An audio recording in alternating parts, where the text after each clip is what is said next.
Hello, hello, my wonderful friends. We are back yet again with another day of the No Damage Rocket Right of Way. That's a tongue twister. The Right of Way Rumble. My name is Kag, and I'm joined by the one, the only, never has left clicked in his entire life, Mr. Liger himself. How are you, my friend? Yes, how am I? I'm doing great. I am straight from Haymaker City. Boom, playing the thing. I'm excited for today. Pain Brothers might be showing up. And we also got No Damage Rocket right there, Hello. everybody. W in the chat. No Damage Rocket will be with us all day long in those little text bubbles, hanging out. So you can also enjoy. There you go. It's a Woo! wild format. It's gonna be so much fun. No damage jam. What would no damage jam taste like? Ooh, Wouldn't be spicy, I don't think. it doesn't have that. Ah, the aftertaste is beautiful because they'll take no Gotta be damage sweet. later. It's Would it taste like perfect raccoon? aftertaste. No. I've never had that on the menu. Questions. Well, you know what? That's why we're here. We're here to speculate and come up with the weirdest things. Speaking of which, this is not like any Marvel Rivals tournament you have ever seen in your life before. We've had top-level scientists behind the scenes creating a tier list of what we think the Ooh. best of the best no left-click heroes in Marvel Rivals would look like. I don't think we have a graphic for it, but you'll figure it Ooh. out along the way, alongside with us. But oh, what's this production? We have it available? Yeah, let's ponderize this really quick because we had a civil war quite literally behind the scenes about 5 minutes ago about one of our choices, if we can get the graphic put up in a few seconds, about one of them. Mhm. Oh, and, No, and Mr. yeah, I agree. Liger, please do tell. Well, what's going on with Human Torch? Well, look, I think people thought Torch couldn't do much, but yeah, Ah, Torch is. Oh, I gotta slide. I gotta slide. Okay, I'm here now. yeah. Where's my boy? Where's my boy Johnny? Listen, hold on. If I go over here, there we go. Hey, listen, there's a lot of people doubting a lot of things, but I think Torch is up Okay. there. I don't know about you guys. I don't know about people in the chat. A Rocket Now, to says be Torch is up there. fair, like 5 minutes ago he was C tier, so this is an Mhm. updated list. But you yourself, you were the one that trended new history. You said, hey, look, I think his tornadoes will be very good as a right-click tool. It'll change the game. He's a far-away flyer. You have the AoE available. Could be That's a true. game changer as we head into our first matchup soon.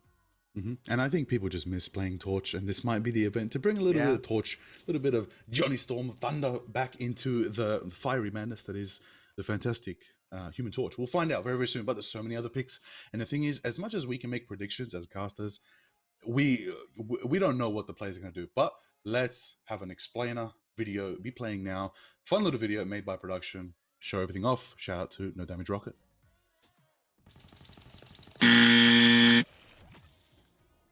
Relay deployed.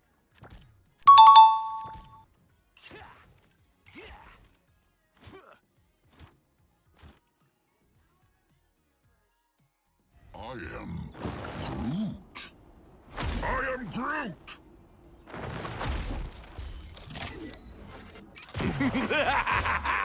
This is real firepower!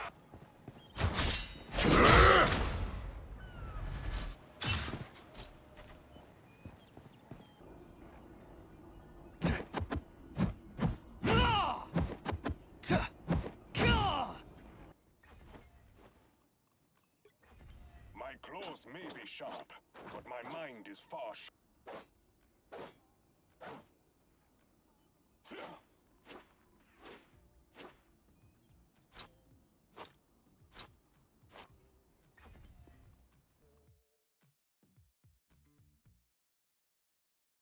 Beautiful. Beautiful. Honestly, I'm pretty sure that's how my ranked players play. Yeah, honestly. That's how my And teammates the good, are. yeah, I'll tell you good news. All the players did take Yeah. that last note to fact. They have been asking question after question in the Discord, asking, does this work? Can this work? What about my binds? What about this? Very simple. No left click whatsoever. Okay, left click is gone. Now I get it. None whatsoever. But Okay. if they Well, left click, ooh, what could happen?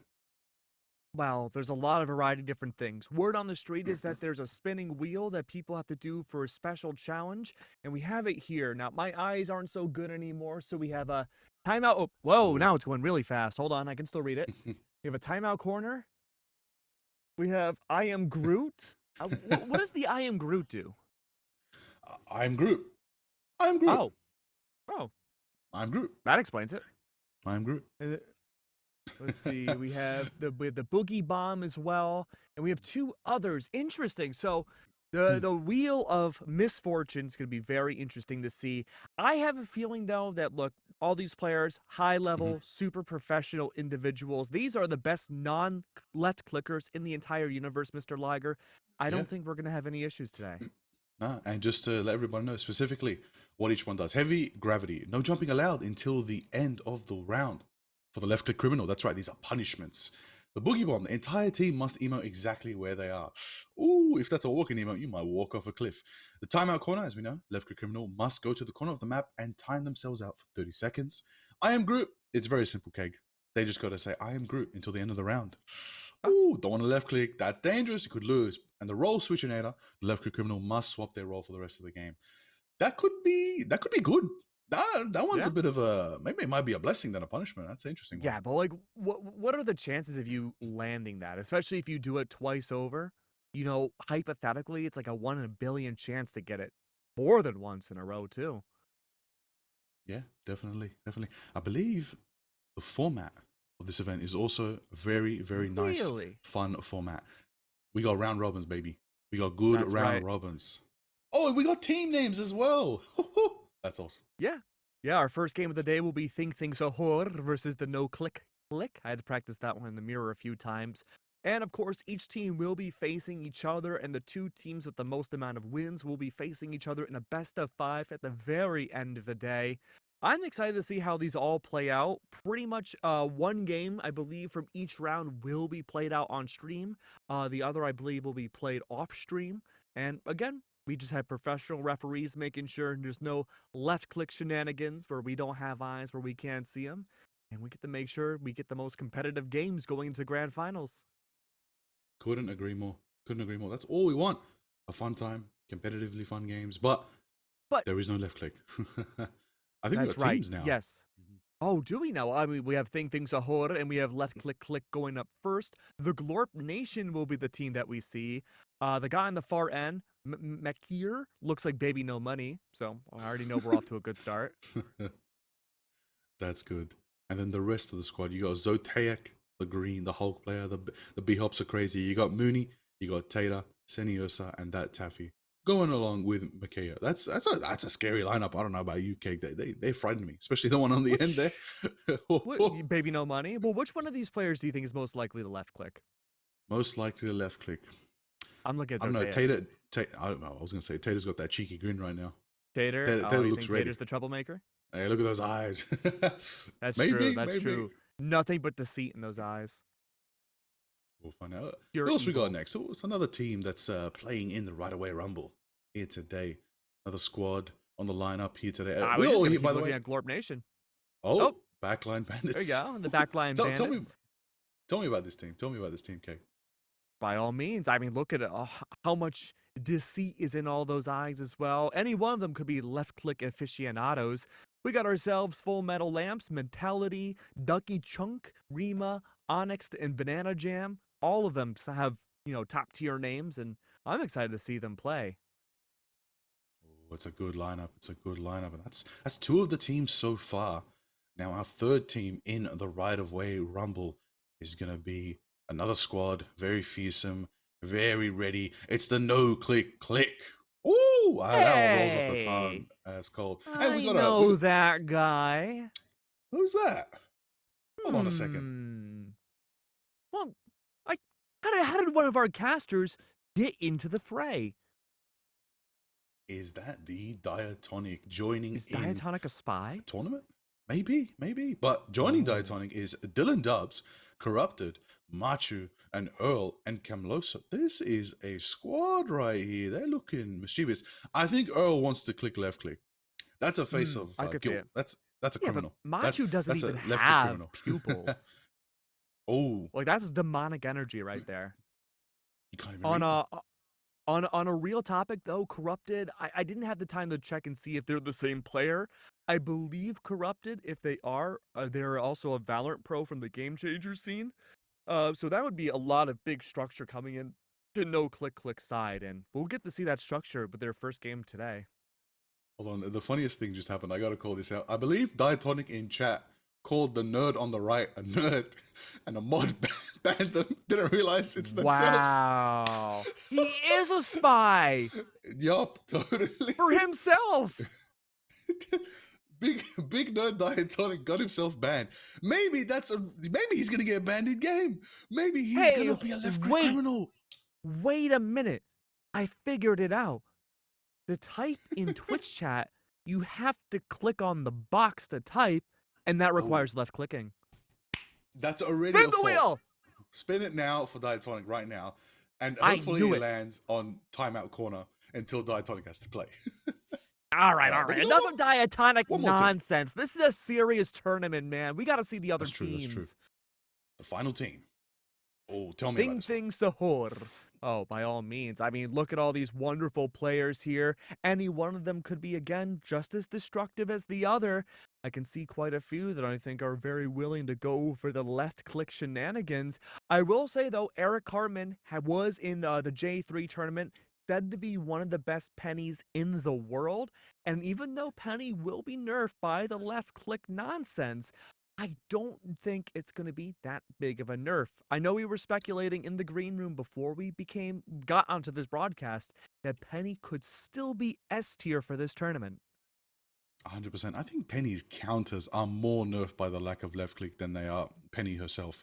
So that could be big. But I know Quella has also been in the practice range, testing every single hero.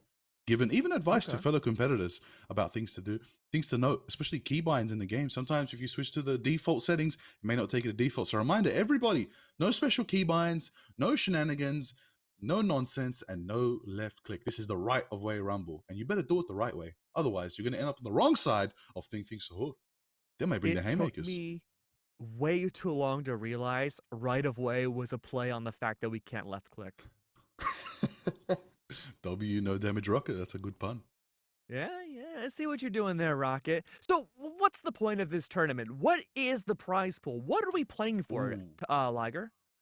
Well, I'm curious. What did No Damage Rocket secure for the prize pool for these 4 amazing teams of creators and community alike joining in for this awesome event here in Marvel Rivals?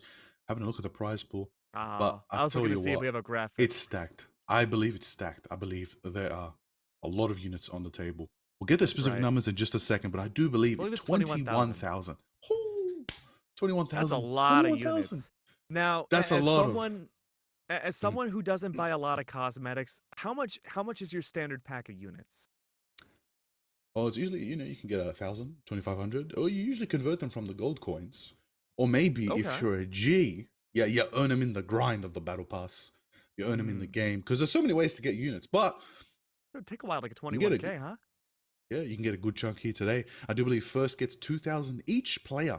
First place today. Second will get 1,000, and third will get 500 each. So it's a good chunk of change. You can get a good costume. Hey, there's new costumes: a new Moon Knight, a new Doctor Strange, Scarlet Witch is one. Whoo, the purple. Oh, it's looking good. There's some new costumes out, and there's even the new Emma as well. Oh, the Emma one. I believe all the Emma Frost mains are very happy. We got a great Emma costume. She finally gets a skin. A good one. It's good. Who would have thought the hell could finally freeze over? But speaking of freezing over, though, this battle is going to be anything but. It's going to be blazing hot. We're going to be looking at the bracket again to see exactly which teams are going first, which ones will be played off stream. And I mean, Liger over here is bursting with excitement. What can we expect to see between Thing Sahur and No Click? That's a tongue twister. Thing Sahur and No Click. I like it. I like the doubling up these teams have done. Oh, it's kind of cool. It's cool to see that synergy between this matchup already. But at the same time, Glorp Nation versus Backline Bandits will be going on. So, of course, there's a couple streamers out there on each of these teams. Definitely check out their POVs as well. Support the broadcasts. Everybody having a good time. We're going to get some good gameplay starting up very, very soon as the amazing prod team are setting up the matchup between these two first teams. What do you think? Who is going to take this one? Just blind prediction, Keg. Who's A taking it? blind prediction? I think the no click's gonna take it. That's Diatonic's team. I think for them, they have possibly that pro player structure going forward for themselves. I imagine the comms are gonna be pretty sound. But again, it's a blind prediction. I don't know what the comms for any of these teams are gonna be like. Now, a lot of Glop Nation support in the chat for the off-broadcast match. That's going to be interesting. I will say, though, backline bandits, I mean, flank heroes kind of do well when nobody's going to line them up with the left clicks. It could be a backline brawl. It could be a case for the backline to have the advantage. But it seems like Zoteik is ready to glop out and try to make it happen. But yeah. All right, well, let's take a look at our first series of the day and see what's happening over there. What can we expect to see? Let's see our beautiful graphics. Who are going to be the team captains to go up against each other? Oh, hello. Hey. Are they live? Hello, can you hear us? It's not working, yes. I think so, Okay, yep. we got Diatonic on the ground, live weather report. Diatonic, what's it like on the battlefield? This is really weird. I'm on the other side here. I feel like I should be on the opposite end of the camera, but we're out here. We out here. Let's do it. Diatonic, how's the battlefield out there? I know reception's low. Are you okay? Are you on the front lines? I'm feeling a little bit of cloudy with a chance of maybe outclassed here, but I don't know. We got a couple things cooking up here.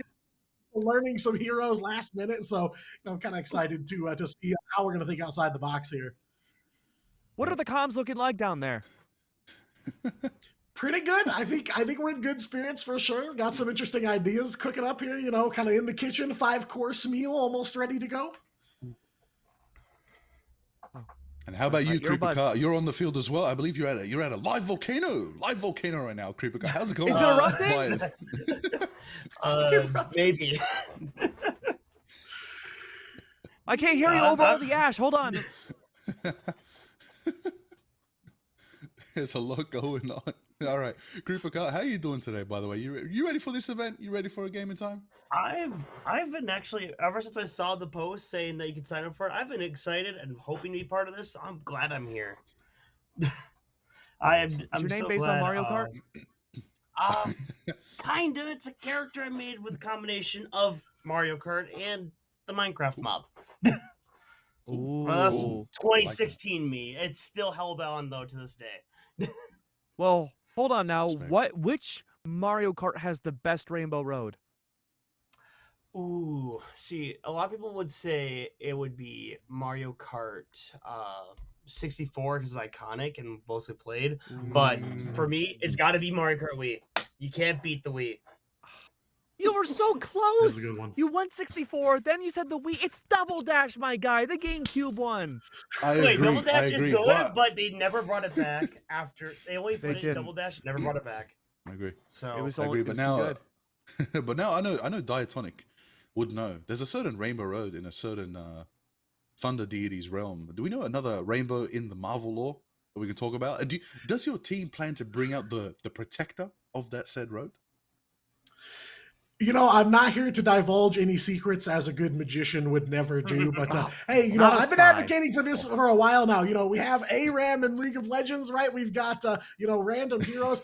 Listen, I'm talking about the Bifrost here. We need random heroes, Bifrost, run it down the middle. I'm telling you, that's what we need to do next. Guang, please give it to me. Well, we need the Bifrost, the Rainbow Bridge. That's right. Let's go.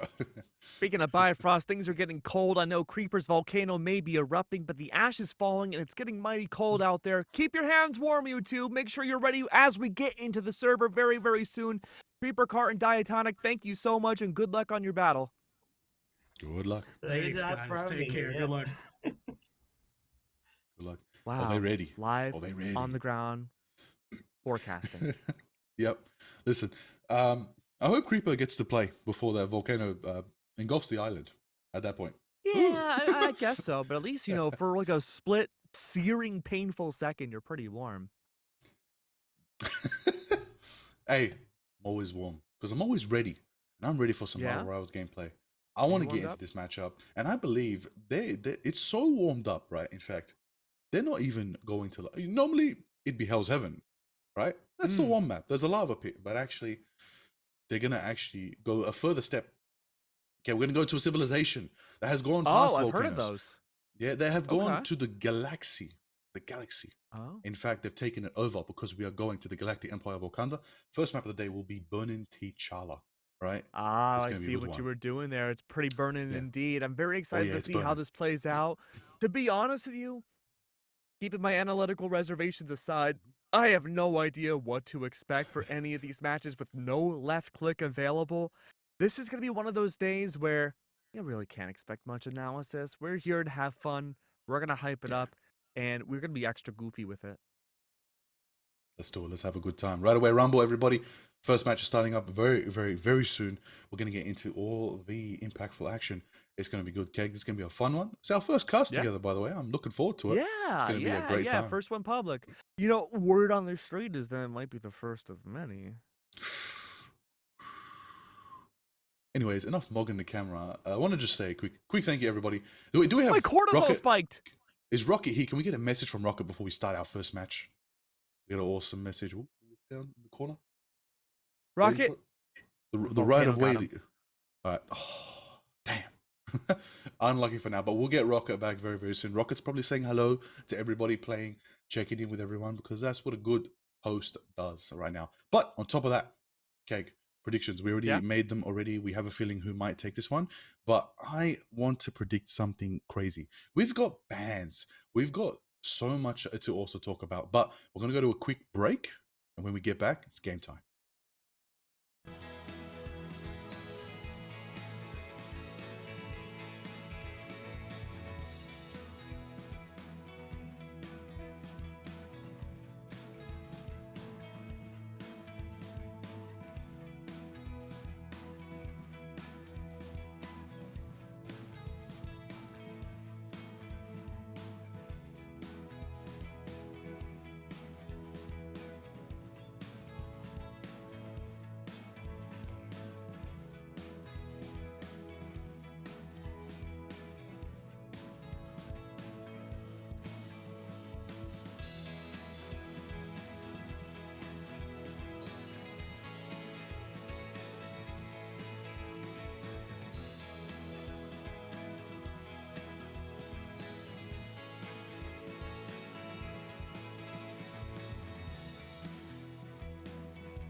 We're back again, and we've learned some shenanigans behind the scenes. It looks like one of the players did get consumed, or sorry, I was told to say consumed, but in reality it was sacrificed to the volcano. And so we're waiting for a replacement for one of the teams right now. We don't have any more information than that, but if you stay tuned, I'm sure we'll give you the hard-hitting analytical coverage that you were looking for on this channel. 1000% guaranteed meteorical, astronomical, atmospherical coverage. That's what we universal. do. Oh, galactic, multiversal. Ooh, intergalactic. Omniplaned. I'm sure. We're making new dimensions. No, now. I messed that one up. Omniplane. That's a plane. That's not an omnidimension. Omnidimension. I give up. Galactus is gonna eat my universe. I'm sorry, guys. I failed. I don't even know what omni Forgive me. means. Listen.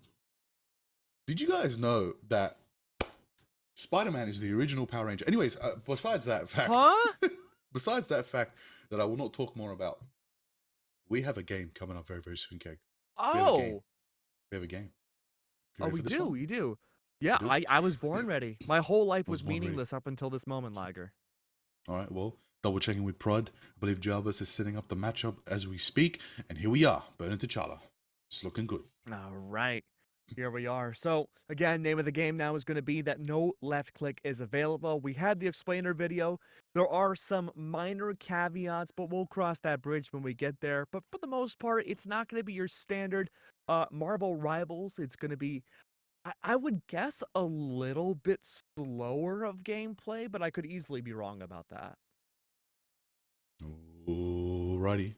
Now, this is going to be interesting. We've had a good interview, and now we're here. Oh, catching up, everybody. Spider-Man's banned. Oh, okay. Penny banned, Spider reserved. Okay. I don't know which team is which. I believe it's gonna be Think Things a Horde on the left side and No Click Click on the right. I do believe so. We're getting confirmation from the voice of God that is correct. W Jarvis. And it's gonna be. I'm waiting to see what this next band's gonna be by Think Things a Horde. Gonna see what they can enable themselves. Penny makes the torch band. They know the stories. They know the sacred stories of the fire. I was thinking torch, but I honestly thought that would be the first reserve. I know Rocket was harping on torch being a lot more of a mainstay premise than we thought might be possible. Doesn't matter though. We'll be banned for No Click Click side. The Atom reserve is going to be interesting too, just because of his newfound flight capabilities. Indeed. Oh, the double thing ban makes a lot of sense. Yep. No, there will be one brother, but there will not be the Pain brothers. No more ban seems like a likely thing as well. The squids are hard to take down. If you don't have the range, they're just going to gun you down. But the Iron Fist Protect makes a lot of sense. There's a good composition for themselves. We can get the final Protect rolling out, and then the final ban, and then we're going to get into it. But it's looking interesting. They're taking a bit of hesitation here, trying to figure out what they want to ban next. Yeah, I like this stretch from No Click Click side. They're going because they understand, there's a lot more domination presence. We've got to make sure there's a lot less AoE presence that we have to deal with. So anticipating maybe more of a dive setup against Think Things a Horde. They want to make sure that they can just have direct lines of damage straight away.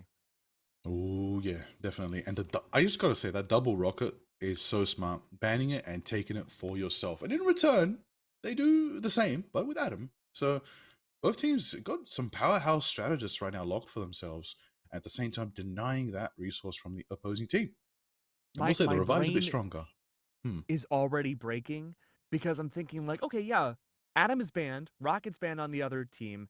What will that complementary strategist be? Because like we know what the normal meta would be, but because there's this handicap for every player, I don't know what that second one should be.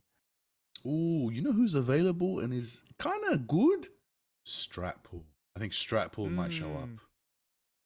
That would be a good We were debating about maybe just Healbot Ultron, who can't really attack outside of his ult. I think that could be a possibility, especially on the more, farther range domination points, but it really comes down to player comfort. Okay.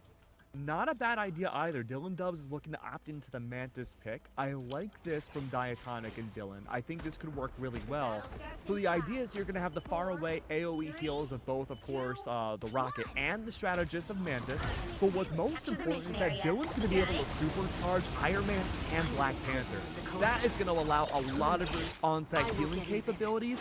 The only issue is that Corrupted has to focus on this human force so much behind the scenes. Ooh, it's looking good. Here we are, game one. Game one, everybody, between Think Things a Horde and No Click Click. Everybody's lining it up. Oh, it's getting thundery. And already Machu in the skies. Right-click charge to an Omni Beam. The Unibeam is going crazy. Dylan taking out Tiger Lily already. The laser's shredding on through. That's Machu taking out. Good lord. Riveting gameplay already, though. The right-click non-stop from Iron Man has been shutting down everybody in spades. Like you mentioned, there is only one half of the Pain Brothers on its way. No thing for either side. We just have the Hulk as the primary vanguard. Iron Man goes down immediately, though. Things are looking good from Match's side. He's been good about isolating singular targets. And with Creeper Card pushing in all by himself, the Gamma Shield can only do so much, and he's already Bruce Bannered up. I cannot just lose. I cannot be more happier to know that both teams have already realized it's time for Tony Stark. Never had a meta, never been in the meta, never been in the Ignite scene, but this is the mode to let the Iron Man shine. This is exciting to see. what I'm going to be most interested in today and seeing is that the Iron Man will not have to really deal with any hit scan whatsoever. I mean, you could argue maybe like Kella, the right click of the Adam Warlock could be an issue for the Iron Man in the future, but realistically speaking, we're only seeing Iron Man v Iron Man matchups. Ooh, the melee from Corrupted going straight for Elusive, taking him out. Big BP action right there as they spear on in Wakandan style. And Dylan with the, I gotta say, Dylan's like Mantis melee kind of lethal. She's got a bit of a fast reload speed on the melee. It's really good. Yeah, I'm wondering, because I don't have the stats on that. Is there different speeds on the traditional melee? There has to be, right? Some people are different, actually. I won't lie. Because I'm wondering if Mantis' startup frames are faster than everyone else in the game. That was a weird interaction. Ooh. Well, you know who isn't? Hulk is unaffected in the melee department. Hulk be punching no matter the mode. Oh, double max bars taken out. Cam Corrupted by Raccoon. Absolutely decapitating no-click early on, though. But look at this, though. 83%. Won't have to worry too much. Quick reset. One of the exceptions that we can see of the left-click rule is the fact that Rocket can bring out his amplifier. Won't be able to see it just yet, though. Diatonic, unfortunately, not long for this world. Riddle me this. We can't see Doctor Strange portals inside this tournament, correct? Ooh, I think it's okay. I think it's considered a deployable that doesn't do damage, so it's allowed according to the rule set, the same as a Spider Nest from Penny, the same as Thorn Slash Walls from Grid. I do believe the players have been given a list of abilities that are allowed as deployables. The portal, Ironwood Walls. Yeah, so they'll find out very, very soon if it's needed. We will have some portal hijinks. And an early cap team out from Think So Hard. We get to see now more of Mantis' ultimate coming underway, which is nice that you have the AoE shield, but also the damage amplification that's going to help with Bass. That's the ultimate of Black Panther. Just a matter now of seeing if this can be a streak that's kept on going forward. Interestingly enough, the Penny is banned. Eric Hartman swaps over to the Jeff pick. That's going to help with the Pulse Cannon, and it's going to allow Raccoon to take that 1v1 against Iron Man once more. Pretty good effectiveness overall from Think Sahur after their changes.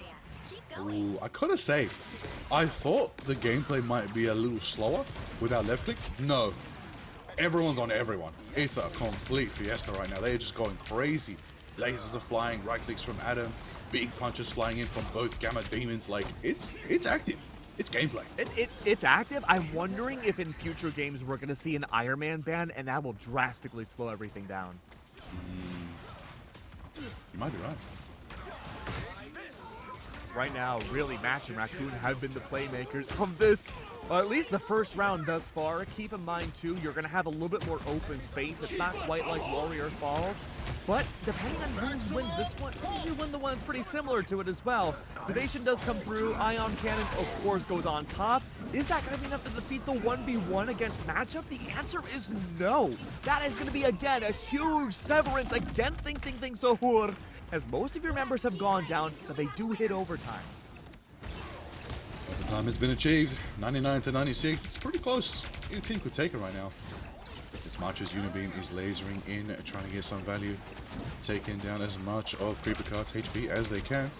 It looks like no click will be able to cap it back. Oh, it's still being contested. Little bit of Iron Fist, little bit of trying to get away. Tiger Lily does not get away. No Click have their ultimates. That's Karmic Revival off the hands of Kalia, Diatonic, and Dylan Doves. For the Soul Resurgence and company were set up and ready, but unfortunately, for the first point, Imperial Institute not going to be going the way of the no click. I believe that should be for Think Sahur. I'm very curious to see how it plays out from here on. No, I apologize. It was no click. I had the colors reversed. Think Sahur, they had a comeback. They brought up the Karmic Revival. Unfortunately, it was just a few frames too late. But I think the right idea is in their hands now. Oh, indeed. We go. Going into round 2 for this one. No Click has the lead. Okay, we also have the lead on ultimates as well there, okay. Especially, I mean, pretty much all 6 are ready to go for the next fight. That's a big advantage. It's a big advantage, but it really depends on how it's used too, right? If you use the CYA and the Soul Resurgence at the same time, you might be, trying to think of a PG way of saying this, you might be unloading everything way too early. Indeed, right there. Oh, Quella flying. alongside. Wow, that is just Yeah, aura right there. you're a big Adam flying enjoyer. I just like flight. I play Angela and Iron Man. I'm enjoying Adam joining You the play fight. Thing! You're the opposite of flying. What do you mean? I can enjoy both sides of the coin. I like to flip. Wow. Mr. Greedy over here, I see how it is. Well, hopefully we get your wish and the other side of the coin comes through for game 2 with a Thing not being banned out. That's going to be a lot of the ults used out now by No Click Click. Of course, Captain America is going to American it up, and that's going to be some good early presence on the point itself. The Raccoon has a lot of problems on their hands. There's a major staggering on Thing's side. Major indeed. Oh, big splash is coming out. Oh, Ika trying to get Beri. Tiger Lily taken out by Machu. Still nobody. Oh, I spoke too soon. No click to capture. Start the send jump on the board. It's Jeff time. Might be available very soon if Eric wants to get it going. The Raccoon is there. That's right. On the Iron Man. Making it happen for themselves. Maximum pulse. The invincible pulse cannon is online. It's ready. Looks like they're trying to stage for a big. Never mind. Oh, unlucky. Yeah, it's gonna be hard to use Invincible Pulse Cannon with the enemy Iron Man available. That's why we saw Match wait it out, take down Iron Man when he had to stand still for the ultimate, then go for one himself. Even then, though, not a lot of impact found. That's gonna be Dylan Dubs gone off the hands of the It's Jeff. And with one healer gone, really on both sides, it's just a matter of how fast Kella can get that Garmic revival for the the team revive. Holy, what a clean grab into the Monster Hulk transformation. Absolutely. Oh? Ooh. What is this, voice of God? Rumor on the street, Mr. Liger, is that Eric Cartman may have done something punish-worthy. What did Eric... Oh, hold on. Oh, Eric Cartman. God. How dare they? It was a very quick moment, but it did happen. A left click was confirmed to spit out of Jeff's ult early. And that means the punishment is... Boogie Bomb. Do want to say, we should have seen it coming. Of course, it's someone named Eric Cartman that would be the first to left click. Game's the game. Here we go. When we return from the pause timer, all of Think Sahur will have to emote on the spot. I don't believe that's going to be good. They're going to have to respawn and start the next fight. Let's see how it all unfolds. That's going to force a team reset. Has to. Oh no! You know what sucks about this too? Tiger Lily's in the middle of Iron Fist ult. That's going to be so. You're essentially wasting the ult. I don't even think you can emote during ult. Might have to. Is the enemy team allowed to attack them, or do they have to just dance? Yeah, I don't know what the nuances of this are, because if you're Tiger Lily, do you have to just stand there and wait out the ult, then either die or just emote after the ult? Because that's even more time wasted than normal. The unthinkable happened. That's right, Rocket. That's right. The Jeff player. Unbelievable. How could you do this to us? We were going so good. The first map of the day, a left click in the right away rumble? Unacceptable. But they're all getting informed of how the rules work, and that's the game. Gotta stick to the script. Come on, guys. Nobody's out here with the left clicks. We're looking at you, Diatonic. We're waiting for you to mess up. Yeah, it's Diatonic's turn. One bullet is fired in the bones. If one bullet is fired from that Rocket Raccoon weapon, Diatonic is done for. But I will say, Props I've to the waited. refs, by the way, to catch all this stuff, because like you have to have eagle eyes to notice any accidental left clicks. Ah, interesting. Well, I've actually been wondering. I'm waiting to see if a random little pulsar blast comes from one of the Iron Men. Just a random one, just to be like, hey, what's this? Why'd you accidentally press this button? You just don't know what it does. They just do it up against a wall. There you go. And we're waiting on them to, they are dancing. Oh, that's so unlucky. Oh, unfortunate that the Living Chi couldn't find much impact. To be fair, Tiger Lily wasn't really in a spot where Living Chi could do a ton, especially with matchup being farther away from the beginning. Yeah, I guess everybody emoted, I think. I believe it just depends what your emote is. Like, some people have an endless emote, some people it's a quick pose, and then after that you can just return to the fight. So I think Tiger Lily emoted, survived through pure and just aura, and continued the fight. But it still doesn't matter because 80% in the lead for no click. That's a rough one right there. To see if Think Sahur can make a comeback. Got a couple ultimates. Going again. Rough spot to be in right now. World Breaker's almost nearly available for Creeper card. There is Karmic Revival off the hands of Kalia, but unfortunately now you're only really close to Raccoon's Invincible Pulse Cannon. There really isn't a lot of leverage that Think Sahur has. I think this first map is going to go to no click's favor. Ooh, indeed.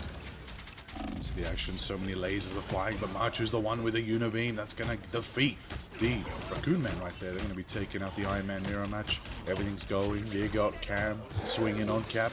Symbiote Captain America trying to happen, but Creeper card's going monster. Keg. It's about very close, but I think overtime is going to tick down into the red favor.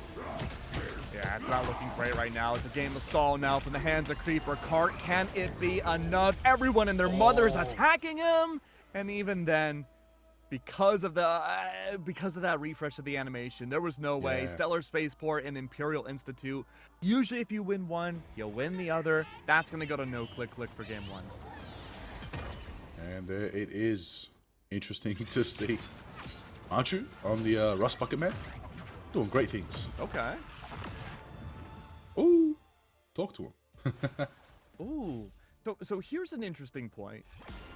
Postman Billy in chat says that they may have seen Eric left click off the Jeff beam. Can we get confirmation on that? Do we have our top experts in the field that can watch back at that? Oh, we get a confirmation from Jarvis if Eric pulled another left click. At this point, Eric, you might have to just unbind it to be safe. No more slip-ups, mate. You've already done it once. And it's affected a chance for your team to win a round. I thought that you had to unbind it, but then I was thinking, well, what's the point of the wheel? Well, some people have to click it. Some people... Oh, interesting. Just to confirm with everybody, they can use left click for certain abilities that are non-damaging. So deployables, activating something like a portal, Jeff ult for example, but you can't use it to do damage. So for example, Jeff ult, you just have to wait out the timer or just dive off the map and just let it happen. So there's always this like parasite in your brain that's making sure like, okay, I have to consciously not use the most clicked button I normally use in this tournament. I have to make sure I do not mess up. And Eric Cartman may have already done that twice. And we're only one game in a full series out for the day. Ooh. Next up, we're changing it up as well. I changed the game mode. I believe we're going to take it to Yggdrasil path. All right, we're going to go to Yggdrasil. Okay, the elevated version of Asgard in the Marvel Rivals lore. Those who don't know, Loki got to some shenanigans combining two realms and forming Yggdrasil. So game's the game. That's where we're going. But yeah, no, these teams, they got to be very careful with that left click. It's very dangerous. It could end very direly for you. Don't want to get too old. When two realms love each other very much, they make a Loki. So I'm excited to see how the changes for away from domination into convoy could change things out. I wouldn't be surprised, to be perfectly real with you, that we see really any major bans or reserve differences from either side. I feel like they kind of have their same structure figured out. Ooh, okay. All right, well, I'm hoping just for a bit of variety. Maybe Hulk gets banned. Maybe Thing is let through. Yeah, maybe Torch is let through. Iron Man's... I think you're right. Iron Man has to get banned. It's too strong. Yeah. Too strong. Got to give it a little bit of break. Let him cool down. Let him cool down the arc reactor. It's getting overheated. Give him a break. Bring in somebody else's hot fire. Human Torch. I think that'll be fun. Yeah, I think that'd be pretty lit.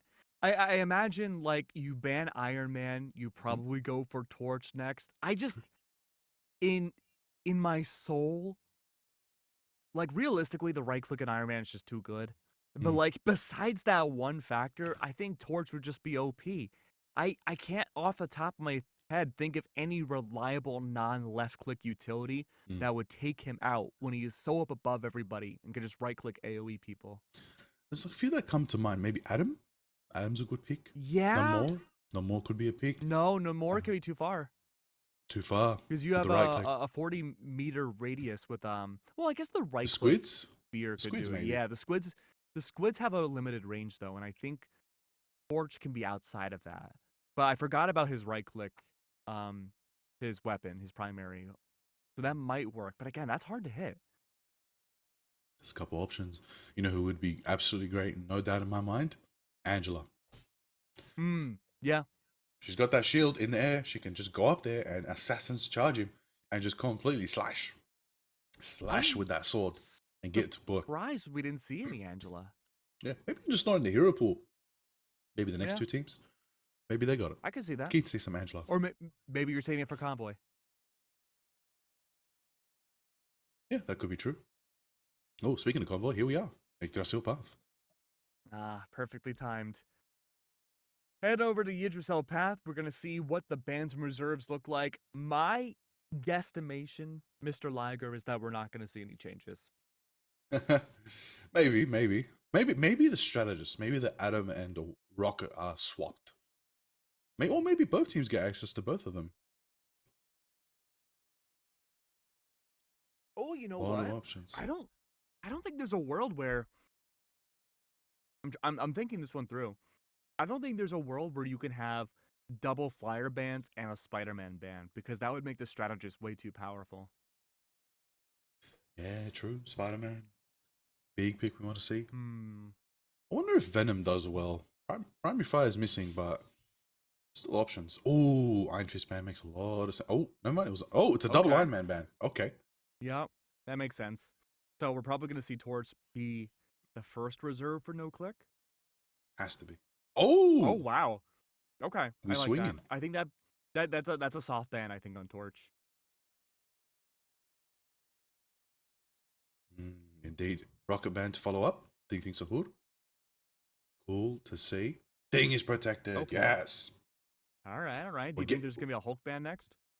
Has to be to compensate. Surely you can't let the Pain Brothers through. Yeah, it's gonna be really OP. Oh, okay, Penny band. That's gonna be a nerf on the Eric Hartman. Ooh. It's a good penny map. A lot of potential. What do we think about the Hulk situation? You think Hulk will even appear on here at all? I'd imagine so.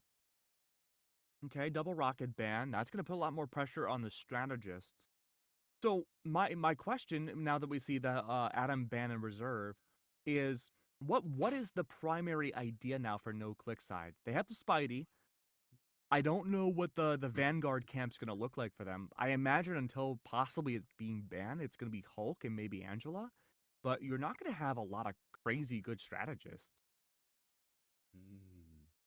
Mantis band. I would have gone for a different kind of band, maybe to target the Vanguards a bit. It seems as though I think Hulk and Human Torch are about to survive this entire band in big phase. It's about to get interesting. Still by Spidey. You think so? Fair enough. Yeah, but Hulk is going to be a crazy one to let through. Mantis Reserve is out. That's going to be pretty critical bans, I would say, for Think Things to hold aside. And a Captain America band's going to be the final one for Thing. So yeah, Hulk is let through for no click. Okay. First Pain Bros game. Whoa. So the Pain Brothers and Human Torch are available. On the strategist side, we're going to have one Atom aside. Ooh. Rocket's surprised of not seeing something yet. What is it? Hit me with the damage. Oh! Mr. Flarkin' Fantastic! Reed Richards. That's a good point. Yeah, because I'm looking at no click side, and it's like, okay, you reserve the Spidey, so I'm gonna take a wild guess and say probably Spidey is gonna be played. What is the primary damage dealer? Are we looking at both the Thing and Hulk as the one doing the primary eliminations? Or is there another duelist we're not thinking of? And maybe that's the Reed Richards. It could be a lot of potential. We'll find out. Curious to see what these teams roll out with at the end of the day. There's a good option here. A lot of picks on the table, Cake. I tell you what. But I know it's guaranteed. Action. Yeah. You said Iron Man ban might slow things down. Let's see if that's actually true, because I think Torch available might heat things up. We'll find out. I just imagine it's so much poking now, right? Big poke fest. Oh, we're already in. Okay. What is this composition? It's gonna be Wolverine and Spider-Man. All right, sure, why not, right? But here's the problem. You really don't have any heals anymore without Rocket. No Adam available for no click. Diatonic is nerfed beyond comprehension because he can't attack without his ult. Wow. That is interesting. But he's built it up to it pretty quickly compared to everyone else. That ult might be devastating. Let's see if Diatonic can get away with it. Find out very, very soon. I feel like I almost saw a primary fire there. Hold on a second. Was that? We're gonna check. I feel like Ultron lined up something a bit. Maybe it's just animation instead of drone is the same as that click. But I'm watching right now. Haymakers are flying. Oh, Look at the composition. Think Zahor have the better composition. Not only do they have the usage of the Monstros coming out from the side of Elusive Firefly, but Tiger Lily too with the magic up close and personal up against the double. Pain Brothers would be huge. Diatonic finally brings out the Rage of Ultron. That's going to be the big initiative tool. This is going to be a battle of the timer, to say the very least. But if no click can get through and get by this first point, I don't think there's much stopping power against them. Right away, though, there was Karmic Revival, and it's camped out right away. More Rage of Ultron rages by. Raccoon MP4 tries to stifle things while they can, but Eric Hartman, a Vanguard Wonder Child, brings it back for the thing once more. But can it be enough to stifle things? The answer is yes. I think no click has to reset. Just laughing at and no more staring up at an Ultron like a pizza on the roof, being like, "I'm gonna get you. I need a few seconds till my cooldown's ready, but I'm gonna get you." Right now, the monsters are fighting in the depths of the convoy while everybody's on the high ground, doing a bit of a dance. But you know, Monster Hulk's happening. Big gamma power. Oh, got the Hulk smash grab at the end and eviscerates Elusive. That was clean from her. Oh.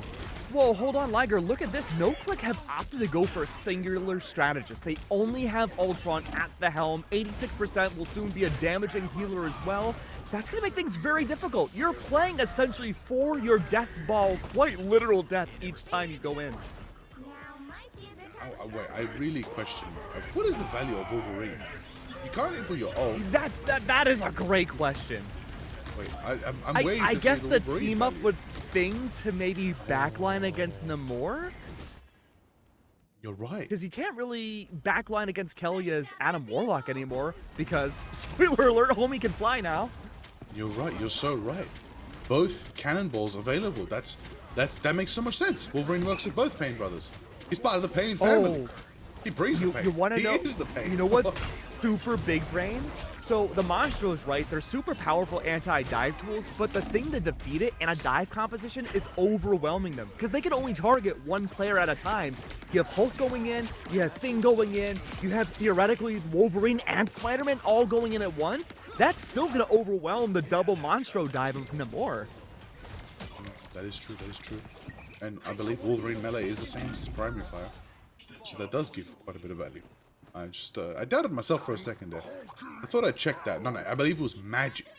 Magic and BP are the melee heroes where their primary does not match their melee. It's a completely different move altogether. Yeah, and we did see Tiger Lily bring out the Magic very early on. That was quickly changed to Iron Fist because of that. Yeah, Wait. not the big. Match is throwing people into the Monstros of Dylan Dubs. That is some crazy tech. That's pretty good. There's a lot of plans being made right now by the way they're tactically maneuvering around their unique team compositions. I will say though, it's exciting to see the Pain Brothers working with the Wolverine. It seems like the locked-in three come from both sides, mirror situation. But I mean, you got the Ultrons as well. But Ultimate must be really useful. It gives a lot of healing. See how It does give a lot of healing. I mean, with the double healing drones too, Raccoon has a lot of healing potential. He's far away, so there isn't really much, again, that can take him down except for Spider-Man. But there should be some coverage off the hands of, again, the more Monstros that can help out to be at least anti-Spidey. Wolverine cannot ult, but he does stay in the air, and that's a great reposition tool. True. True. It's a utility at that point. Which is pretty useful. Yeah. Okay, great job on the Living Chi from Tiger Lily. Excuse me, not brought out yet. Living Chi is available, but that was just Iron Fist, essentially acting as a human ultimate. I will say though, having that meditate as well, such a useful resource where healing is so limited in the right of way rumble. So it's good to pick Iron Fist alongside the Ultron and Adam. Have a little bit more healing in the pool. What? You're right. Anyone who can self-heal is going to have a huge buff in this tournament. Yep. Oh, Rocket is so right. Think so have found their meta. This is their composition right now. I think they would lock these 6 as long as they could. Right now, you have Tiger Lily, Iron Fist, not hindered at all. Self-healing. Raccoon on the Ultron. Same thing. Can't do much, but that ultimate gets high value because you're throwing drones on the Pain Brothers. They will farm your ult so fast taking damage. Taking so much damage. They'll farm that ult up for you, and then you can get to that rage of Ultron Keg. That's how they're getting value from Ultron, who otherwise can't do much besides that. Down to 30 seconds. Yeah. Yeah, and you really don't need any other supplemental damage. I mean, you have plenty enough with the Wolverine, the Namor, and the Thing, and of course Iron Fist to help out too. But yeah, just play far away and play for heal bot. Like, it might be kind of more boring, but honestly, I'm happy to win at the cost of it being boring if I'm Raccoon. That is true. That is true. Eric Cartman taking out Earl. Thing be thing. Extermination has begun with the rage of Ultron from both sides. Pouring damage down. Okay, I like this. And the Iron Fist hasn't been able to reach. Camloso swapped off the Wolverine, brings out the Iron Fist. This is looking good. It's just a matter of awkwardly having that ultimate, tantalizing at them for elusive Firefly. Cannot bring it out. Monstro seemingly unavailable though. One final attack coming in from low, click, click. Can they make this work? Certainly can't see that one ultimate from Dylan Dub's side, but plenty of damage coming up from Thing Sahur's side themselves. Karmic Revival could be available, but of course we did see the respawn off of Kelia. Won't be seen, won't be heard, no click click, only 1 point in their pocket. 2, 1. Yes, indeed. Yes, indeed.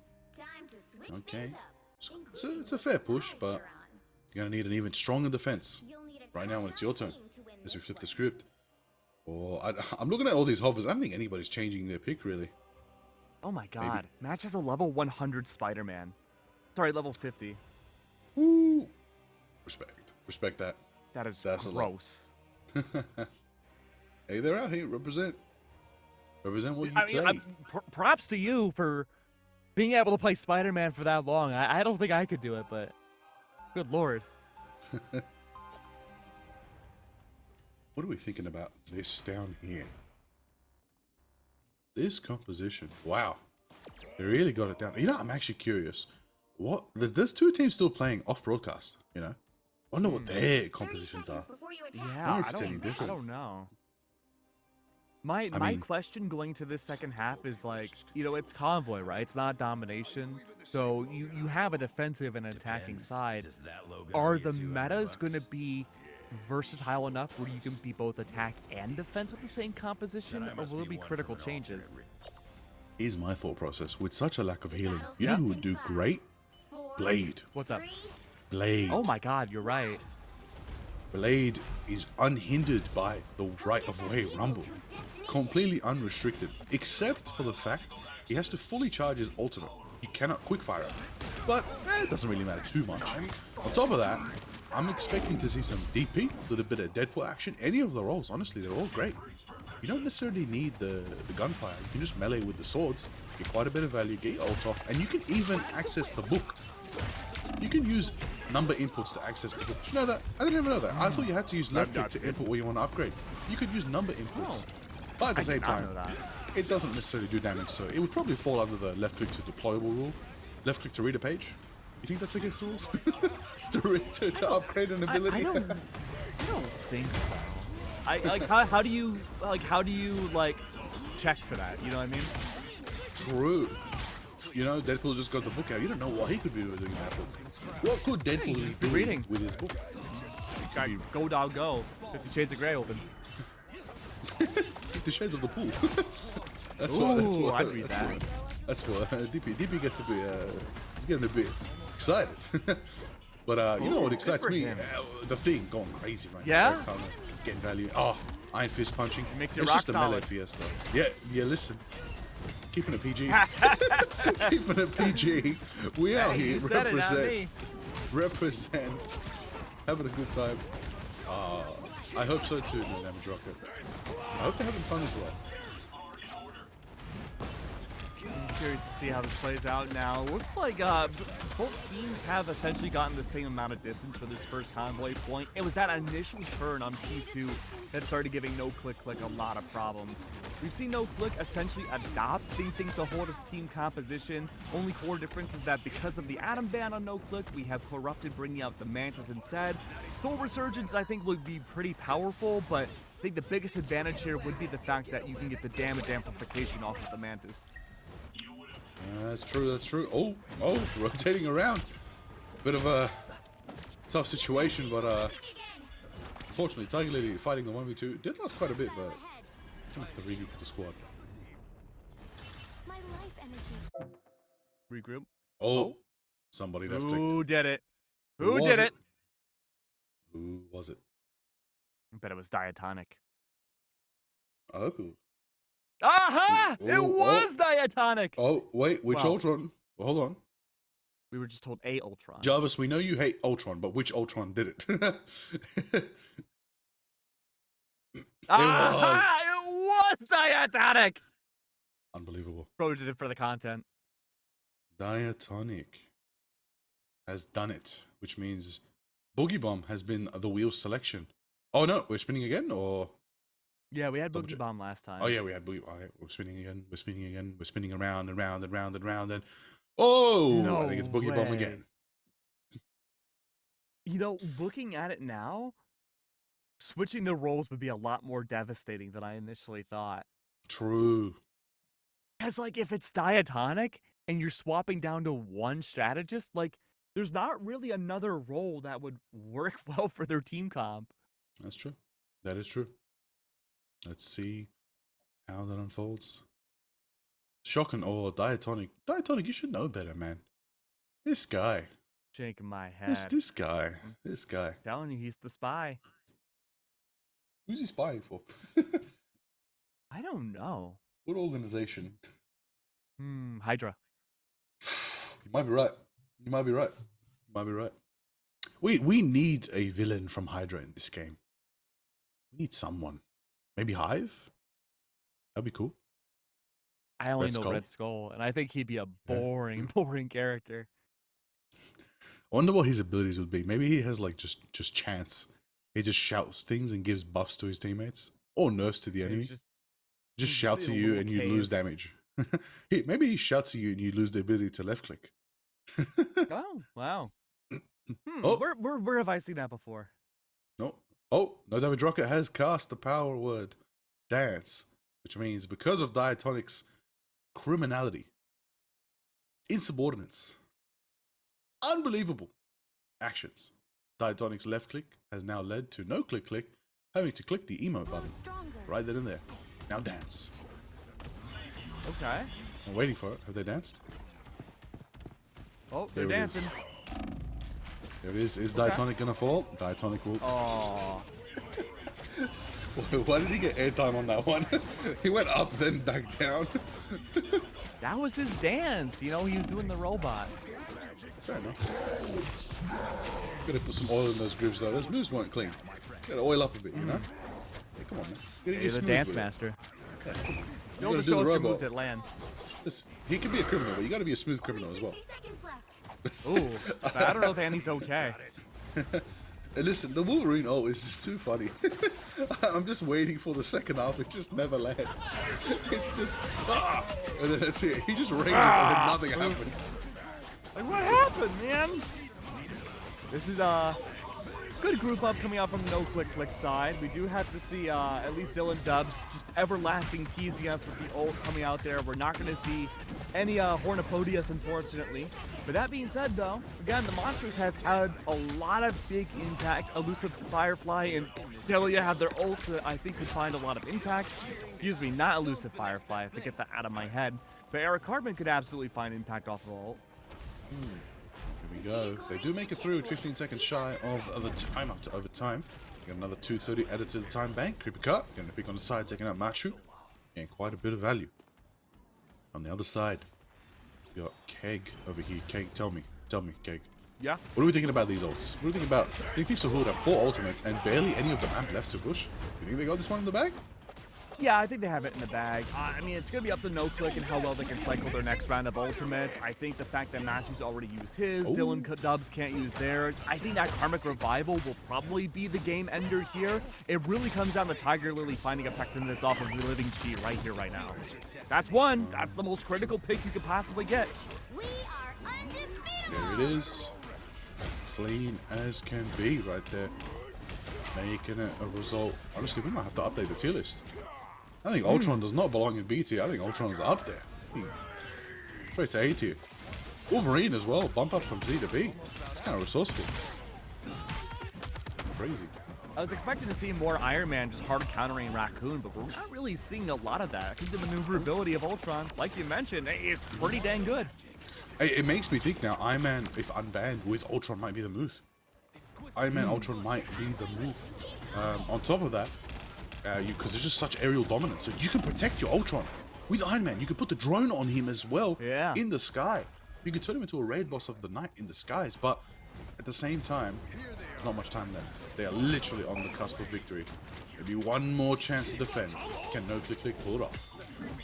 I mean, this tournament would just promote nothing but flyers, really. There's not much counterplay. You could bring out the Ultron, you could bring out Iron Man, you could bring out Human Torch, and all of it wouldn't really have much any ways of you attacking them other than throwing maybe Wolverine blindly to the sky.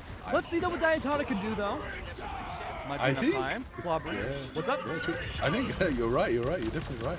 But I think at the same time, probably Iron Fist and Thing kind of very anti-flyer at the moment. The way they've been playing, they're That's just true. they're really up there. Like surprisingly, they just really are up there. But yeah, there it is. That's a round done. That's Yggdrasil.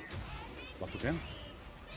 Yeah, beautiful work overall. I think the theory crafting has been very interesting. Wouldn't be surprised if we see maybe more duelist bans coming through into the next game. I could absolutely see a reality where teams start to look and see what's happening and go for maybe Iron Fist, Iron Man, really just anything with iron in the title for bans to take them down. Yeah, honestly, there's more picks out there who are still pretty good. You know, your Angela, your Mr. Fantastic, even Thor could do well. Rogue's only limited by one of her abilities, I believe. She can't hit the spin kicks, and she can't hit the right click into primary fire combo. Other than that, everything's there. Ability steal is crazy. Resource to add to your pool in such a limited, keybind sort of manner. I would say limited keybind meta. That's what we're gonna call it. But I will say SVP Machu makes a lot of sense. That's a Spider-Man you might have to ban again. Just to face it and beat it is formidable and a top tier effort, but it's probably still ban worthy. Yeah, I can see that being a reality.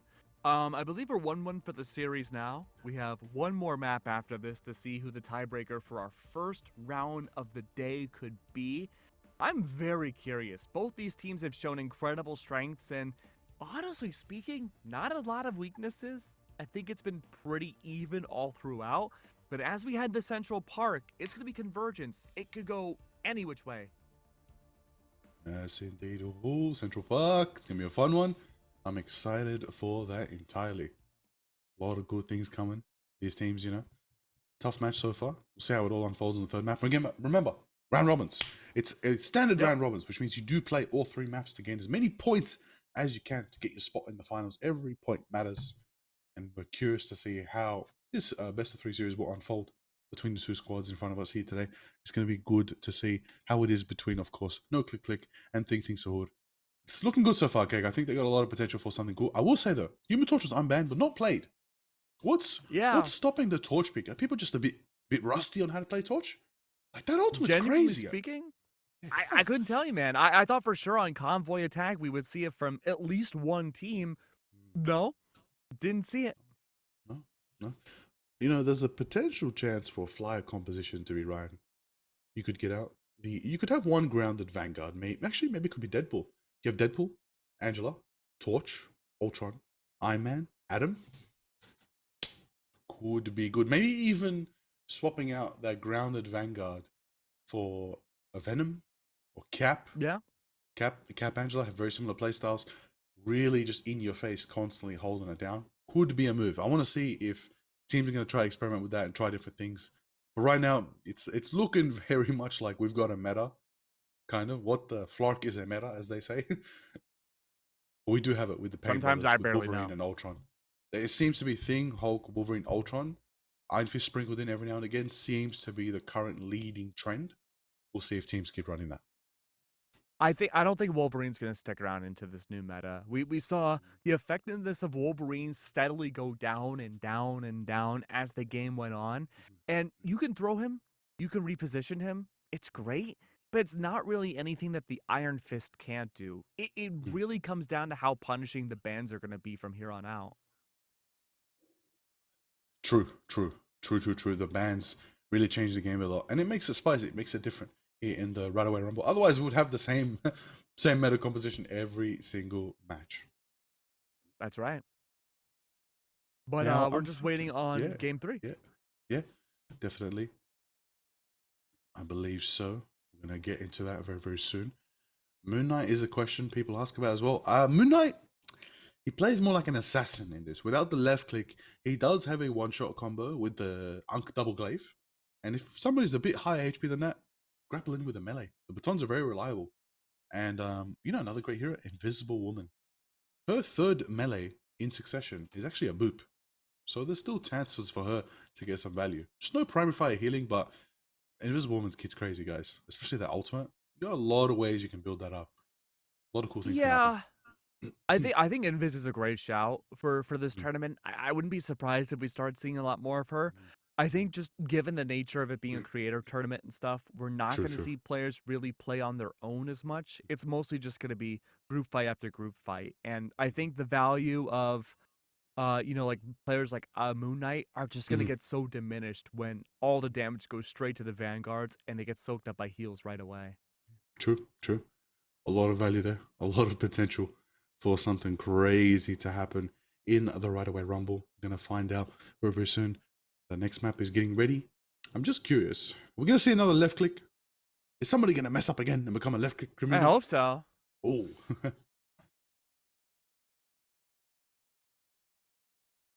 We do have some insider information. We're getting word from Diatonic saying, I legit have no idea how it went off. Man, I even saw it. Aforementioned left click. I saw someone in chat said that was 100% an Ultron beam. The hand went up. The right hand of Ultron went up and a beam was fired. maybe he got away with a warning this time. Oh, he got lucky with the boogie bomb. Next thing you know, you could get that roll swap. I know you want that roll swap, Keg. I want the role swap because it could benefit a team, but now that we're actually like in the event, I think that would just be a death nail.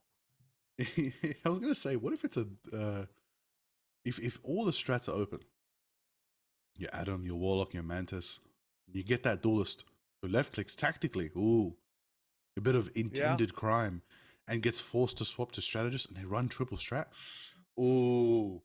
Might be the move. Maybe being a bit mischievous might actually be the key to victory. So what you're saying, you're officially endorsing that every player should be left clicking right now. I didn't say every player. I said the right player. See, because it's the right away rumble. So the right player should left click in order to be able to play the right away rumble.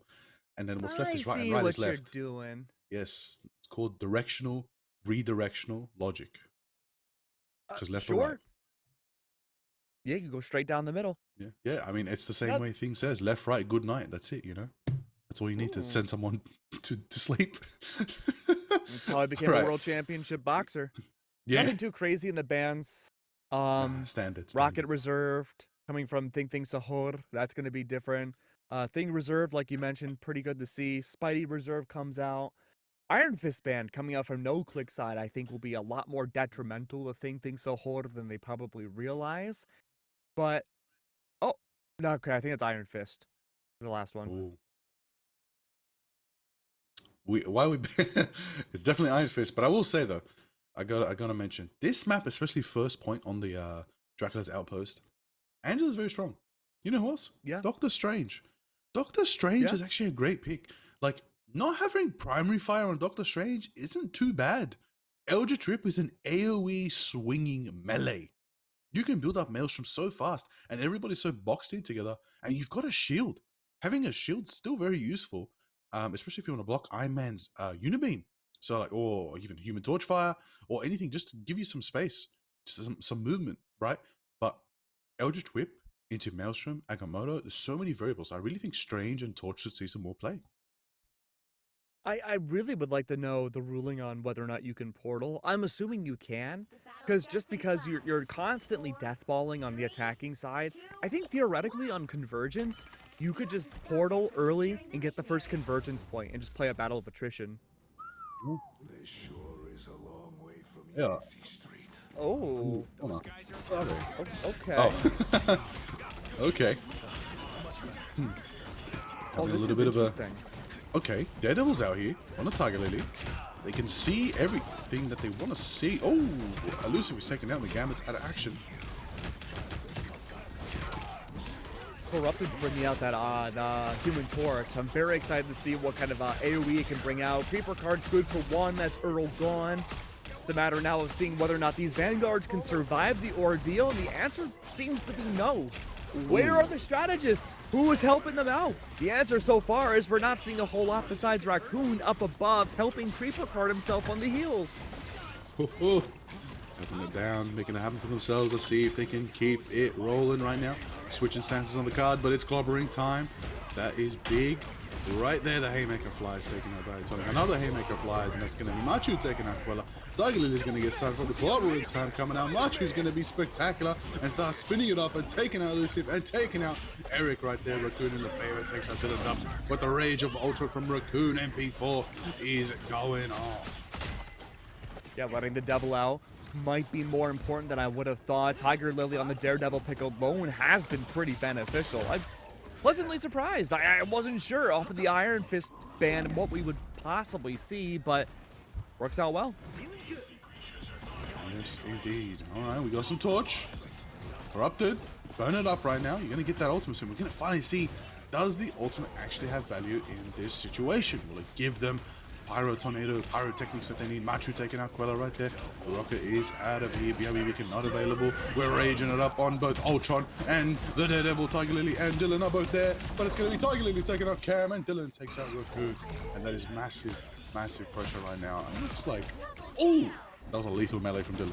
Ultron melee looks painful. Yeah, that is grotesque. Things are looking good though. Diatonic does have the Cosmic Amplifier set up and ready to go. Again, the big question on everyone's minds is going to be that, oh, hello, Human Torch. Thing dead jump scare. Sure, man. Why not? But Machu has been completely undefeated. You can't even ban Machu in the future because I think this is just a him exclusive. You're going to have to target ban him going forwards in the round robin. You're going to have to. You're going to have to. Alright, we've opened it up a little bit, which means Hulk can get some playtime here. Earl has made a good switch. But Ultimate's doing other things. Okay. Oh. We just got confirmation the players can portal off of Doctor Strange. I think for convergence in the future, teams that go for the early portal and just stick on the flank and find a lot of added value. Yeah, okay, did you just see that? Oh my days. I saw it with my own eyes. Okay, Torch is it. This is a great pick. Oh, clobbering time hits quite a few. Clobbering time in the Corrupted ult would be huge in the future. Clobbering time from Eric Hartman comes on out. Look at the isolation. That's going to be the Rocket Raccoon gone. But unfortunately, that's going to be Eric Hartman's Raccoon. Not the position you want to be in.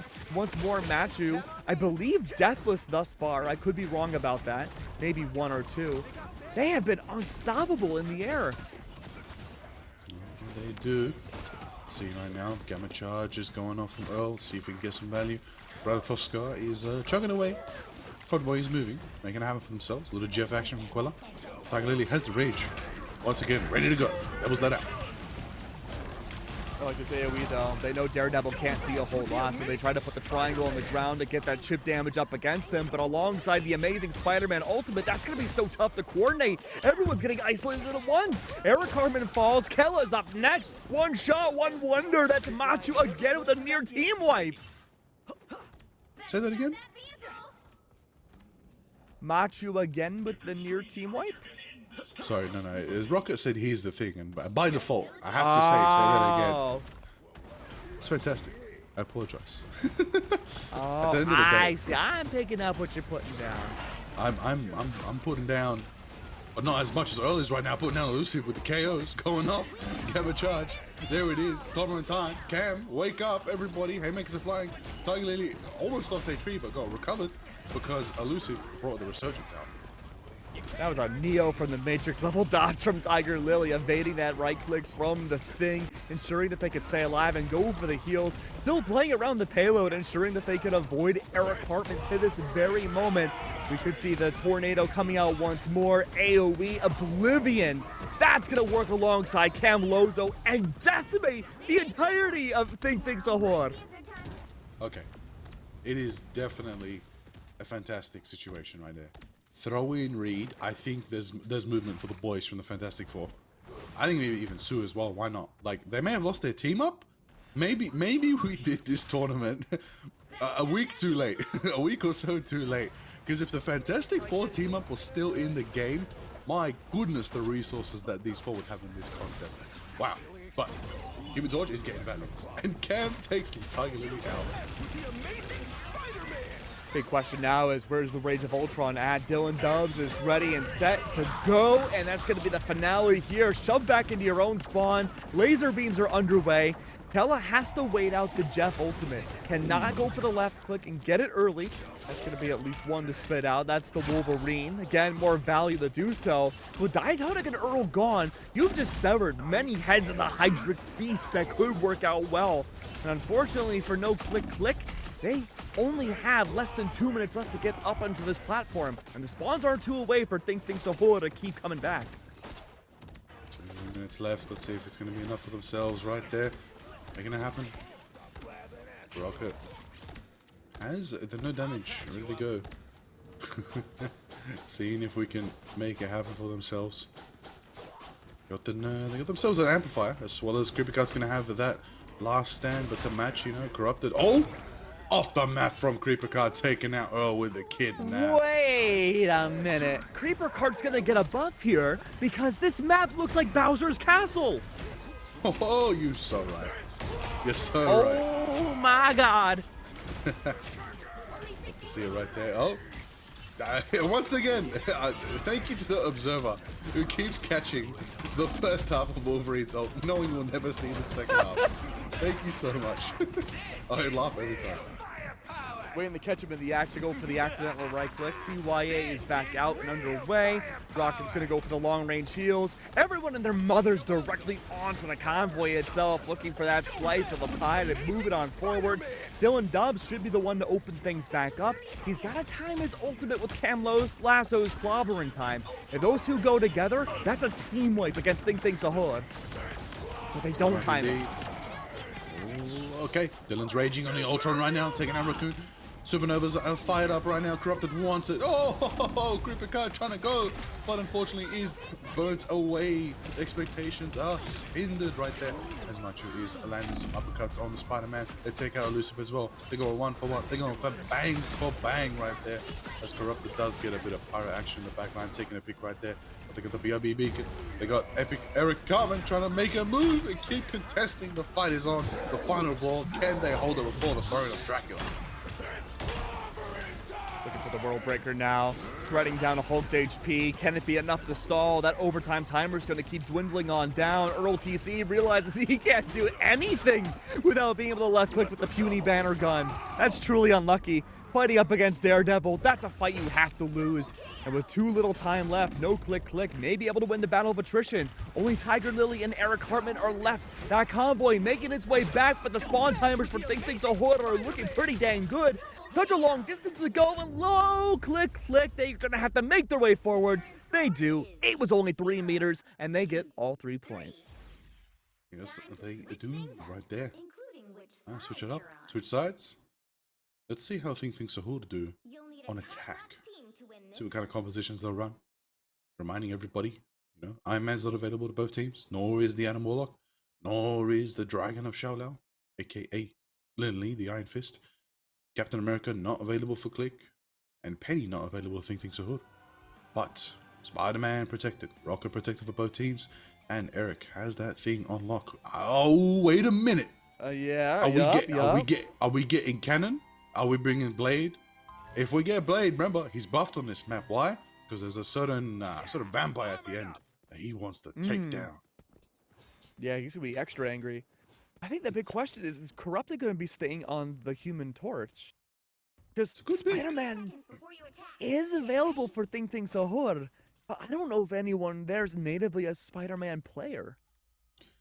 Might be the case. I mean, Eric's doing pretty good against the Spider-Man, but maybe you need a little extra. Maybe no more. I mean, there's a lot of other counter-dive options. I mean, another great one is Angela. Angela can keep up with Spider-Man.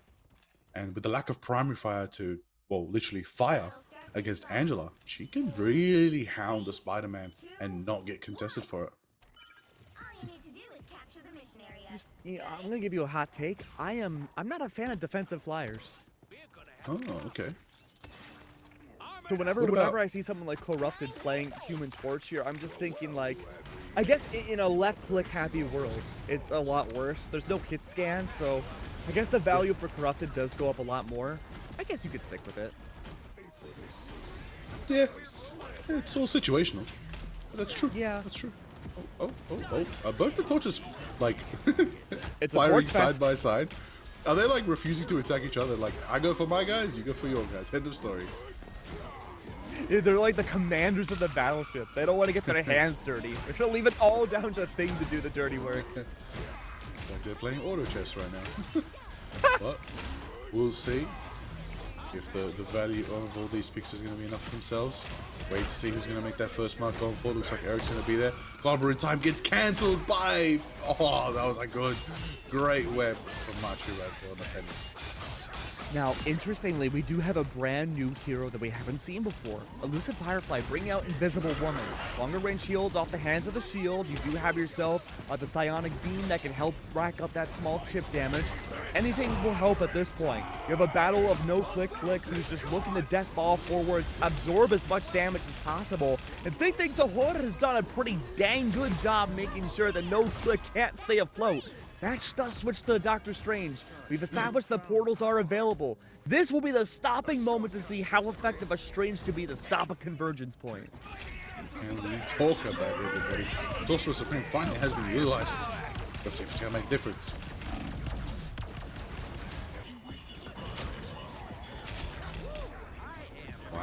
Wow, critical cut. Big value right there. Okay. 2 minutes left on the clock. You think they got this one, King? Oh, Talia Lily! It looks like so. They just shut down the portal. Oh, they pushed it through. We got 4 minutes 25 on the clock. They're gonna go straight to Dracula's castle. They want it. Machi swapped back to the Spider-Man. Wants to find a way to shut down Tiger Lily, who up until now has been playing almost exclusively melee. They've realized how powerful Torch can be on attack and wants to get a piece of that pie. Piece of which pie? What kind of pie? A pretty hot, fiery pie. Pizza The pie? one made with lava. Ooh, I'd be down for a pizza pie. Ooh, Better than lava pie. but what about pizza pie cooked on lava? Lava-fied pizza I'd be pie. down for that. Yeah, we call it Chicago pie. Oh, Chicago pie. Is that deep dish? Yeah, it's a deep dish. But you know what else is deep dish? It's a clobbering time sandwich. Yeah, we like that. We like a clobbering time sandwich. We like all of the above. We like a Caesar salad, Subway. I don't know. I'm trying to think of words. Words escape me. But Me what doesn't too. escape is all these victims of corruption. Oh, right God, now, all she's the players. lifeless. Come on now. That was an Mantis, autopsy look photo. out. She did not look out. Wake up, Mantis! Wake up! Oh, okay. She's okay. Better than the movies? Well, you know, it depends on which era we're talking about. Hey, man. The No, Dark that's World all- existed, guys. There were bad movies That's before true. Endgame. There were bad movies before Endgame. Hey, you know what? OG Hulk. I don't see Edward Norton anymore. No, OG Hulk was fire. Wait, what? It was alright. I swear that was a good movie. Am I misremembering? Yeah, sure. You know. Okay, well, at least Hulk himself in that movie was raw. Well, yeah, Hulk. I mean, look at that. He's just as raw here, too. He was world-breaking Oh, the yeah. box office. He's world-breaking my soul, and he's world-breaking Think so hard. Things are looking pretty dang good now. It looks like No Click Click have gotten their act together. I wouldn't even say it's off of any swaps. I think it's just the fact that you have a convoy point that works out really well. it's just so congested for things to hold that they can't get much going. I think there's something interesting about a Hulk and an Ultron meleeing each other. I'm just trying to think in a Marvel comic.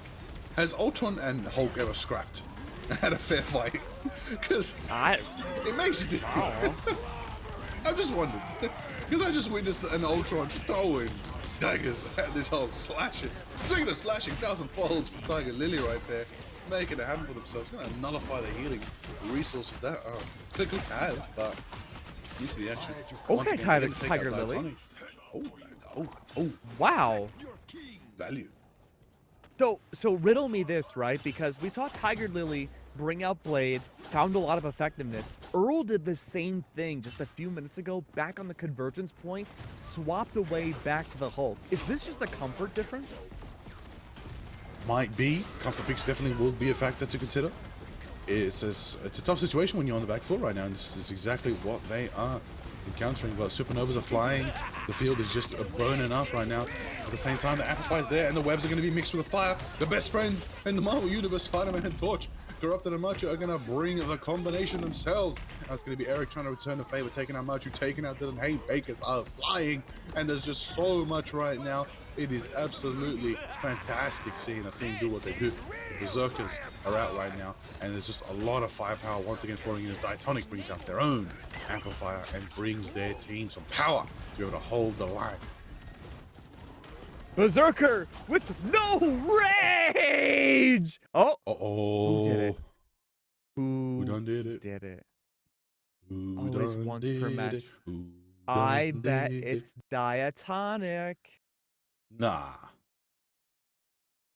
we're waiting on Jarvis is going to let us know in any moment. We're about to find out who is the left click criminal. Just when you thought they maybe got away with it. Let's see. Oh, I did not even think of this. Okay, Jarvis has just informed us that the Thing and Torch team up. Wait a minute. Hold on. Wait, okay. Let me see if this is correct. Correct me if I'm wrong, Jarvis. They activated the team up between the Human Torch. Sorry, yes, Human Torch and the Thing. But then they cancelled it, and that was a left click input. So it's not. So it's all good. I don't think no that wheel counted. speed. I feel like it's similar to proccing out Namor's ult but not using it. Oh, and because they didn't activate it, they never committed a left click to a damaging move. Because you are allowed to use left click as long as it. Or most abilities that use left click to deploy or to activate, which don't do damage, are allowed. So I think activating the team up is allowed, but using the team up is not. Which is so specific and so crazy. I love it. You know what? I'm happy I just get to yap into a mic because thinking about all the logistics and stuff is just too much for my little brain. There's a big fight happening. We can't forget about logistics. We can't think about anything. There's so many bright colors happening all at once. And no click are making sure that they can solidify themselves as being the first winning team so far in this tournament for round one of the round robin.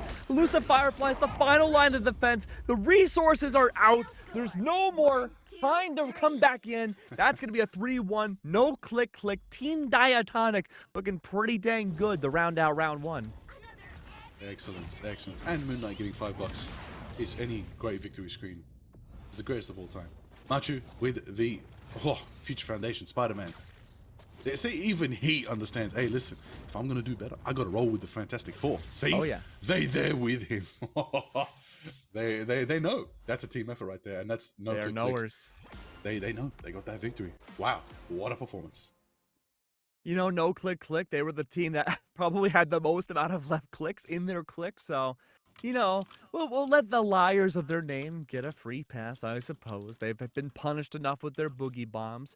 Gotta say, though, the two teams really to be the first ones to show up on this stream as essentially meta definers, realizing how strong that we could see a composition like Wolverine maybe be alongside Thing and Hulk, and have Spider-Man and Human Torch be pretty dang good as a team up as well, have been really good trendsetters to start off this tournament.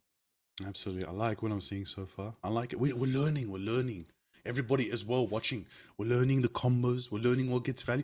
I'm a bit real. I think Blade cooked. I think Blade maybe Yeah. not the best, but definitely held his own.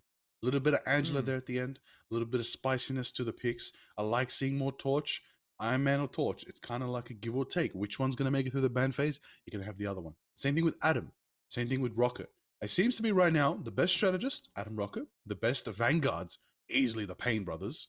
Easily throw in Yeah. Penny as well. The best duelist. A good mix between those who got those specialist picks. So like the Spider-Man, for example, from Machu, but Torch, Namor, probably Iron Man, Torch in the lead, following closely suited behind them, Iron Fist, Spider-Man, Namor. I think there's a couple sprinkled out there, maybe a little bit of Wolverine if the Payne brothers work well with the Wolverine player, just to have that team up. But that seems to be the kind of Flarkin meta, as they say, for the right way rumble.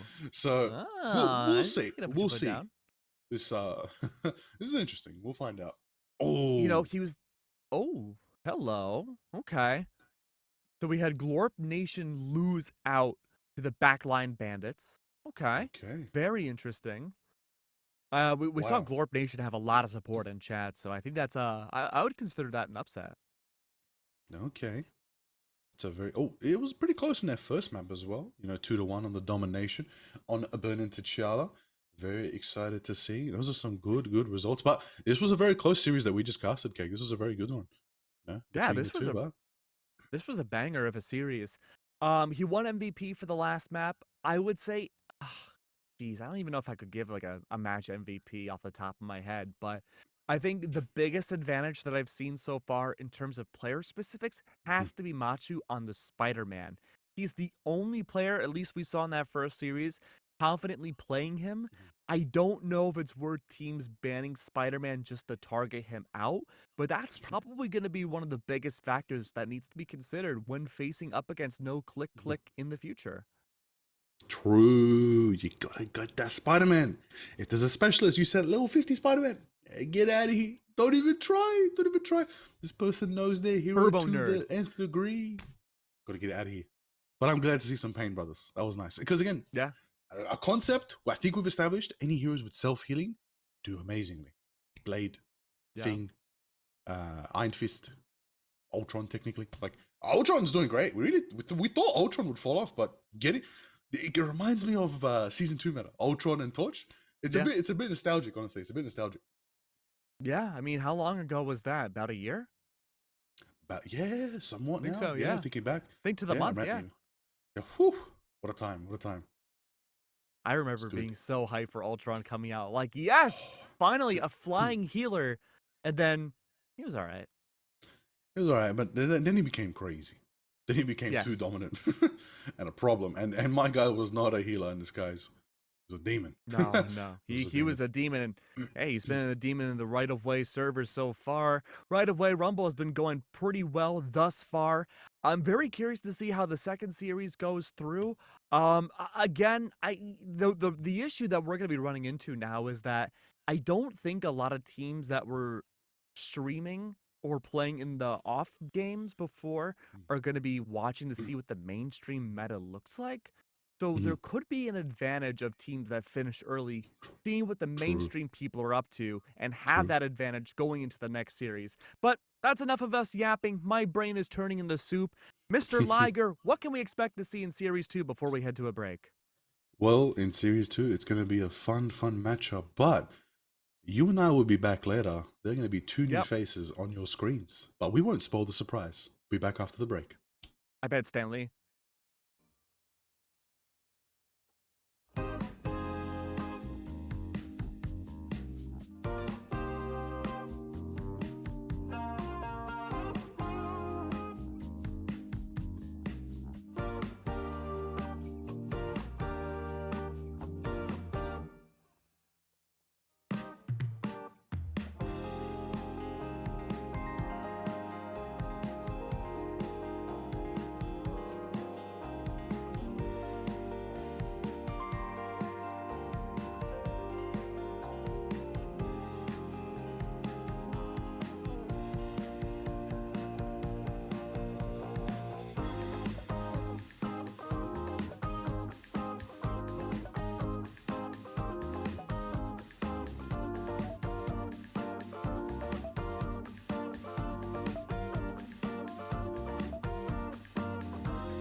We are so back. Welcome back, ladies and gentlemen, to the No Damage Rocket's Right of Way Rumble. I'm ThatOneDan. I'm fully dripped out for this occasion. And then next to me virtually is Stormie, who isn't too ready for this occasion, but you know, we're all here. We're here to have a good time. It's all for vibes. It's all for fun, and we cannot wait to get you through to the second match of the day.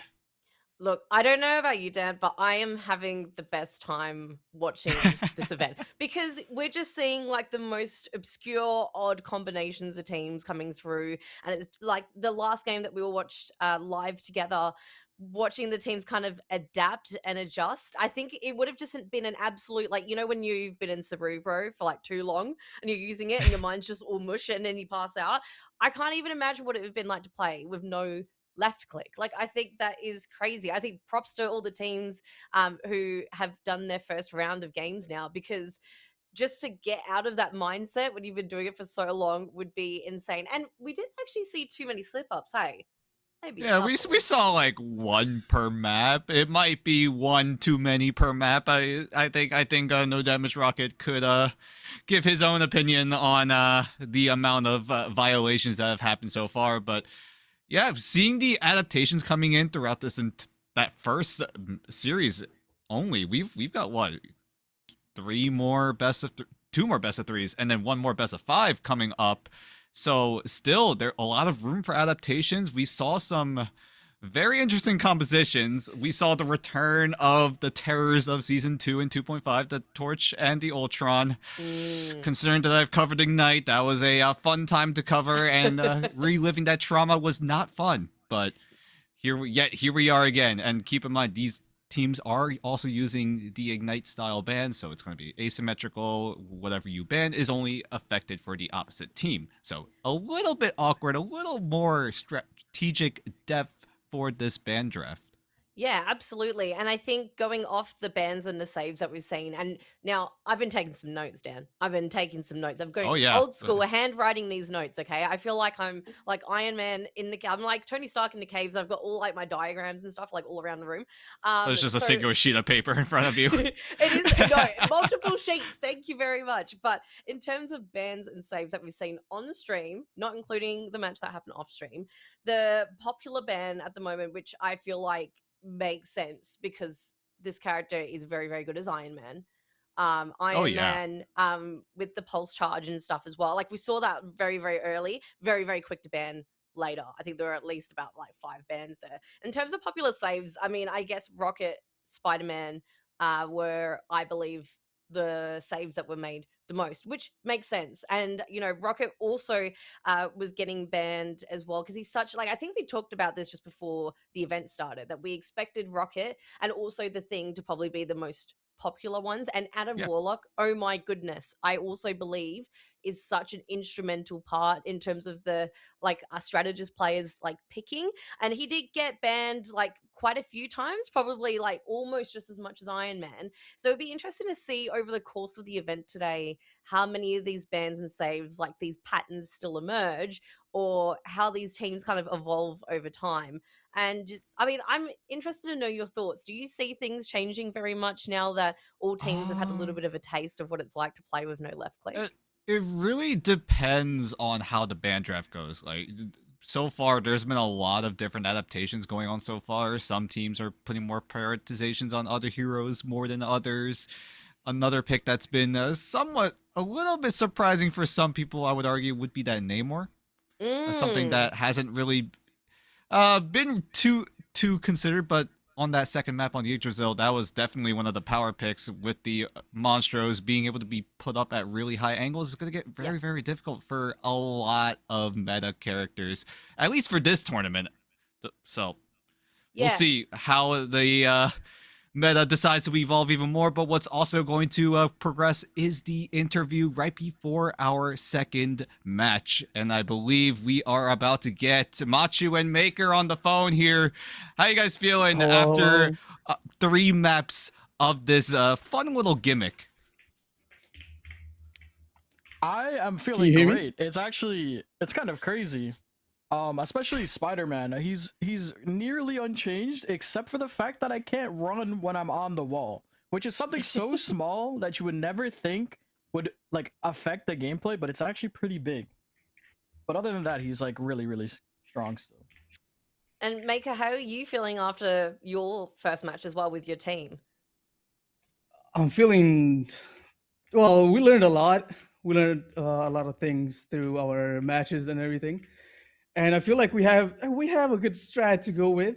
We've seen Spider-Man on our matches too, so we know what to counter that.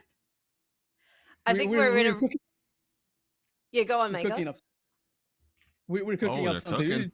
Be prepared. Cooking. Be prepared. I think there's a bit of reservedness with these interviews because people don't really want to give away too much of their strategies and what they're cooking, and they don't want to give too much away. But I mean, I guess for maybe Matthew, for you were talking about, you know, you're finding these little elements of your favorite characters, a bit of I guess a mind mess to play with without those left click abilities. Like, what do you think? Do you think you're going to come in even stronger now, despite the fact that you guys did really, really well in your first game? Do you feel like things may evolve or change? Like, do you think you guys are going to stick with what's comfortable? Or, I mean, as much as you want to tell us anyway, you can be as discreet as you want to be. But do you see yourselves kind of changing the rhythm that you've created in that first game going into your future matches? Yeah, I feel a lot of it is just like a small learning curve. So, I think I'm mostly comfortable with how it should be right now, but I'm still like getting a feel for it. But I think all of our teams, like the first game, really set us up for understanding what we do that's gonna work well together. So yeah. Okay. Just one more thing before we get into the battlefield. Do you guys have any sort of ego talk, any trash talk? You guys got something cooking up? You guys can let it all out here before we separate you guys and put you guys on the battle. Some trash talk. Anything goes. Just let them fly. Well, I don't want to be rude, but I can say one thing: Lord Nation will get that door. Are you sure? Okay. Are you sure the no click is going to be able to open up that door? I don't think so. Trust us. We'll see. Okay. All right. Quick, all right. Separate them now. Yeah. They're doing too much. They're doing too much. You guys gotta go. All right. Thank you guys. Thank you, Machu and Maker, for coming in for that interview. And now we get to see what the plan is going to be. Keep in mind, the map rotation is already preset. So we already know this first map that they're going into is going to be Hell's Heaven, a map that has a lot of environmental KO potential. So things like the Angela, Wolverine, other displacements as well could be very, very viable here. Yeah, I mean, are there any heroes, like you talked about Angela? We haven't seen a lot of Angela, and I was watching the chat a lot as well during the last game, so a lot of people are like, where's Mr. Fantastic? Like, there's still opportunities there for heroes we haven't seen on stream yet, I will add. We don't know, well, I mean, I don't know about you, but I don't know which ones we maybe haven't seen in our off-stream game yet. Any that you're kind of hoping to see just to change things up a little bit? Ooh, trying to think more off the top of my head. There's been some picks that we've obviously expected coming in, but there's also some other niche picks that have yet to be whipped out. The Angela is a great option. Obviously, I mean, what I was looking forward to, me personally, was the Penny Parker, but the problem was in our first match there was quite literally a Penny one trick, so that got smited relatively quickly. But Penny Parker really could be a sleeper pick if that Ness is in a pesky little spot and it's going to be difficult for either the Torch or the Iron Man, maybe even Ultron, to get their hands on that nest. Or you can just, go the other approach and just straight up ban them all. That's also a great option. Well, I've been really looking forward to hopefully seeing someone play Deadpool since Deadpool's been introduced. Oh, yeah, true. Total heal pool, actually. So you can still use the katanas. So, I think according to our tier ranking that we did earlier, we did put him up in S rank, but no one's interestingly picked Deadpool yet. So I'm really interested to see what kind of bans and saves we're going to see. I mean, I think we can maybe give a guesstimate as to what TTS are going to do. Obviously, this is Thing Sahur, and we've also got the backline bandits, I believe, for this game too. First time seeing backline bandits on the stream live. So interested to see what they're going to bring to the table. But yeah, I just want some of that Deadpool action. Give me those katanas. I want to see it happen. Now I do have to ask, which of the 3 Deadpools do you think would be the most viable here? Because all of them, don't get me wrong, are great options, but there could be 1 or 2 that could just be way too strong in this kind of format. Yeah, look, I mean, I'm a bit biased. I play a lot of heal pool. I play a lot of heal pool. I think the katanas giving off that healing and going into those really crowded fights that we're starting to see a lot of because of people like the Thing. Where you start to find these little congested clusters during different stages of the map. Or of the matches, sorry, as well. I think there's potential there in terms of, because we were talking as well about the different strategists that we haven't seen, characters that self-heal like Iron Fist Meditate and things like that. So I would like to see how heal pool could work. In terms of the other 2, I mean, it's really, really hard without his Deagles, right? Like, I think Deagles, I mean, you could still, I mean, in terms of his ranking system, getting the melee final hit is definitely tricky. Wow. We're starting to see advance and saves right in. We are just cruising by. All right, let's try to dissect this real quickly. First of all, Gorp Nation, did they miss out on 2 bans? Potentially. That is no glitch. I fear that is 2 bans missed out. Yeah, we got confirmation. Those are, in fact, 2 missed bans on the side of Gorp Nation. They, at the very least, got away with the one-sided Rocket Raccoon, whereas No Click Click have also gotten away with the one-sided Adam Warlock. But thankfully, Gorp Nation were also able to pick up the pieces and are able to get 2 picks one-sided for themselves. Yeah, I mean, look, it's not really surprising we're seeing, like, the Rocket Mantis Adam. That's no surprise at all. Ban on the Ultron. I was actually pretty chuffed, like, seeing how much Ultron actually did. We're being told, due to some technical issues, it's being a little bit trickier to ban for Glorp Nation. Yeah, that'll do it. Hopefully. Go on, Dan. No, that'll do it. Ping could definitely play a part, but No Click Click, though, using the first ban, they're gonna have to force it right onto Zotaic, who is the notable Hulk bee-hopping legend himself, so he's not gonna be able to take advantage of the Hulk, but we'll debate between the Deadpool and the Captain America. We got a good nice zoom in on the Rocket Raccoon, the mascot of this entire tournament, as Glorp Nation and No Click Click. 4 bans versus 2. Who comes out on top here? I also want to know who's going to press left click first. Now, I'm not trying to pick on Diatonic because we know that Diatonic's been on both sides of the... Allegedly, he said he didn't know what happened.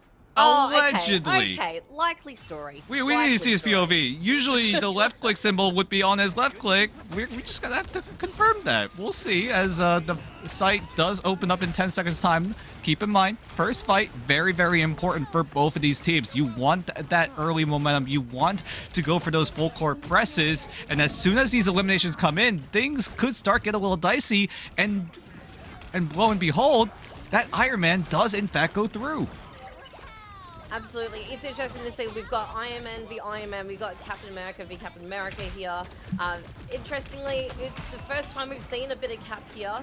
I feel like Iron Fist here is definitely a great viable pick in terms of getting up close in your face, but still providing that self-healing there as well. And, we've got Penny back on the scene, a Mantis from Maker. Is this kind of what you expected, Dan? Partly.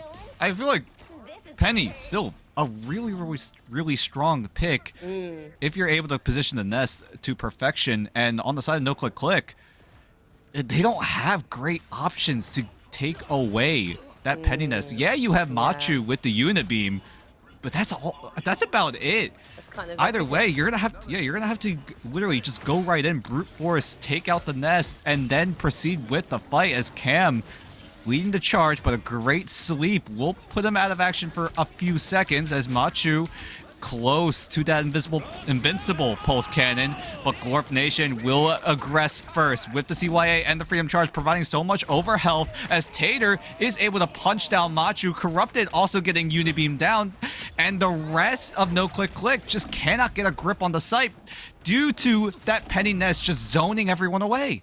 That is making an absolute lot of difference there, having that Penny on that team. You can see that, unfortunately, Match trying to take out that Rocket Raccoon ult, but just not being able to sustain himself. Like, Dylan and Diatonic here are going to have to work really, really hard at keeping their DPS and their tanks alive right now.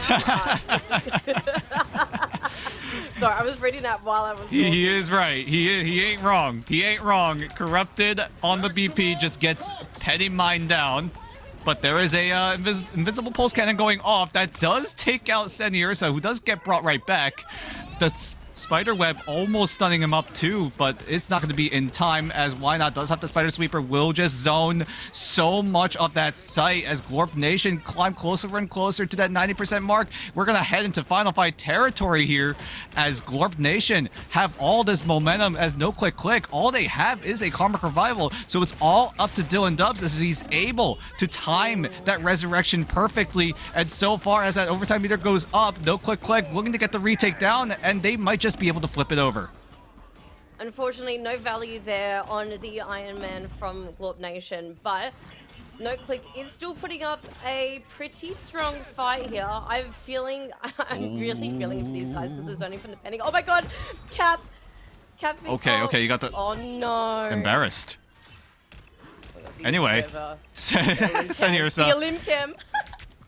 Seniersa does get the Unibeam down onto one, almost gets another as well. But the overtime meter is still coming up. Somehow Glorp were able to flip the site around because of No Click Click not just having that grasp for just a few seconds. And Glorp Nation will get control of the frozen airfield. And now we go to Super Soldier Factory, a map that is so good for these environmental KOs. Oh, absolutely. I mean, the zoning from the Penny, I think she's just such a big problem for No Click Click at the moment. I think, I don't know, it's really difficult. I mean, No Click Click has a few ultimates like almost ready to go by the time they get to the point when they do choose to use them, and how many of them choose to use them or perhaps tactically spread them out just to make sure they can sustain that point will be so important. No Damage Rocket says, loving the rocket pick, but questionable one KO on that KD. Oh, interesting. How did that happen? Very peculiar. Something must have happened. Yeah, that is a one. Hey, at least it's all ones, so it looks good. One. Okay. Yeah, 1-1-1-1-1.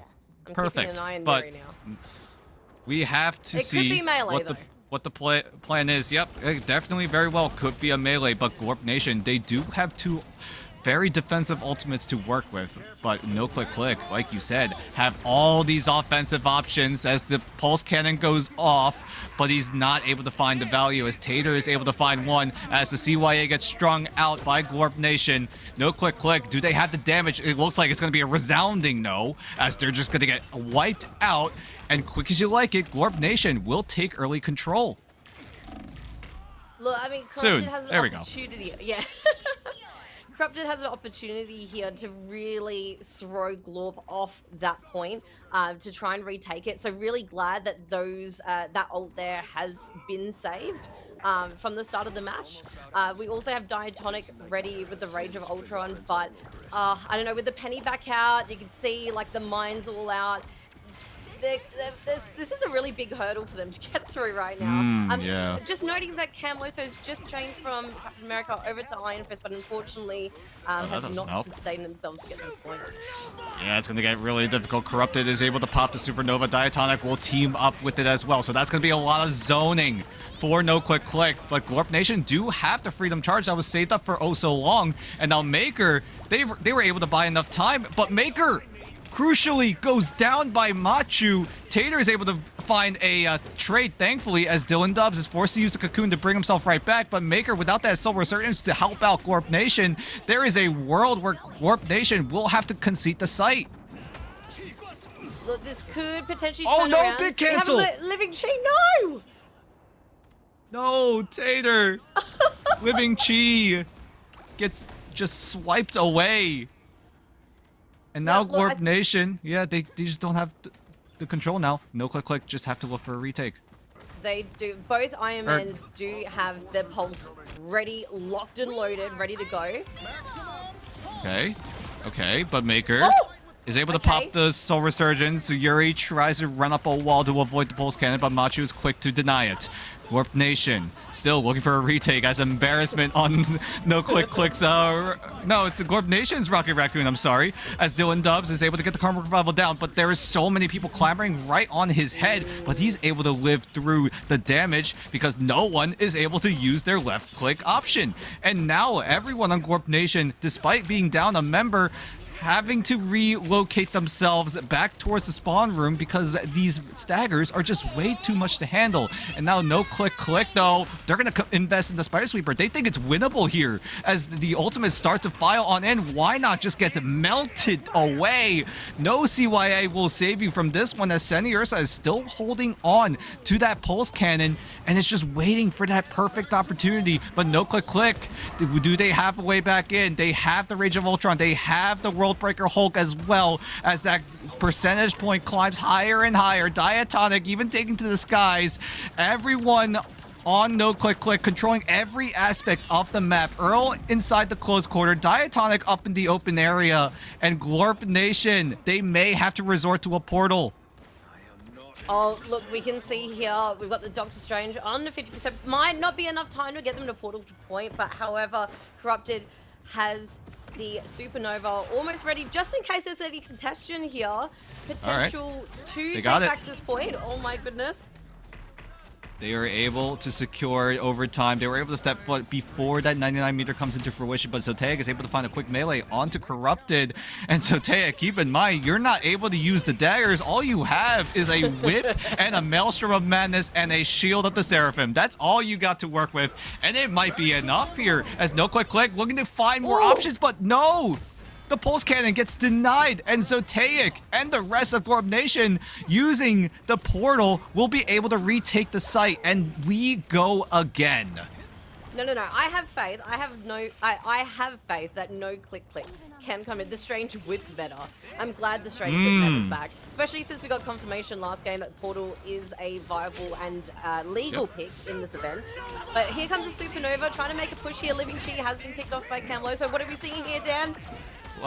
We're seeing everything. We're seeing so many particles flying around, but Seni Ursa, crucially, oh my god, 3 with the Unibeam. That is something you don't see very much every day nowadays, as everyone, oh my god, wait, Seni Ursa, another triple, making a quad. Oh my goodness, that's a 7 KO for Seni Ursa out of nowhere. 3 with the Unibeam, 3 with the Pulse Cannon, and now it's No Click's turn to use the portal. Machu is waving his fingers. He's able to get onto the site in time. Everyone's starting to pile on in, but No Click, they don't have ultimates to work with. It's all going to be up to Diatonic with the Rage of Ultron if he's able to get it in time, as Why Not Mooney is just zoning everyone away yet again with the Spider Sweeper. 99.99 is the name of the game here. It's Final Fight territory. Diatonic gets the ult off, but there is just trades going in left and right, 1-for-1 overall, but Gorp Nation are in a slight advantage until that Mantis goes down. But Diatonic, he might have been doing enough here as he's able to zone away everyone on Gorp Nation, but the point still in Gorp Nation's grasp. Another trade for a 1-for-1. Diatonic dangerously low will get taken out. Both the Iron Fist on both teams doing so much work here, but so far the feed floods red. No Click are able to flip, and they might be able to take control as we might head into a third round to separate these two. Oh my days, that's My so God. good. Oh, I love a little good overtime. Love a little That overtime. might have Jump been has clipped that. that would Oh my god. meta be damned, gimmick be damned, because goddamn, this is an absolute cinematic match. It's only map 1. We got 2 more maps in this 3-map series, 3-map block, you could argue, as No Click Click are able to win out despite missing out on 2 bans because, allegedly, because of 100 ping. Well, look, I'm really glad they came back. I feel like they really found their footing. You know, that Penny is still going to prove to be an absolute problem, but I think having corrupted on the Human Torch to try and, you know, take back the point is so instrumental. I mean, we did see Doctor Strange there from No Click Click for a little bit, I believe, but they have switched back off. Interesting to see how Glorp sustains their Doctor Strange as well. Okay, No Click Click though. Look at their lineup. Half the team taking to the skies. Torch on Corrupted, Machu on Iron Man, Diatonic on Ultron. Is this the solution for this close quarter melee setup that Glorp Nation are running, especially with that Penny Parker and the Iron Fist? Yeah, look, at this stage, it's Iron Man via Iron Man. But obviously, that Doctor Strange, the shield, providing quite a bit of value that helps sustain the team. We've got a Seer up, a Living Chi, and a cannon. Oh, great Not cannon. seeing any limbs there, though. Great cannon is used to deny the CUIA for staying on the map for any longer, but No Click Click, we're able to find control of the site, but Tater is still going to pop the Living Chi despite 2 members being sent away. He thinks it's winnable, but he's able to find 1, thankfully, so there is some value from that ultimate. But No Click Click still having control of that site means that they are able to full core press, look for staggers, and make sure that Glorp Nation take way too long to reset for the next fight. Yeah, absolutely. I mean, No Click Click are in a good position here where they've almost got a cannon. Hold on. No. Oh, okay. We're okay. We're good. We're good. Sandy Ursa has been. Time stops when you hear that. Yep. It's just like everyone just stops talking. Everyone just looks at the pulse cannon. It's like seeing a basketball during that buzzer beater. Does it go in? Does it go out? Does it bounce out of the rim? But for now, it's Glorp Nation and No Click Click just putting down the hurt on both teams. Machu looks to find 2 with the Unibeam, but can he find more as Dylan Dubs looks to bring the rest of No Click Click back into the fight, and Glorp Nation with half gone will have to reset quickly, and No Click Click, they're getting closer to shutting out Glorp Nation here in the 3rd round. I think they're in a really good position here. Machu has the cannon ready to go. We've also got Earl with the ult ready as well. We can see Cam trying to provide a little bit of pressure there. Got Living Chi almost ready under their belt. Cannon's out! Whoa! What? 3 for Machu! 4 for Machu! Out of nowhere! These pulse cannons have been causing so much problems for both teams, and No Click Click are trying to stop the portal coming out of Zotaic, and they might have been able to do so successfully. And No Click Click in round 3 shut out Glorp Nation, and they will win out here on Hell's Heaven. Oh my god. What? That was insane. I have not seen that many multi-man pulse cannons in a while. I think literally the last time I've seen this in one map was quite literally stage 1 of Ignite. Believe it or not, one of the teams actually picked up the Iron Man and got so much value on the pulse cannon. Something you don't see at the highest level of professional play, but here, oh boy, here it's been no different. Look at the stats. Machu, 25 final hits, and Seni Ursa is just right on his tail with 23. Yeah, it's massive. And I didn't want to say this earlier when we were interviewing Machu as well, not to put the pressure on and set expectations, but Machu in our last game has been known for some wicked final hit stats. I think there was one game as Spider-Man with 20 final hits against TTS. It's unsurprising to me, but awesome to see that consistency has carried across. I think the Penny ban I can already see into the future. I may not see that far into the future, but it's going to happen. It's going to happen, and I can feel it. I mean, there is the argument that No Click Click, even though they let the Penny Parker through, they were able to work around it. You look at their lineup. They've got Earl on the solo Vanguard. And And we also got Corrupted, Machu, and Diatonic all flying around. I mean, maybe you could argue Dylan Dubs also flies now that, you know, he has the change where he's able to get a little bit of mobility. Oh yeah. But they fly yeah. now. I mean,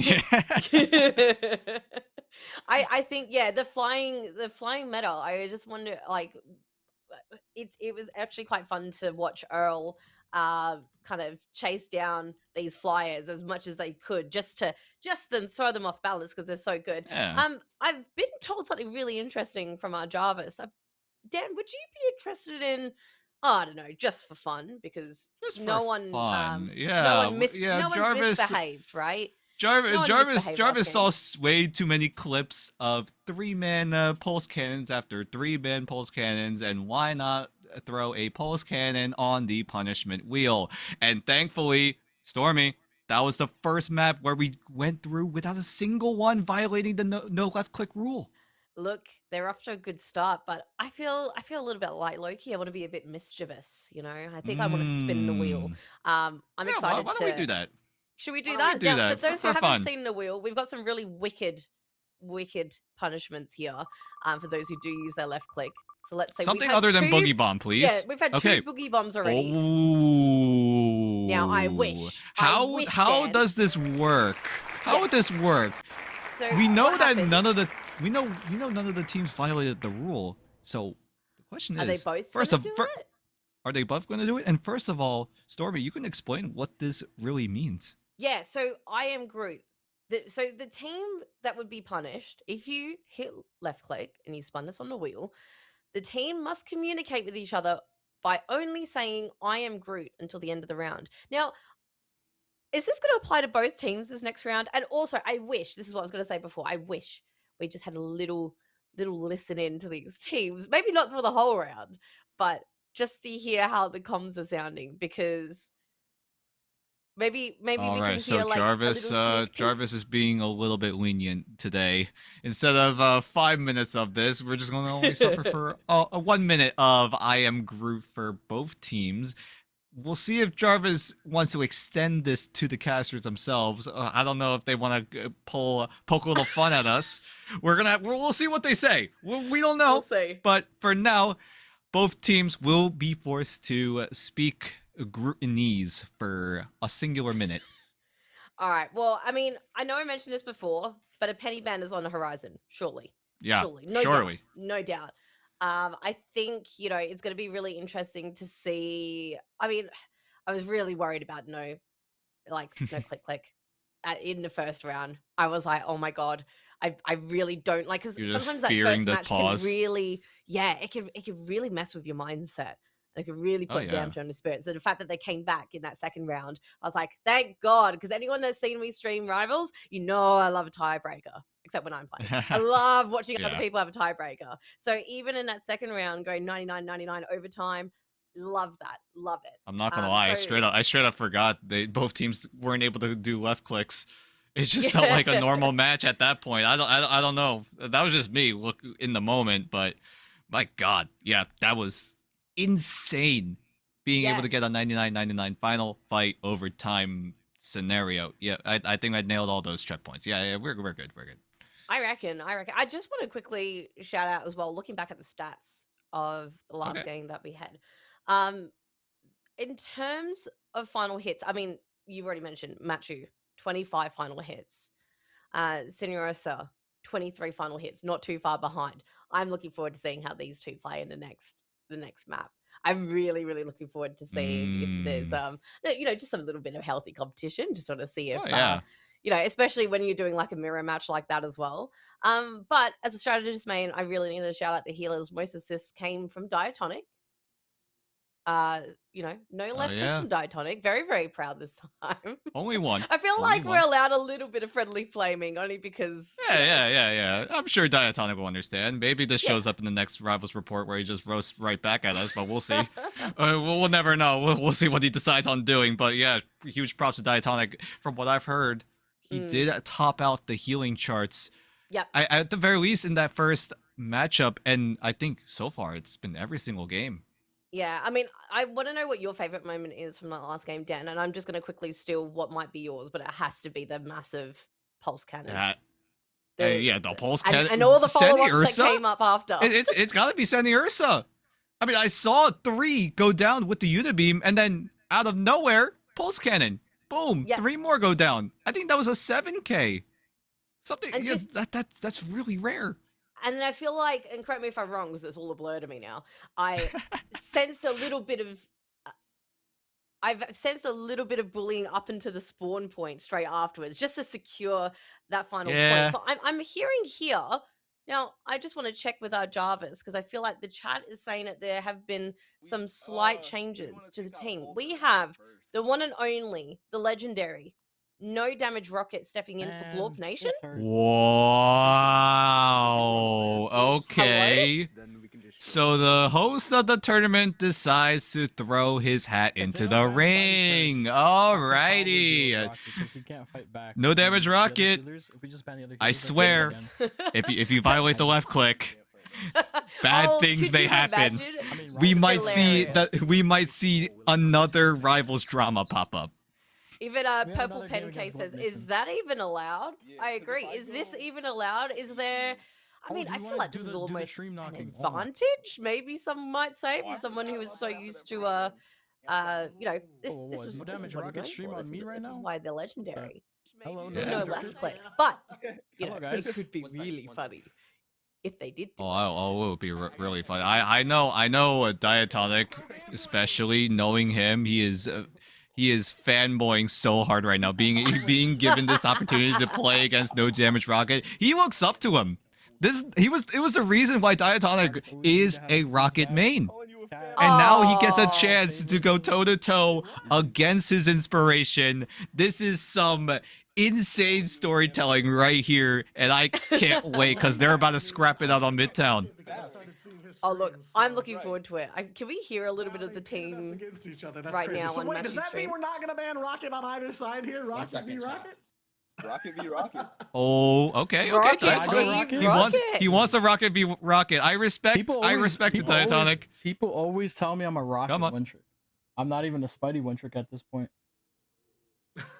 Yo, Cam, do you have the? Yeah, they gotta honor the Rocket. Only for specific. They gotta let the Rocket through. Spammed at one point. So that does leave room for other options. Maybe Iron Man. Please ban Iron Man. That was literally the second time we've seen Iron Man go through. Who's inviting me so I can add you to the list? Yeah, enough is enough. I get this domination. You know, you got a little circle that you have to defend, and if people are in a constricted area, it leaves a lot of room for the pulse cannon to get value. But yeah, that Iron Man definitely needs to be hung up. I'm just put away to the side. Chat. I'm just reading the chat at the moment. Mayo's gone, Rocket subbing in for Glorp Nation as like a PE teacher subbing in for a team to win the game. there's some you know, Beri's just gone, chat, is this a sign of favoritism?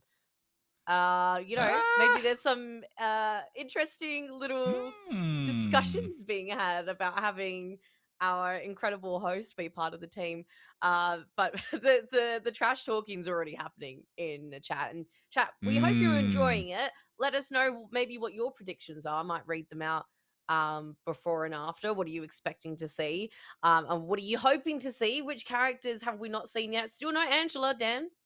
Still no Angela. Still no Angela, even though it was really enticing with Hell's Heaven being picked up, especially in the Super Soldier Factory. That's the one. That's where you got the lava, and you can send them right down into the abyss.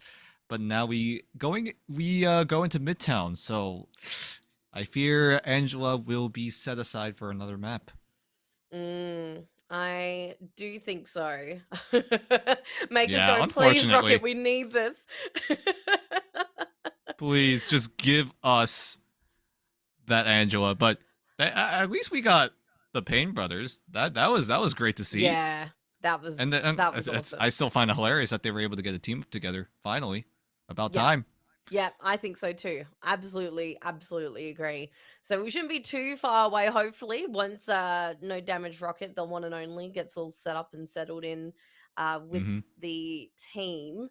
I got teased a little bit though. There was one point between 2 maps where I saw someone flicker over to Deadpool and then went straight to Doctor Oh, Strange. yeah. So I'm still hopeful. The selfish part of me is hoping to see Deadpool in some variety in some role tonight. But I think it we'll just have to might wait and be. I think see. it might be Zotaic's backup pick. I know if his Hulk isn't available, he usually resorts to the Vanguard pool. But Come on, he thought about it, but then switched over to something else. And I do want to touch up. There are some interesting picks that haven't really been used.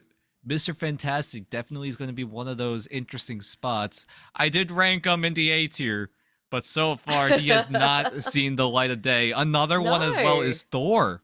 I mean, yeah, you can't use the Awakening Rune, but I think that CC knockback potential could be beneficial when it goes to isolate people. Agreed. It would be interesting to see if Blade comes back a little bit more, because we saw Blade at the end of the last live streamed match that we had, and that proved to be quite good, actually. So I wouldn't be surprised if Blade made a little bit of a comeback. But, you know, if we're going to have a friendly Rocket v Rocket game next match, Zodiac, so I was on Deadpool for a little, we lost badly. No, we believe, keep the spirits up. Keep the spirits up. Don't let it dampen you. And there's no pressure. I'm not telling you to play Deadpool. You play whoever your heart desires. Whoever your heart desires. And you can go any role. You're not restricted to 2-2-2. You're not restricted to any of that. You could go triple strategist for all I care. Absolutely. Just don't hit the left click. That's all we ask at this point. And you guys, I'm talking to the players. You guys are doing a good job already. You've gone through one map without a single violation. Now, just keep it going. Keep doing that until the rest of the tournament. But either way, as a little reminder as well, they still have to speak in Groot for the first minute of this next map as we head into the band draft on the streets of Midtown. What does Gorp Nation do? What does No Click Click decide to adjust towards? We all settle this here. No Spider-Man. There you go. That's a target bet onto Machu. Does No Click Click go for the Hulk? Yep, there you go. Machu gets target banned. They go right back, target down Zotaic's Pride and Joy. And now No Click Click, they do have a chance to save. So these one tricks being banned out doesn't allow any of them to find a way to shut down the Iron Man. Gorp Nation do have an opportunity to get the Iron Man for themselves. They are able to take away the resurrection potential from No Click Click. But what does Gorp Nation go for? They're gonna save the rocket. Okay. Rocket No Click Click. You guys, you better honor it. You better honor it. Yeah. Don't you ban the like? Can you? No, imagine? I mean they can't ban it anymore. It's all up to Gorp Nation if they're gonna honor it. The suspense is killing me.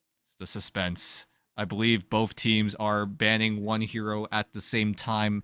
We have crossed the halfway point in this ban draft.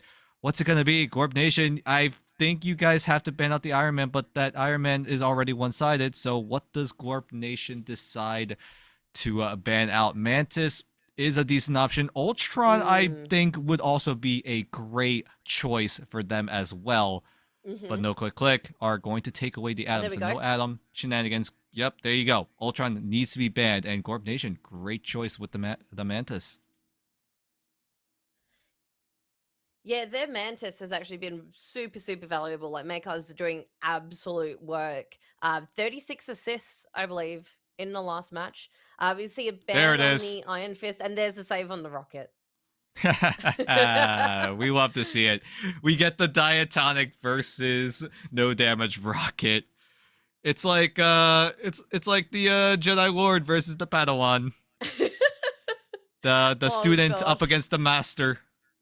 I can't. I'm so excited. Dude, I'm sure he's super excited. I don't think he expected this coming in, but Gorp Nation needed a substitute, and No Damage Rocket was like, you know what? Flark this. I'm just gonna go in. I'm gonna go play this match out. I don't think anyone expected this. No one saw it coming. And No Click Click. How do they keep this momentum going into Midtown? That is going to be the big question mark here. What composition do they cook up? Do they do the same thing that they did last map, where they send half their team up into the sky? Keep in mind, they've also got Angela as well, so they could very well make it a 4-team composition where they're all up in the sky. And then maybe add Storm, but you know, Storm's a little bit unplayable, but you never know. Unfortunately, my girl Storm. Our first Scarlet Witch, potentially, from Glorp Nation. Oh. Interesting. Yeah, oh wow. Yeah, they're on the defense side, so I'm sure they're already rolled out. Yep, there it is. So the thing about Scarlet Witch, you can use the projectiles coming out of the right click, but that left click reduces the cooldown of the right click. And I believe the right click cooldown for each charge is like around 4 seconds, so... And 4 seconds feels like a lifetime. Very, very Yeah, 4 seconds is long in this game. For sure, but Machu already kicking things off with a triple, I assume. As this momentum from No Click Click is no signs of stopping. No Damage Rocket and Diatonic are relatively even in this ultimate race. 38% compared to now 43, as No Damage Rocket just catapults himself into the lead. But that's going to be where everything goes down to, maybe. As No Click Click, though, they've got Cam at 62, 69% on Machu as well. So these duelist ultimates could really shut down Glorp Nation before this fight even starts. I know. I'm really feeling for them. I feel like I can imagine that Scarlet Witch may potentially switch because they're... Hey. Earl is there you go. picking Wait, so Tank pulled out Deadpool. There you go. You guys got it. I know, I got it, but now I feel responsible. I feel somewhat responsible. Hey, it's okay. He got a KO. That's all that matters. As Dylan goes for the flank Namor strategy, but isn't able to find the elimination. But Maker, Dylan Dubs are going to get traded out, but Maker does get brought right back. No Damage Rocket does have the Cosmic Yarn. The Pulse comes in, and Machu gets 2 before the monsters are able to shut him down. But this momentum by No Click Click, they've got the ban advantage. They have so much momentum. And everything comes down to Tater. If he's able to get a goaded clobbering time down, Yancey Street Charge is going to only do so much. But with him being so low, he's forced to press the Q button, but he's not able to survive. That is very, very unfortunate for Tater, losing that incredible clobbering time. We've got the Living Chi coming from Cam here. A couple of ults under No Click's belt. We've got the Seer out as well, trying to push. Well, No Damage Rocket trying to make sure they don't push any further. But I don't know, Dan. This is stressing me out because I'm watching our very own No Damage Rocket go up against this opposite team. Okay, like, but Cam? I'm just trying to not be too biased because I want No Damage to have fun and embarrassed. Keep going. But how embarrassing! How embarrassing! The observer that was No Damage Rocket himself. I'm sure chat's flaming the hell out of No Damage Rocket. Actually, don't do that. Don't flame the host. He did nothing wrong. He's just playing the game. We're all here for the love of the game at this point. But Corrupted isn't here for the love of the game. He's here for the love of the KOs, and he's gonna find one with the hand of Bast, as Dylan is able to laser down Seniursa with his own Monstros. But there are way more lasers being flown around. Machu could shut down this whole resurgence. Great placement there. So that's the key strategist ultimate gone. And it's going to be a one-sided CYA strung out by Diatonic, as Cam is able to take full advantage. Kunlun kick into the back of Zotaic's butt. And they are able to secure that second point. Yeah, look, No Clicks really a force to be reckoned with here at the moment. Be interesting to see what Scarlet Witch on the Glorp side of things is going to bring to the they're still here, on it. Yeah, I'm very surprised actually. I'm waiting for them to surprise me. I don't want to say anything so much just yet, but wait a minute. Look at Zotaic. He's got Reed Richards on the field. Finally. What does he do? Can he cook? He does have a team up with Rocket now, thanks to the Season 6.5 changes. So I fear this might be the only time we see the Mr. Fantastic and the Rocket Raccoon team up ability. with the Rocket Network. Machu was able to laser down Tater, but brought right back thanks to the Rebirth Beacon. So Taek, still in the thick of it, is able to use the stretchy hands to melee down as many members as possible, even inflates himself up as Glorp Nation, they've got to get a hold down, but no click with the barrage of ultimates of their own. Why not could shut things down quickly as Machu wasn't able to escape, wasn't able to laser down the Scarlet Witch in time, and Wanda is able to find a very important pick in order to kill this momentum from no click. Now look, this was some really, really good defense by Glorp, but we do have Machu ready with the cannon. We've got Corrupted not too far away with Black Panther's ult as well. Machu, okay, he's able to shut down Maker again, but the Rebirth Beacon brings him right back again. Brainiac Bounce, even going to be committed on by Zotaic, just to zone, I believe, the rest of no click away. And there we go, there's the Thor coming in from Seniursa. Everything is legal for Seniursa's kit except that Awakening Rune. So, no click. Are they able to adjust? Do they just stick true to the composition that they are running at this very moment? Dylan Dubs does have the horn, but obviously he cannot sound it because that requires a single left click. And no click. They're getting closer to that full push. Machu is forced to commit the Soul Resurgence. No click. They just have 2.4 meters to go for. Machu is able to find Maker again, but again, that Rebirth Beacon just brings him right back again and again. And Glorp Nation, they have to rely on this God of Thunder to get a lot of value. This zone coming in from Glorp Nation is absolutely perfect. And again, this momentum is just going to get shut down. Cam popping the Living Chi all by his lonesome. He thinks it's actually winnable here, but the CYA is going to be forced out, so it's still going to be a worthwhile trade for Cam Loso as he's able to stall as much as possible to prevent that convoy from moving further backwards. I have to say, props to Maker on the amount of sleeps I've seen them throw out thus far. It's been really, really good to see. But right at the edge of this final pivotal moment of this map, we're seeing both teams not backing down. Another cannon. Okay, shuts down Tater. Unibeam finds Seniursa, so that's the front line of Glorp Nation gone. And no click. They surely are able to take advantage of this as these tanky frontline members are nowhere to be seen, and it just shockwaves back into the backline of Glorp Nation, and this collateral damage is going to be enough as no click complete the full push. Honestly, no click's momentum, it just was not slowing down. Like there were some moments where it came to a slight standstill, but you know, I think I still don't know about the Wonder pick, Dan. I'm still I don't know. It's an interesting one. I mean, at this stage, Diatonic might look like the only strategist for no click here. I think Maker, I feel so bad. I feel like there were two moments I saw Maker just get absolutely targeted by Machu's pulse. Is this no damage rocket switching to heal pool? Oh my god. Am I pressed? Maybe they are on the attacking side, so only time will tell to see if no damage rocket does in fact commit onto it. But we do have a chance to look at no click composition because they're on the defensive side, so they're forced to roll out and set up on the defense. So whatever composition that they're running right now is pretty much locked in. Oh look, unless no damage rocket's just tasing me and they're gonna switch.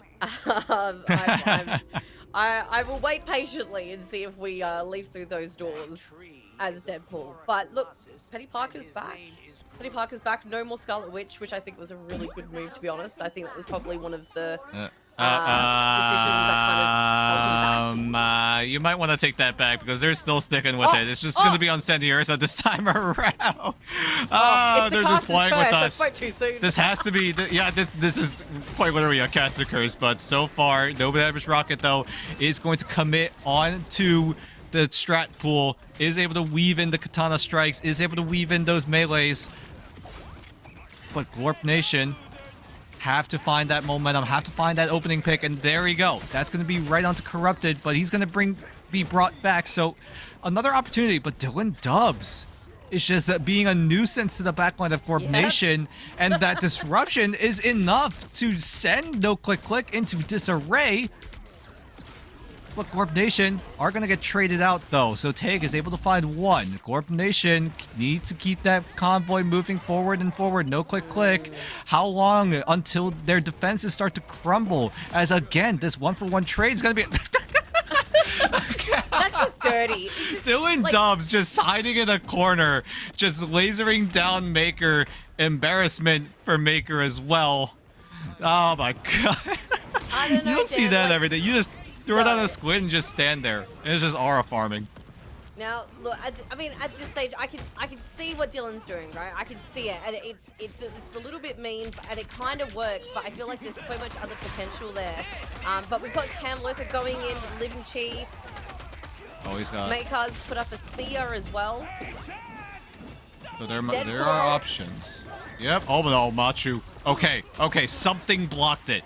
Thank goodness, because Machu was kind of getting away with way too many murders as this point, just getting mollied up by Corrupted. So he's close to that supernova because of the sheer amount of damage. Is Zotaeg even going to commit to the Braining Out bounce to try to zone away no click click? But two go down on the side of Gorp Nation, and Zotaeg need to find a way to navigate towards a 3v6 win, but they're not going to be so lucky as no click click. Just keep that defense going. 2 minutes left on the timer. Do Gorp Nation have an adjustment here? Yeah, look, at this stage, we have gotten lost the Scarlet Witch and traded that over for Thor from Gorp Nation. Still going with the Penny and Deadpool and Mr. Fantastic. These are a couple of these characters we don't see as much of so far this game, but they've got a lot of work to do to push around this corner, especially where it gets really tight in this section here. But Zodiac on the Mr. Fantastic, kind of pushing in, being a little bit of a menace. See if they can allow us a little bit of room to move up here. So far, it's looking good. Zotaeg is eyeing towards a second pick, but it looks like his fellow teammates are able to clean up the job. The Gorp Nation have ultimates to work with. No click click though. They don't really have many to work with. They have the pulse cannon. Diatonic's close to the CYA. But will it be kicked in time as Maker could threaten a very aggressive one? But Seni Ursa with the God of Thunder is able to bolt down Machu.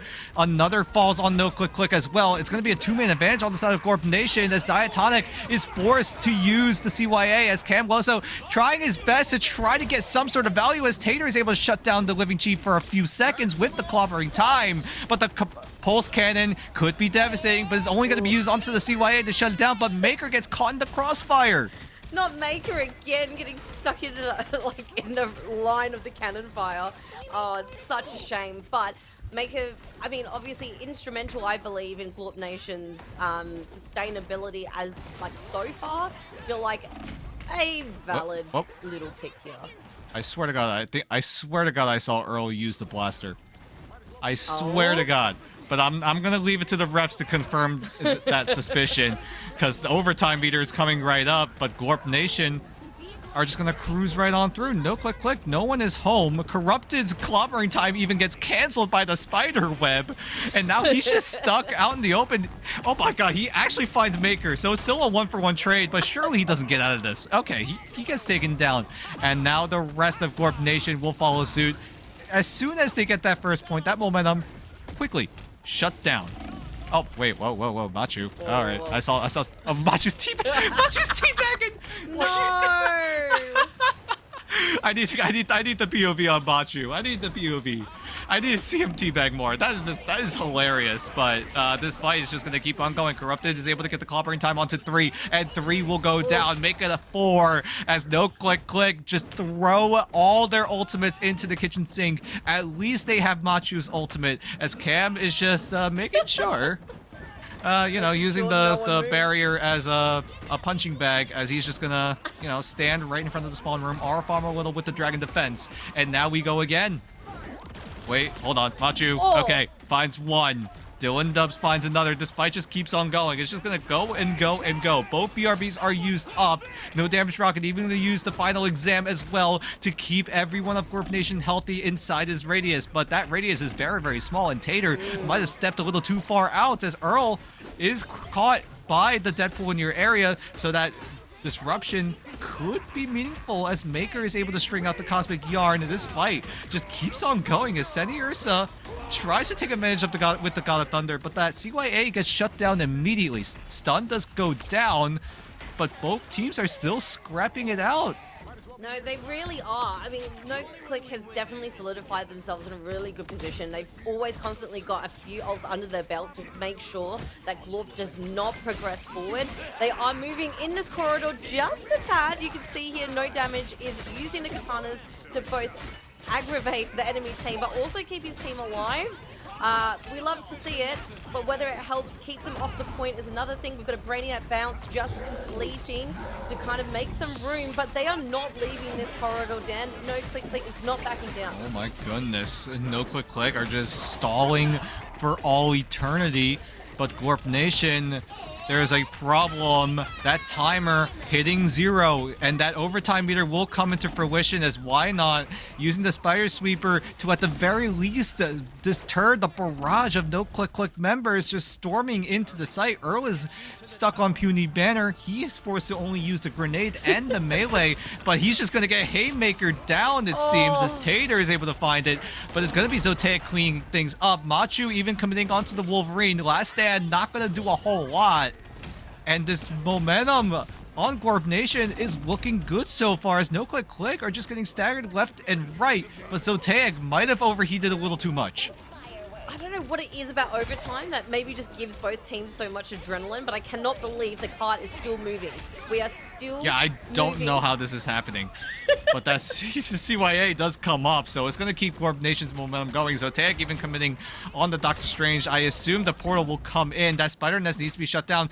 Twin Tubbs doing a little bit of a Minecraft impression, just waving his trident to get rid of that BRB as that overtime meter does come up, but it might soon come down as No Click have all of the picks here. It's going to be a full team wipe, and No Click will secure Midtown for themselves, despite No Damage Rocket helping them out on the flip side.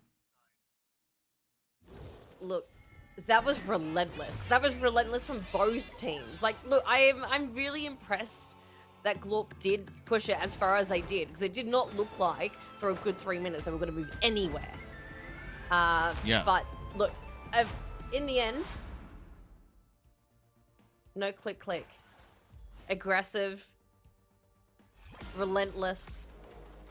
I need to find more similar objectives. All of the above. Cinematic. They were not you backing would say. down. Oh my god. Oh my god. Diatonic. you oh my dude. What is that stat line? Diatonic. Are you aware what you just did? You just did a No Damage Rocket game against No Damage Rocket himself. Look at that. Look at that. 0 final hits. 0 damage. 0 accuracy. 0 eliminations. Was not expecting our No Damage Rocket to be playing heal pool. Dude, okay, Diatonic, if you're hearing me right now, watching the VOD, you need to include this in your next Rivals report. You gotta. This is a flex you will not have in a very long time. This is a very special opportunity to play against No Damage Rocket. Oh my gosh, I'm sure he is freaking out right now. Yes, No Damage Rocket has just said making Rocket proud. Do you hear that, Diatonic? I saw him pop up in chat right now. He said GG's to No Damage Rocket. He says he's not worthy. Come on, man. You are. I think you're more than worthy of besting your own master, your own inspiration. Yeah, everyone's saying that 64 assists is absurd. Yeah, but, that is incredible. Oh my goodness. I was going to say, we're talking about final hits and everything. Machu, 26 final hits, 50 elims, breaking the big 5-0. That is something else. It just blew my mind just how consistent Machu has been. Like, I don't want to already start talking MVPs and everything. Ah, there he is. Look, my man. Look at this guy. We're so proud of you. He looks so nonchalant. It looks like he just was just another. He's like just another day in the office. You gotta look good in front of guys your wanna, in front of your idol. You gotta after? play it chill. That's crazy. I don't think it's worth it for the sweater. I don't think. Dude, I'm sure he is going through it. Don't do it. I wish to Joking, but, like, win out we can still against win. one of your own inspirations, one of your own masters. Oh my goodness, Diatonic. I gotta give all the flowers to him. He is cooking right now. What is it? Yeah. At least for the first 4 maps, he was the highest, topping the charts in terms of healing. And now in this game, you win against No Damage Rocket himself. Yeah. No, What it's huge. what It's what huge. better tournament can you ask for? Like, this is already like you've like checked off all your list on your list. Like, all your goals have been met. And now we move on to the third and final map. And Stormie, it's one of the most heavily favorited maps, I think, for us in the green room. It's Heart of Heaven. Clouds and all that jazz. I'm really excited for this one. I truly believe like there needs to be a little shift, like a little shake up in like something for Glorp Nation comp wise, because there was some I love seeing a new character not being used, like, being used, sorry, for the first time in this event, especially in an event like this where you're not allowed to use your left click. I think Scarlet Witch definitely did hinder the progression that Glorp could have had, especially being on that character for so long. I am very happy that we did get to see a bit of Mr. Fantastic, which wasn't terrible. But it's good to see that they are experimenting with ways that they can potentially adapt and evolve going into this third map as well. And I do want to see more of that. I think, you know, it's time for them to find their footing now and push back, because no click, like, you know, Earl on the Hulk.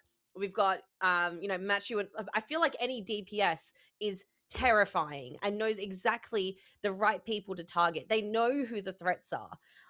You know, I think Camloso as well, just being an absolute menace and a pain to all those like squishier enemies.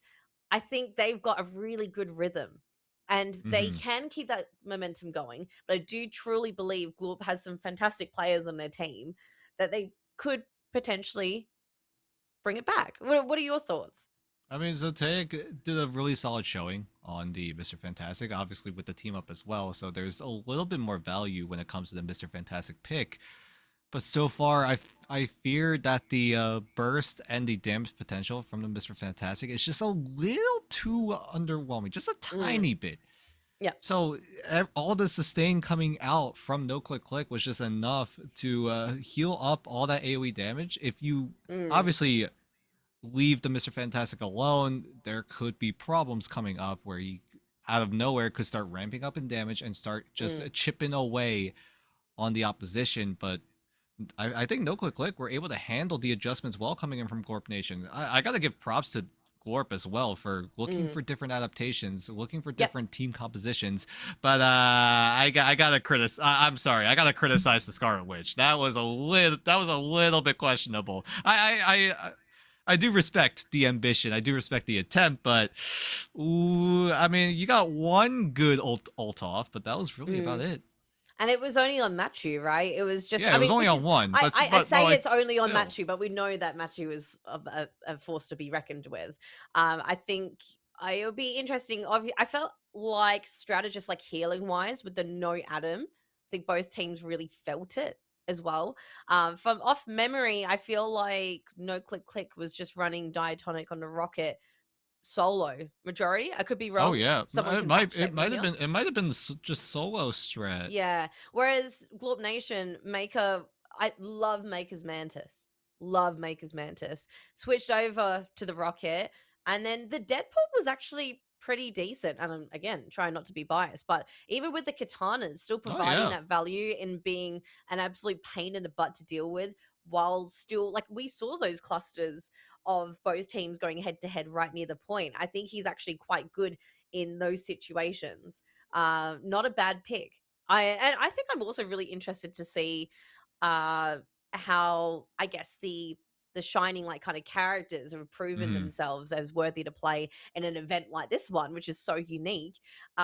Will influence the other teams as well, you know, just through hearing about, oh yeah, this person, you know, switched Miss Fantastic and did this. And I have to also mention though, because we laughed about it quite a bit. It was quite entertaining to watch. Dylan on the Namor, just kind of chilling back. He was literally just playing flank. He was just literally just sitting at an off angle, just all the way in frickin' Narnia, just throwing squids down and hoping for the best. You got squids, you just throw a right click and then pray that it hits someone. Maybe it enrages the monstros, get that extra little attack speed. Yeah, And, it just felt wrong. Is this the best adaptation of tower defense? I feel like that might be the best way to describe what Dylan's playstyle was. He was just literally just positioning himself and just using the turrets to try to take down the horde. Look, I think I love a good underdog story, right? I'd love to see Glorp kind of get their footing back, because obviously No Click Click has this confidence about them now, especially being so aggressive like that after Glorp reached that first point and you had Camloso up in their face in spawn with the living chi just being like, come at me, fearless, like they know that they've got this really tight knit, and I would love to have that little listen into what their team comms is like. We never got to hear their Groot. Don't forget that first minute they were supposed to I am Groot for about a full minute. So hopefully if we watch back the VOD, we can see what that's like. But I think it's time for some more picks and bans before we go into this third round for Series 2. Yeah, it's been a lot of doom and gloom type of maps so far in this 3-map block, but now we get into brighter pastures, some greener grass, I guess you could call it. We've got Heart of Heaven here. Final map between these two. Glorp Nation up against No Click Click. Right now, No Click Click, I think they are relatively undefeated. No, they're not undefeated just yet. They did drop a map in the past matchup. So No Click Click are up, I believe. What is it? 4 maps? That's four wins already. So huge advantage going into this final map of this 3-block series, whereas Glorp Nation, I fear they are still getting a single map on the board here, but so far Glorp Nation will settle down with the rocket 1 versus 1, and we'll just keep the rocket to themselves. Also, props to the only no damage rocket for stepping in for Glorp when they lost a member of their team. I think this event, even though there's some blue units on the line, right? There's units on the line, but in the end of the day, this is such a unique concept that this event has brought to the table. And I think, well, I can't speak for everyone, but I don't know about you, Dan. I'm enjoying myself. This is really fun. Oh, this is amazing. For the matches to be so quick and still have that same amount of pacing. But let's have a look here. No Adams. I'm scared of that one-sided Iron Man. No Click Click somehow were able to get away with that. Actually, no. Why would I be surprised? They're forced to ban out Zotaic's Hulk. Glorp Nation are forced to take away Machu's Spider-Man, which does allow the one-sided Iron Man to kick in, as we are getting word from Jarvis that because of that one-sided Iron Man pick, things have paused. We're hanging tight. Came across a little bit of an issue. So we've got word that Jarvis, in fact, decided, hey, why don't we just unplug Machu's computer and crash his game? So that's exactly what happened. Jarvis decided to unplug Machu's computer. We'll put that at that storyline. For everyone saying that that's not real. No, it's real. It's real. I'm sure Machu is quickly recovering from Jarvis's shenanigans. And thank you, Rocket. Thanks, Rocket. Thank you for hosting this, man. This is absolutely amazing. This is an amazing concept. Yeah. Who knew that a single button could shake up the entire meta? I think while we're waiting for Machu as well, I just want to take a moment to say the prod team behind the event, working behind the scenes. You guys have no idea how many people are working behind the scenes to give you the event that we have right now. Hey, we're back. Graphics, the coordination behind the scenes, props. Everyone, W prod, please. W prod. W everything. W everything. W players, W casters. Yes, W casters as well. But we have to finish out this band draft from Corp Nation against No Click Click. This is the third and final map between these two teams in this matchup.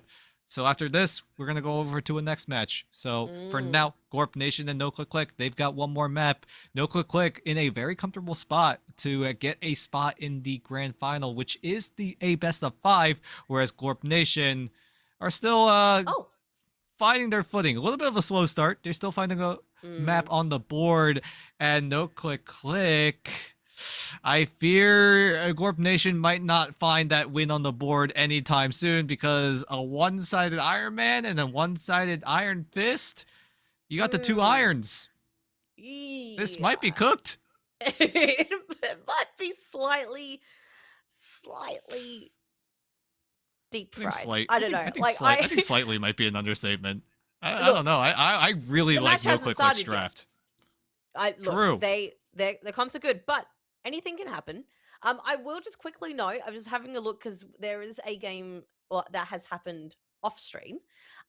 Just reporting here that Backline Bandits cleaned out Thing Saho 3-0. Okay. We haven't seen Backline Bandits yet, I believe, on stream.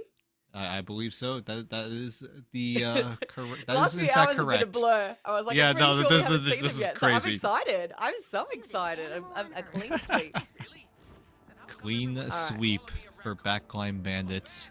So that means Gorp Nation and Thing Sahur are a bit behind when it comes to these map wins, but Gorp Nation, they've got one more chance here in this 3-map block, and what better way than to settle it here sky high in the mile-high map of Heart of Heaven.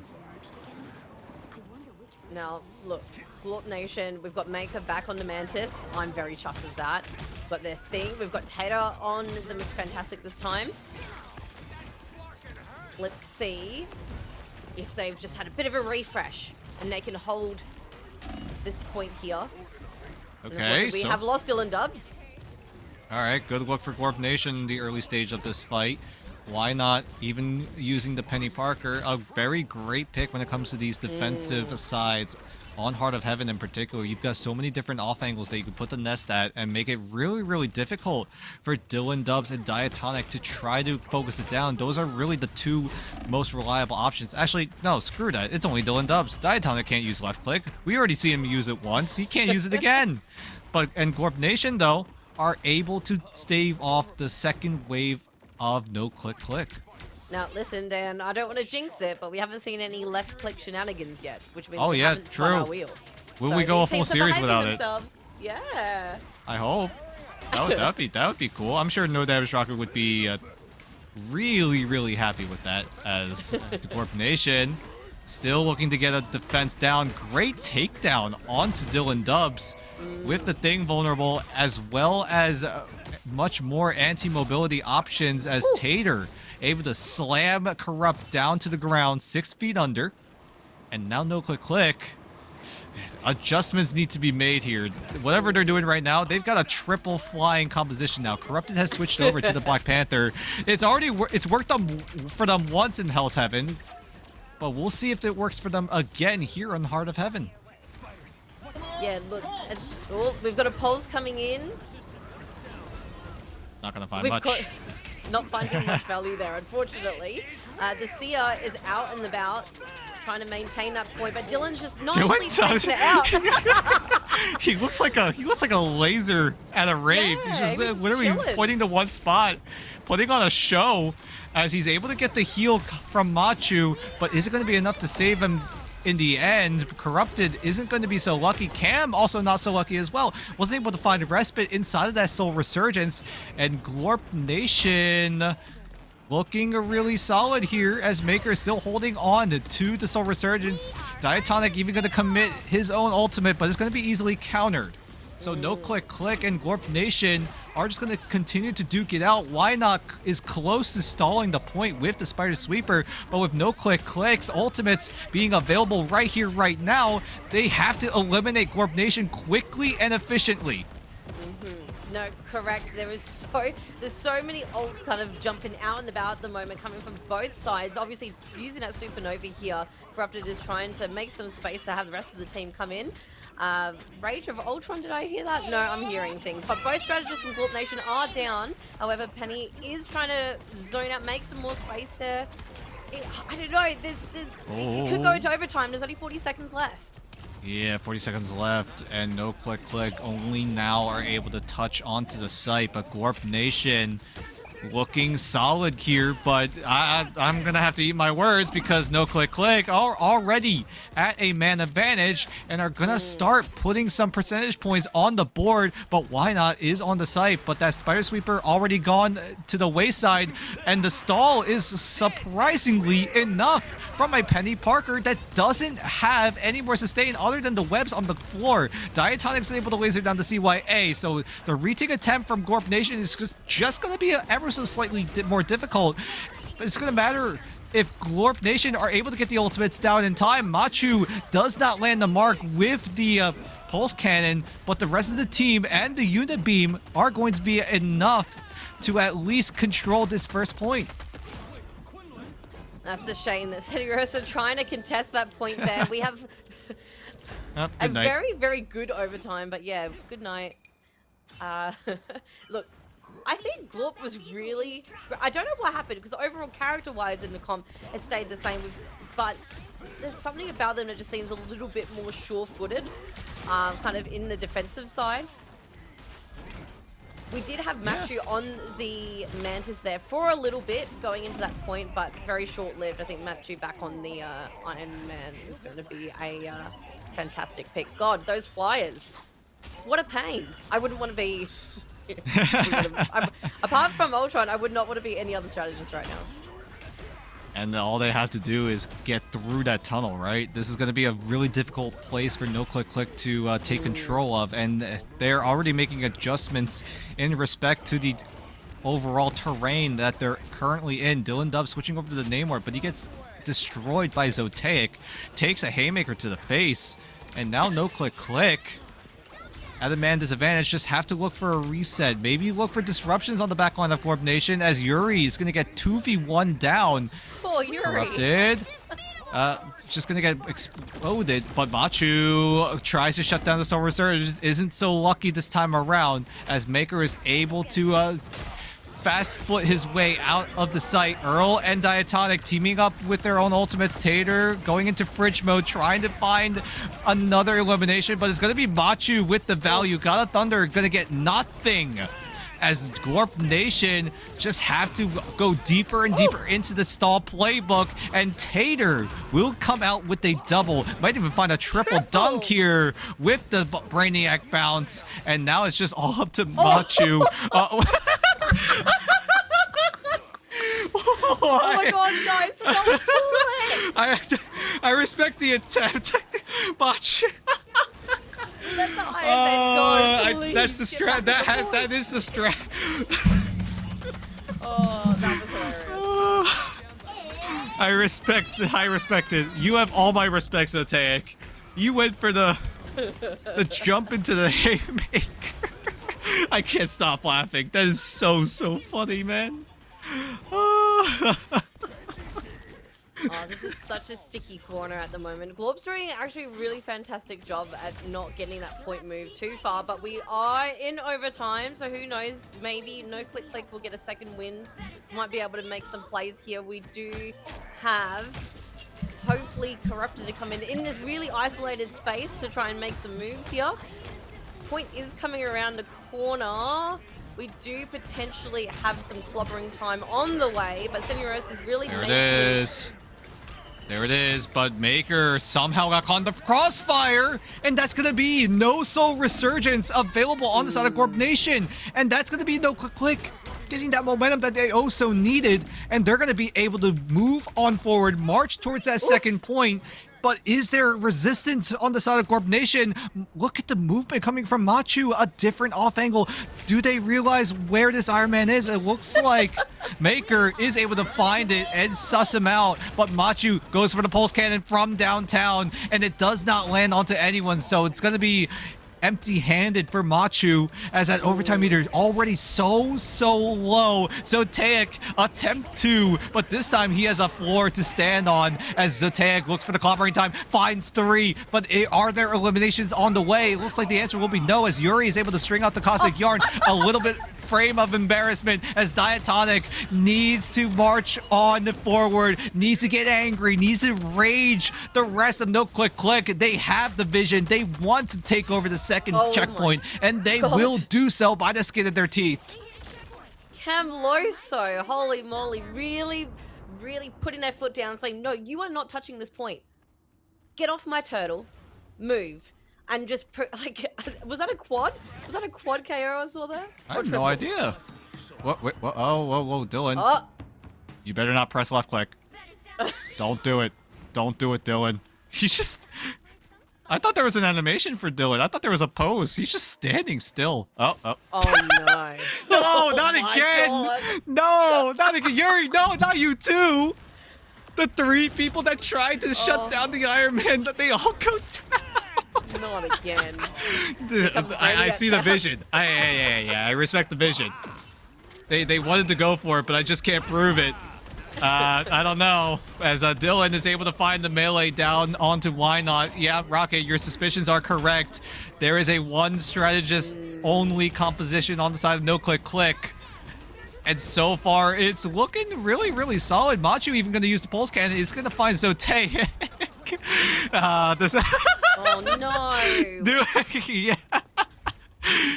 Keep doing it, Machu. That's content. This is peak. We love that. So take though. I respect chasing down Machu, but so far I think it's used like what 0-3 trying to shut down this Iron Man. But I respect everything. So Taek, oh my god, it was almost over for. So Taek needs to find healing immediately, but both his strategists are gone. So he's just gonna have to raw dog his way through. He's gonna use the clobbering, is able to find a decent amount of members, but again, the Rage of Ultron and the Living Chi, the sole combo that was able to enable No Click Click onto the second checkpoint, might do the same here in this third checkpoint. But is there resistance coming in from Gorp Nation? Maker and Yuri are going to be able to march their way into the site with the Soul Resurgence, but the clobbering time is just a little too late, but it's all for naught. Earl is never punished, and so far, No Click Click get the full push, but that felt so long. Oh, the poor Mantis. That poor Soul Resurgence just went, nah, not happening. And I really hope, like, interesting pause. I'm sure we'll hear what's happening soon.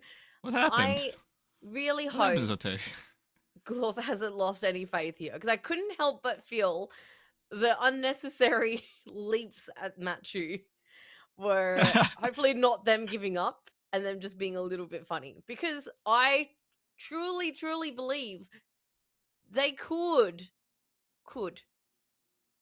come back, but I don't know. We'll have to find out what's going on. We'll have to let Jarvis run the diagnostics first. The truth is in your hands. Hey, no, don't listen to that. This is a Marvel Rivals only stream. I don't know what title that was. No, we don't know. That was Ultron. No one knows that. Was Ultron taking over. Yeah, okay, okay, true. That was in fact Ultron. That was Ultron hacking the system. We were trying to see a POV of what was going on, but unfortunately, we don't have access to Twitch Turbo, so we're gonna just have to let Ultron hack into the advertisements, try to get it out of the way so that we can see what is seemingly the main attraction that will be inbound in a few seconds' time. Do you think was there any moments from that match you were really chuffed with, Dan? Any moments that stood out for you? Any players that you want to give props to while we wait for them to progress? I mean, it's gotta be. The one thing that really stands out is that I believe it's Diatonic and Camloso. Oh. We've just been told I think you guys called it on stream. So Taek says that someone on their team is in a bathroom break. And I think, you know, once one person announces they're going to the bathroom, everyone starts to file in as well. Everyone's like, oh, okay, actually, we have one person going to the bathroom. All right, I'll go too. All right, see you guys. Look, that means they're locking in. There's nothing that's going to distract them now. Empty bladder. They can focus on this next round. Exactly. Oh god. That's this is the strat. You know, you gotta ice their hands a little bit. They all warmed up, right? Well, we just cool them down, ice the timer a little bit, let them simmer in their own thoughts. Sometimes the thoughts can really be devastating, but for now, we're looking to be soon enough get right up back on track as both teams. It's just a matter of time when they finish their bathroom break. Yep, the chain of restroom events. Yep. Yes. Yep, we all know this all too well. You're in a call with your friends. You just go for the one person going for that bathroom break, and then everyone decides to steal your idea and do the same. You know what I want to shout out, thinking back to, I'm letting the last match kind of just sink into my brain, so I'm processing it. But I'm loving the Mr. Fantastic, actually. Like, initially it's starting to grow.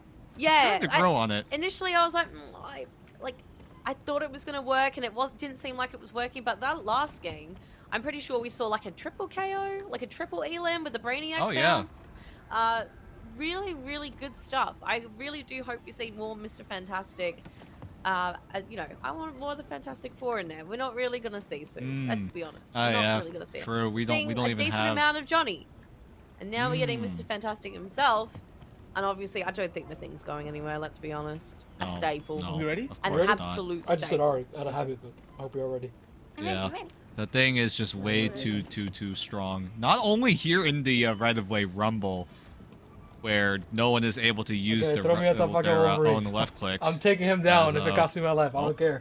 I just read the chat. We're just listening to comms. Standing much longer. We're just. And then it got quiet. Come on. Okay, of course. The moment I announced that the Glorps decide to go for comms, the moment I announced that, everyone decides to stay quiet. In the chat, in the chat, there's a message that says, "Don't mind me jumping off the map twice as Rocket. I had a plan." Didn't go as planned. What was the plan then? I have yet to figure that out. I don't know. Wait, what? I have no idea. All right. Well, I hope the plan works out this time around. Yeah, Algonom says, "Can't spoil the plan. No, don't reveal your secrets. Keep your secrets." I need to see this. What's the plan here? What is Yuri cooking here? Machu is cooking. Wait, hold on. Machu's cooking. Wait, hold on. Hey, settle down. Settle down. You was just shaking. He tried bouncing and then he gets bounced back to the spawn room. What the heck, man? Sotaic, that was rude. Is Machu getting too big for their boots here? I hope not. I hope not. There's a world where Glorp Nation are just accepting the fact that the run might be cooked, they might not get that grand final spot mathematically, and they're just having a little bit of fun of it. You know, you know what they say. You want to go out in a blaze of glory. Lark and Dylan just hanging out in that little spot there, throwing out little squids, like. Yeah, that's what Dylan's been doing this entire tournament, it seems like. But, ooh, great haymaker onto... Why not? Maker finds another haymaker onto Machu. So, 1-for-1 trade, but this goes in favor of Glorp Nation because their spawn room is literally right there and no click. They've got Machu on the Venom, forced to do the Walk of Shame back into the point. So, he's gonna, sure enough, get into this fight as Corrupted goes for the clobbering time onto 2. Tater and Senny both get stunned up, but hello? Baker? He found another haymaker onto Machu. I've seen this movie before, and I literally saw that movie like 10 seconds ago. Diatonic doing absolute work, by the way, is the only strategist. Oh, no, actually not the only strategist. I'm a liar. Camloso currently Mantis, but last match, that's one person I didn't get a shout out properly. Diatonic. Has Rage of Ultron ready to go. Yep, ready to go indeed. But as Zoteic adjusting over to the Wolverine, and Glorp Nation quickly taking control of the first point as Machu embarrassment.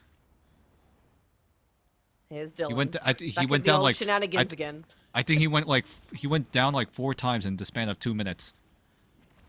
That is some impressive numbers. Anyway, we got more fighting going on. Oh, double up on the strategist ultimates here. Diatonic offensively going with the Rage of Ultron in tandem with Camglos' Soul Resurgence. So no click. They really don't have any more defensive options anymore in the tank. So if Glorp Nation are able to team up and get their ultimates down with the Brainiac bounce going into action, Seni and Zoteic, the CC from Zoteic could set up for a nasty dunk by Seni Ursa. But do they even need it, as Seni is able to dash right into Diatonic, and he's going to get taken out. And 2-man advantage on the side of Glorp Nation. Zoteic went for the knockup, but Seni did not commit to the God of Thunder just yet. So this momentum still will go in favor of Glorp Nation with that man advantage. And what better way to keep it going with a stagger onto Corrupted? No, but look, we love to see it. They're keeping like a steady rhythm. Unfortunately for Why Not, just been knocked out by Machu here. Back on that usual Iron Man, which is never fails them. Never fails them. We do have Yuri ready with a Seer to potentially help push them through. Might be seeing that soon. Seni Ursa with the Thor 100%. We can see it. Is it going to land? There we go. Yes, it does. 40%. On Machu. That's the 40% damage boost onto the God of Thunder. Seni Ursa is just harassing Diatonic, as so will the rest of Glorp Nation. And so far, Glorp Nation are literally speedrunning through Heart of Heaven as no click. They need to find something that works, something that sticks. And so far, they're not adjusting anywhere. Uh-oh. Oh, run. Okay. He's got drones, he's got leaves to help him. He ate his vegetables, so he's going to be healthy. Look, I would have also been very, very tempted there to keep chasing, but probably a good move to back off a little bit. Oh? Wait. Fastball is legal, right? Oh, wow. Great tag onto Corrupted. I gotta get some confirmation to see if the fastball is in fact legal. I'm just gonna take a quick little gander at the options that they have. I saw the pulse. I heard the pulse cannon go off, but the Brainiac bounce is just bouncing away. As Tater with the final bounce, final slam, final dunk. Gotcha. Jarvis has informed, as long as they don't do any damage, since it does no damage, it is in fact legal. So the fastball is in fact available for both sides, but no click. They finally are able to get some momentum back into their system, as Earl is able to punch down too. And for anyone just joining us, abilities like that don't cause any damage. This is including stuff like deployables, like brute walls. That is why you can left click in those instances, but if it's a left click that's going to cause damage, like Wolverine's Last Stand, no. That's why you're going to see him hover in the air. Yeah, he's just soaring. And another thing that's soaring is Corrupted on the Supernova. Good knockup from Zoteic, but it doesn't result into anything. It results into his demise, but thankfully Yuri's there to bring him right back.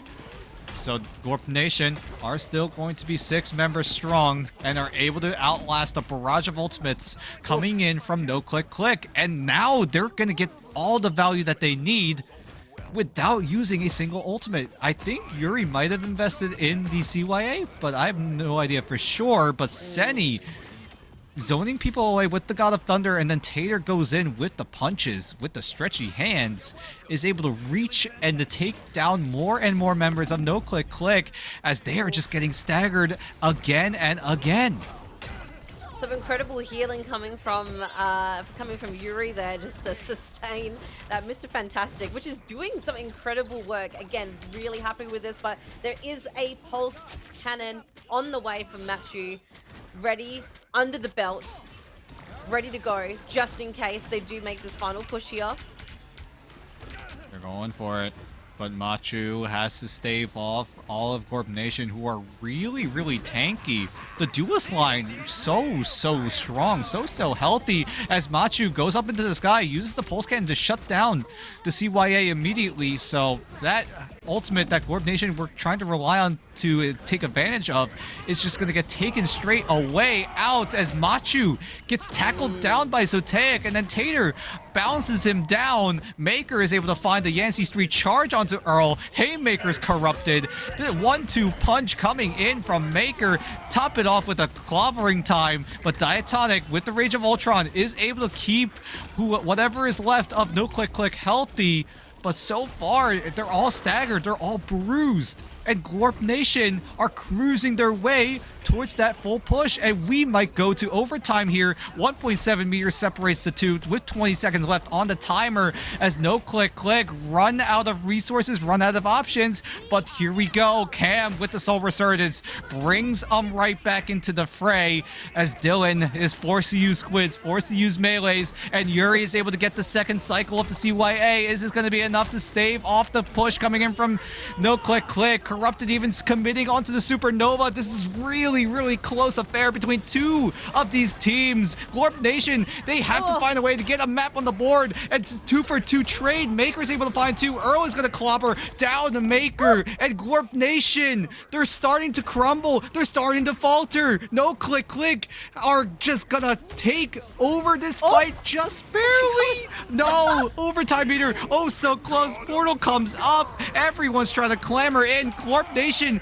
somehow have another fight in them, but it's gonna be not enough. No Click Click by the skin of their teeth take over Heart of Heaven and are able to sweep down Glorp Nation. Oh my god.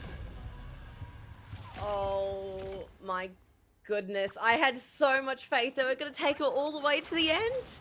And then that teleport. Oh my gosh. I feel like I'm casting Ignite all over again. This is insane matches we've seen. You summed it up well, Diatonic. What a game. What a game. What a game. We got to look at the stats as well. Moly. Cam with Earl 21 stats? final hits. That is a very big highlight. Earl even with 17 finals as the thing. Insane stat lines coming in as well. But Diatonic also with 50 assists. You don't really see that every day, but this was definitely one of the longer matches we have seen. I think But what overall, I really enjoyed seeing from No Click Click is even though they definitely had their standout like characters that they preferred to play, they weren't afraid to adapt where necessary and flick back. Whereas I feel like with Glorp, like we have seen in the second series so far, there's I think been a lot of kind of umming and ahhing between a few characters, maybe one too many times before I feel like they eventually found themselves in this final, like on the offensive here, and was so close to getting to that third and final point and securing it. But by the time we got there, that kind of cohesion was maybe too little too late. Is that too rough to say? It's just going to be all about the time. Yeah, it's all really up to the timing of these adjustments. You don't really want to do it too early. You really don't want to do it too late because there are going to be repercussions. And sometimes just swapping over at the perfect time. I know there are teams out there at the highest level that do switch up their compositions once a certain checkpoint is met.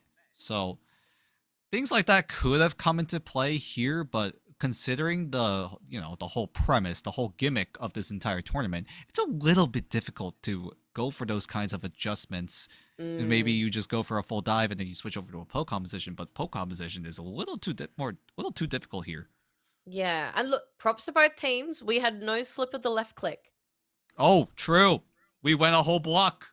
Whole 3-map block. No left with click. no left click violations. I don't to know the whether point where Jarvis might... I was it gonna got say, to the, yeah, I mean, I'm not sure if yeah, it got Jarvis to the- might be able to tell us if any left click shenanigans happened in the map in the games off stream. I mean, but I production has think- been pretty quiet about that so far. I think so they're all far. behaving themselves. I think they've all like become They've learned their pretty lesson. used to pretty used to the main key role of the game. I mean, like, I think as soon as some things got clarified, like the strange portals really early on, we're seeing those utilized a bit more. Now we know that there's you can throw with the thing and Wolverine. You can fastball him. I think that was actually a really good throw. Did you see that as well? Yeah. No, On those the are Human some Torch? really I thought crazy that was throws. fantastic. And I was like, you know what? We could potentially see more of these again. And I'm down for it because people are having to think outside the norm and think differently. And I think all teams are doing a fantastic job. And we'll see if more of this evolution of the right-of-way rumble comes in here. We're going to head into a short break because when we come back, I think I'm going to step away for a little bit. But before we go, we're going to just take a quick glance at the current standings, the current results, and there you go. Backline Bandits now for sure have 3-0 swept Ding Ding Sahur. So I think it might very well be Backline Bandits versus No Click Click in this grand final, but we still have another 3-map block up ahead of us. And what better way to do it? Because I'm going to step away for a little bit. I need to recover my voice because, goddamn, those overtime rounds have been very taxing onto my vocal cords. No, Dan, you have been incredible. What a powerhouse you are. You go get that well-deserved rest, and I know we're all looking forward to seeing you later on. But we will take that little break now. I might shout out any questions or any predictions any of the chat might have, but we'll talk to you guys real soon. Don't go anywhere. Yep.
here ready to go the right way. Rumble time. Game time. My name is Liger. I am joined by Stormie. How you doing, Stormie? Been a minute since we casted together. I know. I'm so excited to be casting with my favorite Aussie Marvel rivals, GOAT. I'm so excited. I've been back. It's like I never left. And it's so much fun, and what a cool event to be part of as well. Like the concept of this, as soon as I heard about it, I was like, this is sick. This is awesome. I feel like we need to have No Damage Rocket do an Aussie iteration of this, because I can't even decide whether I want to cast it or whether I want to play, because this is so much fun. Oh, I want to play too, badly. These players have been inspiring me to play, and I have been seeing so many unorthodox picks at the top. Number 1, Big Ben Grimm, the Thing, aka the Fantastic Fours, a bulky frontliner, brick house built, stone driven beast of a menace is in the front line, absolutely farming it up in this event. It is beautiful to see. Torch has had some time to shine, but Stormie, tell me, your past set with Dan, who do you think's been standing out? What heroes are popping off right now? Okay, no doubt the Thing. That's a hands down, like, but Iron Man, I had enough now. Like, I think Dad alluded to this too. Iron Man, he's just, he's too much. He's too much. I think he's definitely proven himself to be an absolute, like, standout. Like, I got to pick him immediately champion for this kind of event, no doubt. Very, very happy to see some Mr. Fantastic finally, after not having him for a little while. People were asking, where was he? Yeah, look, I mean, we're getting we're getting bans on the Adam Warlock, also proving to be a very valuable strategist. So going into this next game with you and I, casting what I'm sure is going to be a fantastic next couple of rounds. I'm really interested to see how much of other teams' previous picks are now going to influence the next lot of games. I'm very, very excited. Is there any heroes that you weren't expecting to see much of that you did in the last game, or so far? Well, so far, I think I saw what I expected, but I need a little bit more blade. Just a little bit more blade might be nice. I expected more too. Yep. Yeah, maybe. But you know, I'm actually curious. Who is our next matchup? Can we have a look at the bracket, Jarvis? Thank you very much. I'm just curious. Who's the next matchup? What are the two teams we're about to watch? Oh, actually, bit of a score update currently right now. Got everything going off. There we go. Oh, I've wanted to watch this team. Backline Bandits. Now, we've watched No Click Click earlier today, but the Backline Bandits, they better live up to their name. They better not even play any back to front line nonsense comps. You better be inside, inside the backline, okay? You better be inside the backline, ruining the lives of all the strategists. That would be cool to see. I'm really excited because we've seen No Click Click on all our live streams so far, and they've been I was going to say as well, like with Backline Bandits, based on their results, we've heard nothing but good things, and now I want to see it, and I want to see it in person. I want chat to see it in person because they've got a lot to prove, especially after their clean sweep. Wonderful. I think it's time for an interview. Shall we have a yap with two representatives, Stormie? Let's do it. Yeah, let's do it. Who do we have here? We've got Dylan Dubs. What's up? Hey, guys. Ducky Chunk. Oh, God. Where do I even start? Dylan, I've got a bone to pick with you first. You and your Namor, you're like rizzing over in the corner, throwing out your squids and stuff like that. Are you having a good time? Or are you getting a bit of FOMO missing out on some of the hard-hitting action? I am having a good time. I didn't know how Namor would work because you can't, obviously can't left click. But I'm actually getting a lot of value out of him. You just got to play really patient. You got to play patient, go for the back line. You were making Dan and I laugh quite a bit. We just, every time the observer panned to you, you're just hanging out in the corner, you're like checking behind the wall, you're throwing something out. But no, really, really, really fun to see. I don't think people were expecting so much Namor. Now, Ducky, tell us, we haven't seen your team yet on the live stream. How are you guys feeling? Because you guys are doing really well so far. We're feeling good. We're feeling good for sure. Our name started out as a joke because we weren't actually going to play dive, and then we just morphed into this crazy dive team. So I don't think Dylan's Namor is really going to do much to us, honestly. So I think we're ready for him. Interesting, Okay, interesting. alright. So you've got a bit of a coin flip situation going on right here, where one team prefers the anti-dive, one team prefers the dive. It's a battle of attrition. Who's gonna give in first? I kind of like that. I kind of like that. I'm very curious to see how the matchup goes. But I want to know so far. We'll start off with you, Dylan. How do you feel about the concept of this event? Did you expect no left click being available to work out the way it's been? Did you expect these heroes to stand out, for example? I think there were like a couple heroes that like really stood out. Like I didn't expect to see like so many Ultrons, and then at the start we've seen a lot of Ultrons. True. I didn't think that like Namor would be as good. Although he has squids, he can only right click, but he's actually kind of working out well. I expected more Panthers. I definitely expected the Iron Fist. So it's been fun though. People are coming up with like cool ideas, and you know, with no left click, we're able to see that happen in person. So. Yeah. How about you, Ducky? What do you think about that? I think it's amazing. Part of it was annoying in the beginning because with characters like Iron Fist and other characters I play, I have to rebind all my keys to default, and then I'm just meleeing with V over and over. If anyone's tried to do that with WASD and holding V at the same time, it's tough. You're not going right, you're only going left. So like there's a lot of things that you got to figure out. But I think it's great. And it's basically all brawl and dive versus flyers, essentially, is what it ends up being. So half the time you have a Spider-Man and an Iron Fist just meleeing in the air, and then you got a bunch of flies flying around. So it's really fun, honestly. I'm enjoying it a lot more than I expected I would. I'm not gonna lie. So it's been fantastic. Say that again. Awesome. No, sorry, I can't.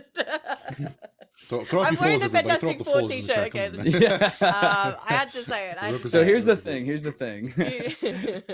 that again. It's fantastic.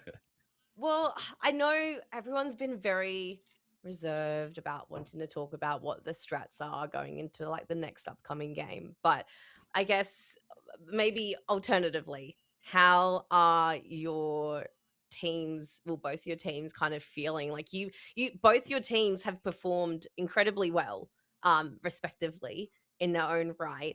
You know, is the energy still high? Are we still kind of like locking in but staying kind of grounded, or like hopefully no one's getting too big for their boots? Ducky, what's the mindset for you guys going into this next game? We're dialed in. We're excited, but we're locked for sure. We're ready to win this thing, ready to take it home. So we're already talking. We're not talking about like what skins we're gonna buy with the coins yet, but like we got that mentality for sure. So for sure. Dylan, what about you and your team? I think that we're planning on winning during the ban phase. Just picking the right bans, the right saves to hopefully, you know, give us the advantage in the end of the game. So. All right. Now, just quickly, I believe Jarvis has a photo we want to bring up in relation to Ducky's comments. We get that photo up on screen, Sounds maybe? very vague. What's this? Ooh.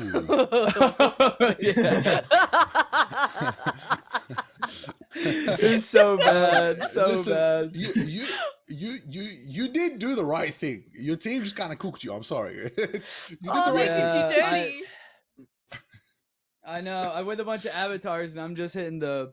So yeah, that's we got done dirty for sure. But you know what? We're gonna win this. It'll be fun. It'll be fun.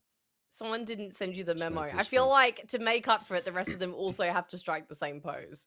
Just yeah, for sure. I feel like that's only fair, sure. right? Yeah, 100%, 100%. I feel like I don't know about you. Oh, sorry, no, Liger? you go, Stormie. Well, I might have just been about to steal your line here, but I feel like I want to hear some like last final fighting words. Is that right? Is that what we want to hear? Yeah. Yes. Just so in sync. Maybe starting with you, Dylan. Keep it nice. Right. Not too polite. All right. But any last words to Ducky's team? We're playing to win, so bring your best. That's all I'm gonna say. Okay, Ducky. Before this interview, I got the privilege of watching your team, and I just want to let you know I don't think you have a shot, but good luck. And may the best man win. May the best man win. All righty, let's get it. Take us away, Liger. Let's go. Cinema. Java's already done the trick. No damage rocket is right. Absolute seminar. W interview. That was good. Stormie, I think we got some. We downloaded a bit of data, a little bit of personnel, a little bit of banter, maybe just a little spicy bit of a competitive edge these two have. So I'm keen to see how these teams perform in this matchup. Can't wait. It's going to be beautiful. Let's get into our final round robin of the day. Oh, after this is the finals. It's a big one, but we got 3 maps. Now, next map, I believe, is a map we haven't seen today. A beautiful map. Now, someone in the chat said W casters are actually nerds. Now, Stormie, tell me the lore of this map before you say the map name, because I know you know the lore. I know you know the lore. All right. Do I know the lore? How big of a nerd? Are you?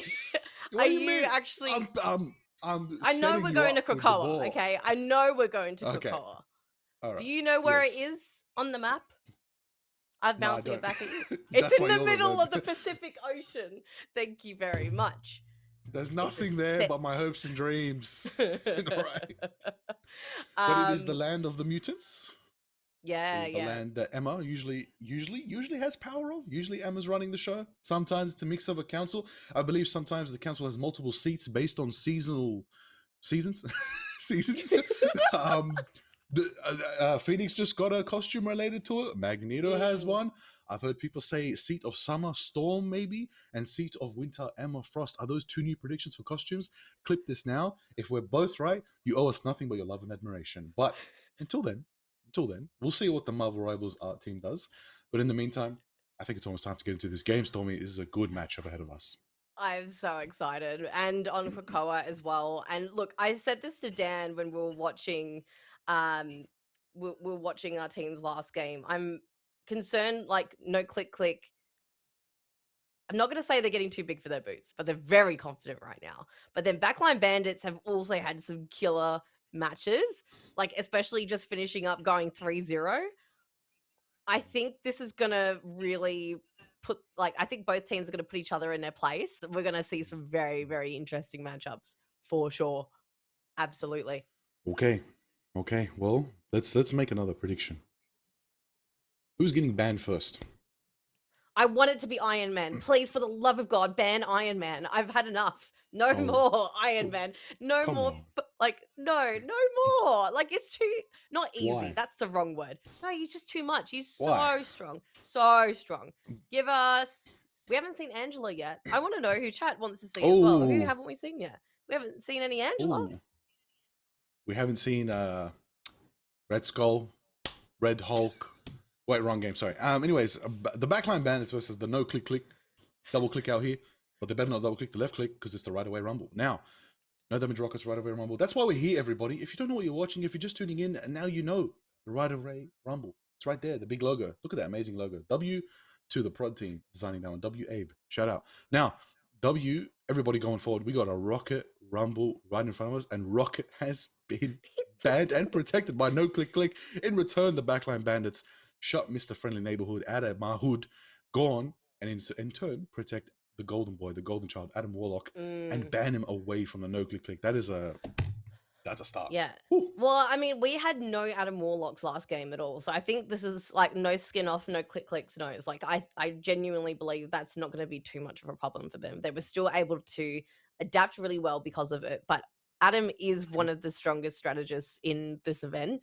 And it looks like we're just not seeing them again for a little while. But a ban to the Iron Man. Yes, thank you. Yeah, that was expected. You asked for it. The thing is also banned out by the Bandits. Penny banned out by the Click. Interesting to see. Final ban and Protect rolling in very, very soon from both these teams. Curious to see what's going on. You know what I've noticed that's been a very consistent pick that hasn't really been banned? Hulk. Oh, the thing protected. There was a decent amount of bans from one team for the Hulk last game. Oh, okay. No Mantis. Mantis has actually proven herself pretty valuable with Soul Resurgence. Oh my god, say that 10 times fast. But actually, no, it's changed. It's Mr. Fantastic. Interesting. Like, again, we haven't seen a lot of Backline Bandits on stream, so I don't know what they've been playing. Do you know what they've been playing? So I don't know whether these are. I don't know whether these are targeted picks.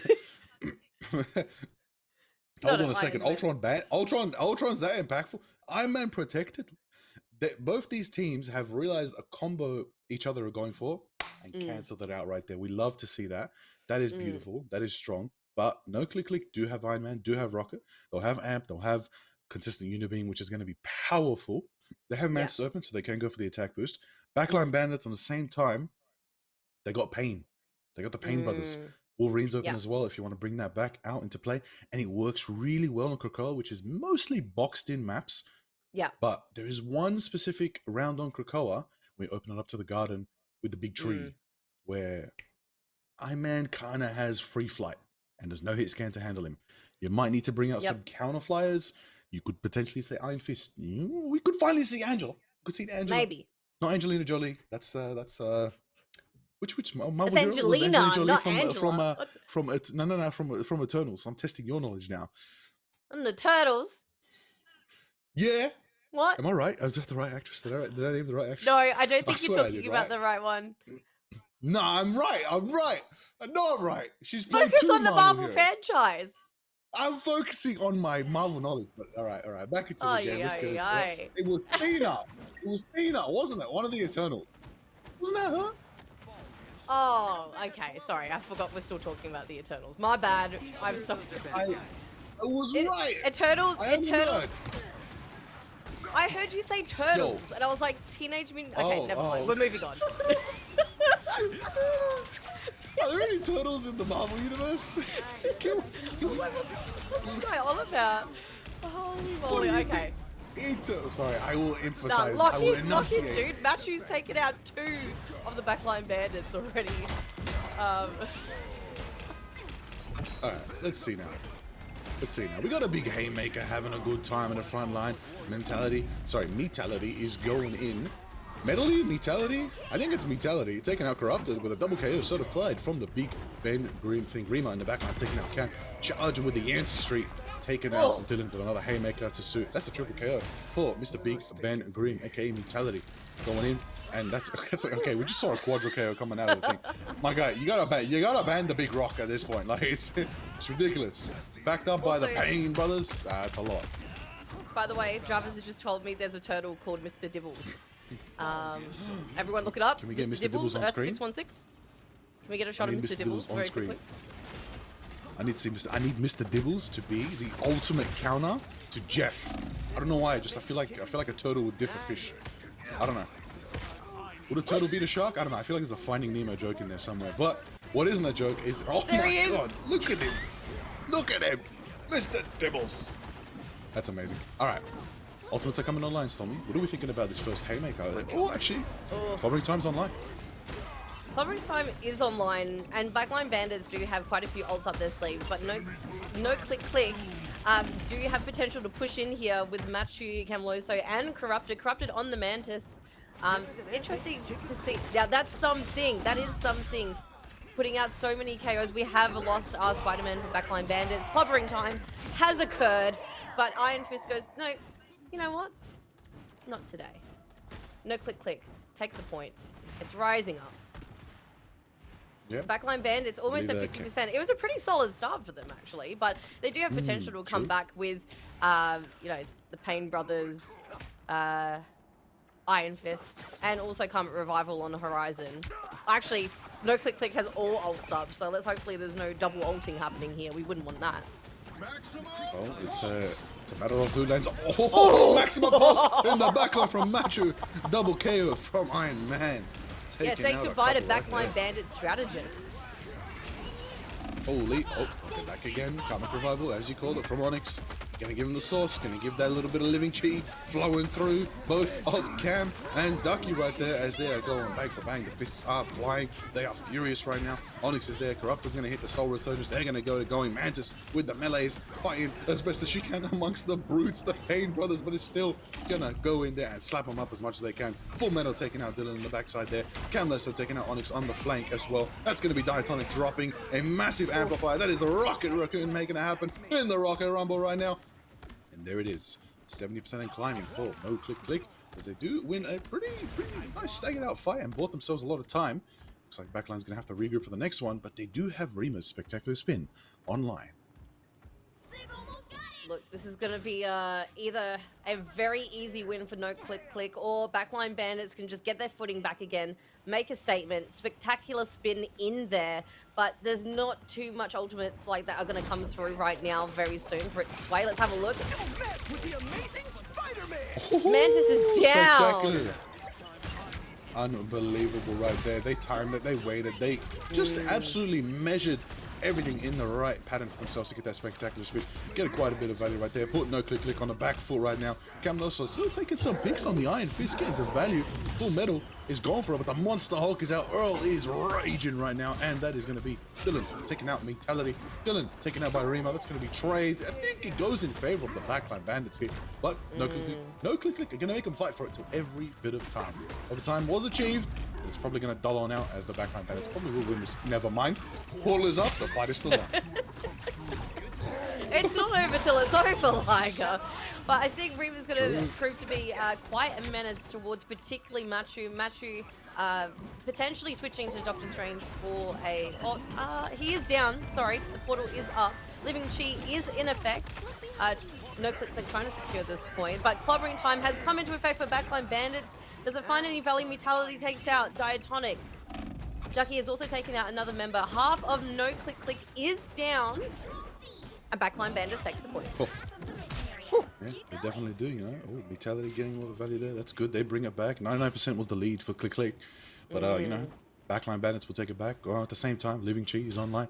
Dragon of Xiaolao, Ducky could bring the Fists of Fury for the next fight.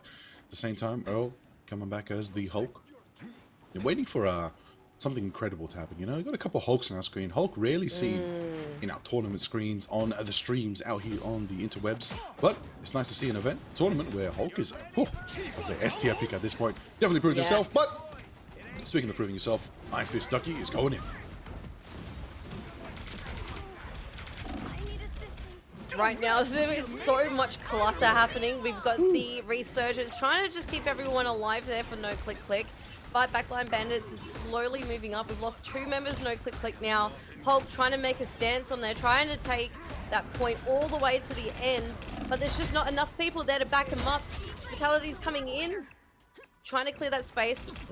Banana Jam's coming back in as well with a Resurgence. Not too far away, but could this be it? Could No Click Click take back this point again? Maybe. 99 to 99 overtime has been achieved. Both teams have the advantage here. It's equally matched, but the fight is on. They're still going for Rima, fighting with the incredible Hulk versus the amazing Spider-Man. Who's going to hold it down? Everybody's returning to the fight. The Amplifier's dropping off from Diatonic right there. In the same time, Banana Jam going to resurge their team. Onyx taken down, has a chance to cocoon to bring the team back with the Karmic Revival. But overtime's ticking off, they're far away, they're not in there. Oh my days! Oh my god! What? How did that miss? Oh my god. Jarvis. I need a replay of that later. That was insane. I have my guy aura farmed in the sky, stood still, floated in the air, brought their team back, and at the same time, the point blank maximum pulse flew past Adam's ear. Just flew. Can we get a... I'm begging. Somebody clip that. I need to watch that back. That was insane. That is a TikTok, guys. Guys, the past week, Adams have been farming TikTok. That is the next clip right there. I need to see that in slow motion. Yes, slow motion up close. Give me the POV looking at Adam's face and a maximum pulse flying towards him and just going past the camera. Give me that POV right now. Literally, someone's stealing that right now. Someone's editing that right now. You know what? TikTok. It is such a shame that despite the Karmic Revival, which I think brought 3 people back from their elim, they still couldn't secure the point. I'm devastated for them because that would have been literally game changing. Oh, I love it when both teams are in overtime for so long. It's so exciting. Oh yeah, down to the wire. Ooh. No one saw that, Earl. Don't worry, no one saw that. No, it's alright. No one saw that. No one saw that. Unbelievable. Yeah, it was the game. It was the map. The map is the map. Anyways, speaking of differentials, we've got an ultimate advantage on No Click Click side. Hey, who do we think is going to take this first capture here? Who's got the advantage? Look, at this stage, I mean, I'm gonna give it to no click click. I mean, it's still pretty early, but Corrupted's not too far away from the Resurgence, so it could just help them sustain their presence on the map. But backline bandits might be proving me wrong. If Rima can land a pretty good spin. Oh no, I jinxed it! The spectacular spin gets denied. And the Living Chi comes out from the backline bandits, hopefully trying to retain this point. It is quickly going over to no click click, but he's on his own. Can't move any further. And that's it. But the fight is still on. No one's actually claimed the point. Yes. True. Amplifier's going off. Everybody's still having a bit of a bout. Everybody's throwing, you know, as much as they can at each other. Full Metal, just a chance gets away. Doesn't get turned into Bruce just yet. Still has a bit of Hulk left in him. Oh, taken down Corrupted. Mantis is down. Mantis definitely did not look out.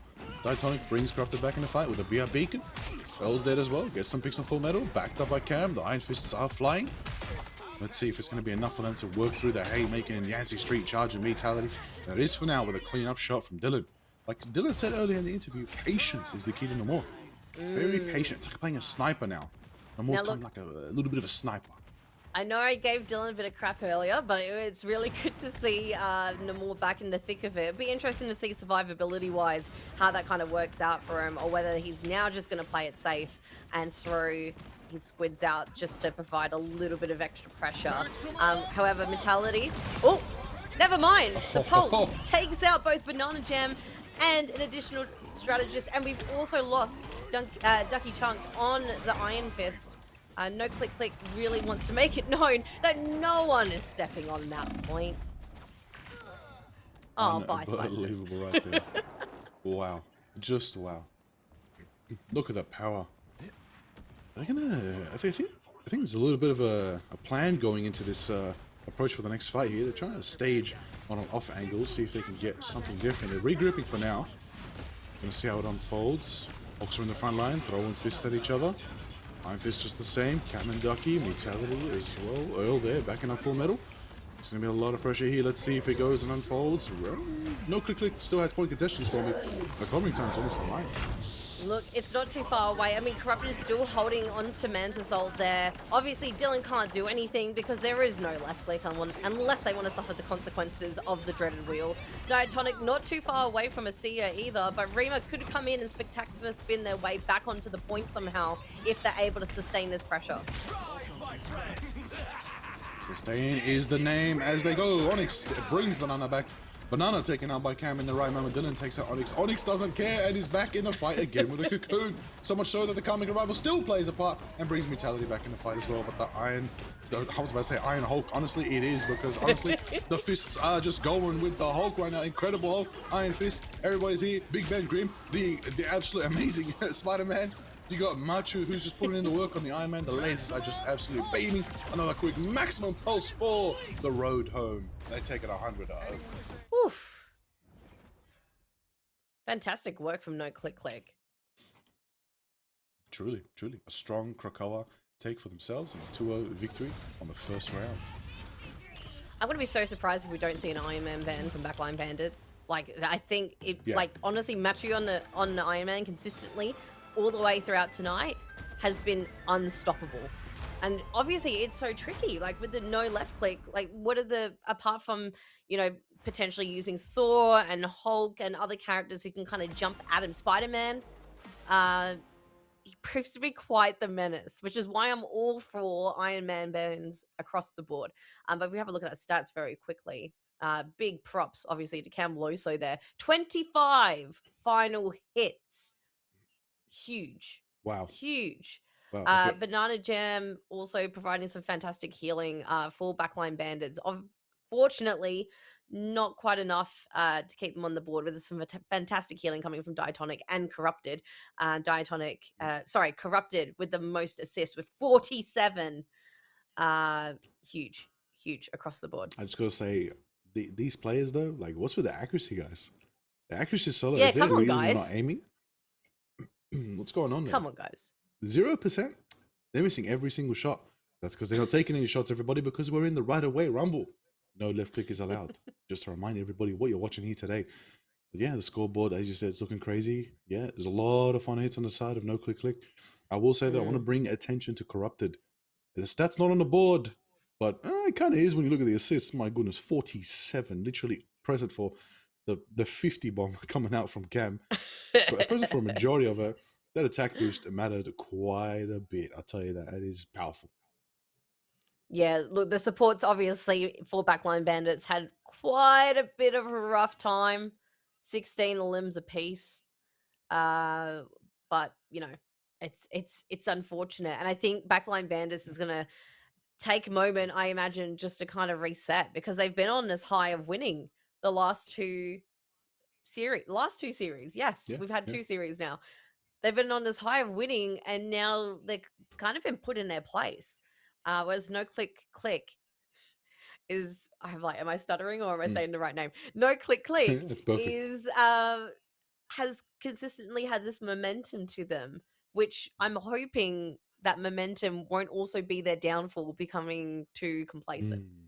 But true. I don't know. What do you think? What do you think actually, Liger, backline bandits could maybe change up a little bit going into this next game? I think live up to the name. Got a hard commit to that dive. I think the issue right now is a lot of the dive is diving somebody who can get away. Got to dive someone who can't get away. Got to really hard commit in a flash, turn it into a 6v5. That might be the key. Or pivot, try something different. Bring out some other picks. Maybe someone that can get things very quickly. Maybe nullify the healing that they're getting. Blade's an option. Angela's an option. We saw, bans did matter a lot. Penny was banned as well. There's a lot of options there. There's a couple picks that I haven't noticed been used that still could be very good. Deadpool did show up, I believe, in your last set. So maybe bring Deadpool out. Deadpool got a lot of opportunity, and an ultimate like that can really cause some chaos and give a lot of openings for your team to get some picks and get the advantage to take point and hold it. You want to be able to hold point as well. It's obviously the key. It makes sense, but right now it seems to be the issue where even if they take it, they exhaust a lot of resources to take point, and they don't have enough to hold it when the opposing team comes back to claim it. So stagger the resources. No, I agree. Might be the move. Yeah, I think No Damage Rocket was the one that actually switched from the rocket to heal pool, which was really, really cool to see. And obviously, you still got the katanas available, even though you can't use the deagles with the left click. So I think in terms of, and I spoke about this in a previous series, those moments of congestion where you have these melee-specific characters, especially face-to-face, like the Thing, while you're in there kind of bugging them, you're also providing that extra healing with the katanas too. And using something, you would obviously use Final Exam as your opportunity to gain that extra momentum and sustainability for your team rather than ponage round, because there's no real point in really doing it when you're targeting people who can only really melee. So I don't know. I really hope we might see the return of Deadpool. But I think as well, what I did notice is No Click Click was very good at specifically targeting Banana Jam and Onyx, who were their enemy strategists. I feel like constantly both of them got knocked out by either Machu or by another DPS who were deliberately targeting them, and that was their downfall, because by the time they came back, they had lost most of their team, were close to losing it. You doing all right there, Liger? You know what I want? I'm a bit shocked. Nobody has realized the secret weapon hidden in the Moon Knight. He has an insane blast combo. Unk Moonglaive Moonglaive melee. It is a one-shot. A one-shot's even Groot. I'm not lying. Don't listen. I never lie. Why would I lie? A one-shot's even Groot. I tested it in practice range before we started today. It one-shot so many people, especially Groot if Groot was half HP. But especially a good concept out there. And I think change it up. Catch people off guard. Everyone's kind of used to the same heroes right now. Spice it up. We know Namor plays patiently to get value, the backline. I think burst might be the key. There's a couple heroes out there that don't really have much prime fire. They've got burst. Rogue is one of them. Now, Rogue, she's only lost 2 parts of her combo, but everything else is there. Power still is there. Her ultimate, my goodness. Her The ultimate, Heartbreaker. you deny all, you deny so much. You break hearts, literally. Yeah, like you said. So if we can get something different, it might be the key to throwing these teams off guard who've kind of got comfortable. Because when you get comfortable with tournament play, you have the same meta, especially you've adapted to, obviously, this format, shout out to the Right Away Rumble, has a meta kind of established now. Our tier list that we made as casters earlier, it's looking pretty accurate. There'll be a couple changes here and there, up or down a few tiers, but there's a few that are still sneakily there that could be picked to change the tide. So I'm keen to see if that's going to happen. Unfortunately, Storm is not going to be one to show up. I know. Sadly. I know she won't. It's fine. It's okay. I've No made my Punisher. peace with it. Even though she slightly got like a Punisher. little bit better after the last like patch, it's still and it's so reliant on left click. You just can't use her. Same with Squirrel Girl. Like it's not possible. But I do like the fact that it has forced these things to just try something different. But again, we are starting to see the same compositions now, the same kind of patterns. But I would also like to see Rogue. I agree. Looking at a tier list now, the return of Blade. I'm actually surprised Blade hasn't made a bigger comeback earlier, to be honest. Blade, someone mentioned in chat earlier when I was having a look at the chat, Daredevil. Just like, even though he has no left click, like there's still, I think enough, he's still enough to be a bit of a pain. And to put the pressure on, but not in the traditional sense. And I think that's something that the teams have done really well so far, is trying to think outside the box in terms of what they can do. But I agree. I think backline bandits do need to lean into their name a little bit more, put more of that pressure in. And I think they could come back. Like, I have faith in them. We've seen a lot of no click tonight. So I want to see a little bit more backline bandits. You know what I would love? Loki. Now, people might not think he'll do well, but a little bit of stealth, a little bit of triple clone backstab, could cook. And when you copy ultimate, you get it instantly. Whoever you want. You could take an Adam ult. You could run Adam Loki and have 2 comic revivals. You could have, wait for it, Ultron copied. Loki is as good as the current meta, no matter what. But the question is, can Loki build ult fast enough without primary fire? See, that is why. Yeah, I agree. Because I love Loki. You know, I've played a lot of Loki in my time as strategist, and I think that's one of the things. He's going to be too slow. You won't be able to keep up with everyone else. That's why Iron Man keeps getting the ult so quick, because he just works so well within the parameters of this event. But really looking forward to seeing what bans and saves. Hopefully they change things up a little bit, force some people to try something a little bit different. But 100%. The Spider-Man ban has always been consistent, Liger. Oh, Adam as well, Rocket as well.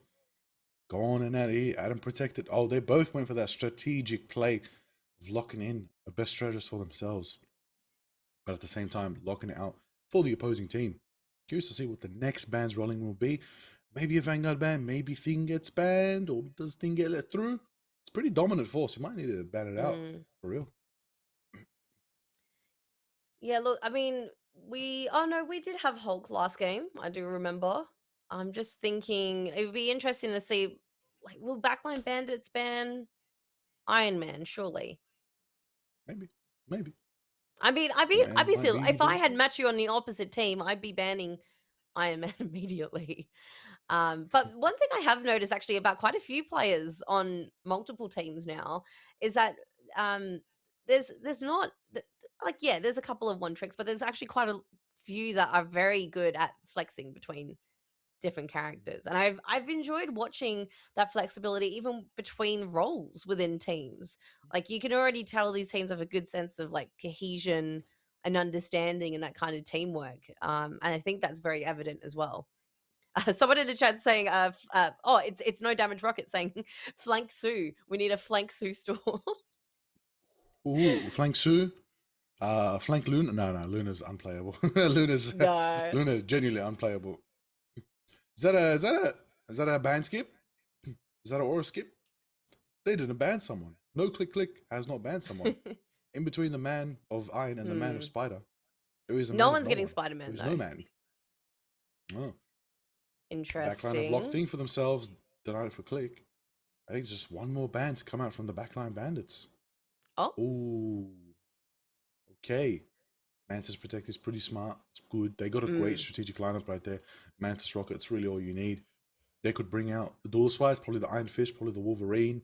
The more maybe, mix it up. They don't have Thing, but they have Hulk. They could do Penny. Penny map, definitely. This map, especially. Yeah, Penny map. Araco, heavy Penny map, and someone better than that. Please, I better see it. Angela, get the one-winged heaven angel. Please get her out of here. Get her in and get her playing. So play. Oh, Iron Fist ban is actually pretty pivotal. Yeah. That really locks down a lot of the picks that they could use. We'll see. We'll see. Yeah, look, Iron Fist has actually been another consistent pick across the board as well in terms of, I guess, like, especially the people that we've been seeing play Iron Fist, they have such a great momentum, and I think the teams really lean into, or the strategists of their said teams been really great at keeping him alive. And then he also has the self heal with the meditate as well, so I think it does make him a really good pick. So I feel like it's a valid ban, but I'm guessing No Click Click has decided to skip a ban phase potentially. 3, 2, Let's see if it's worth it. Find out. Find out. We got rolling on out.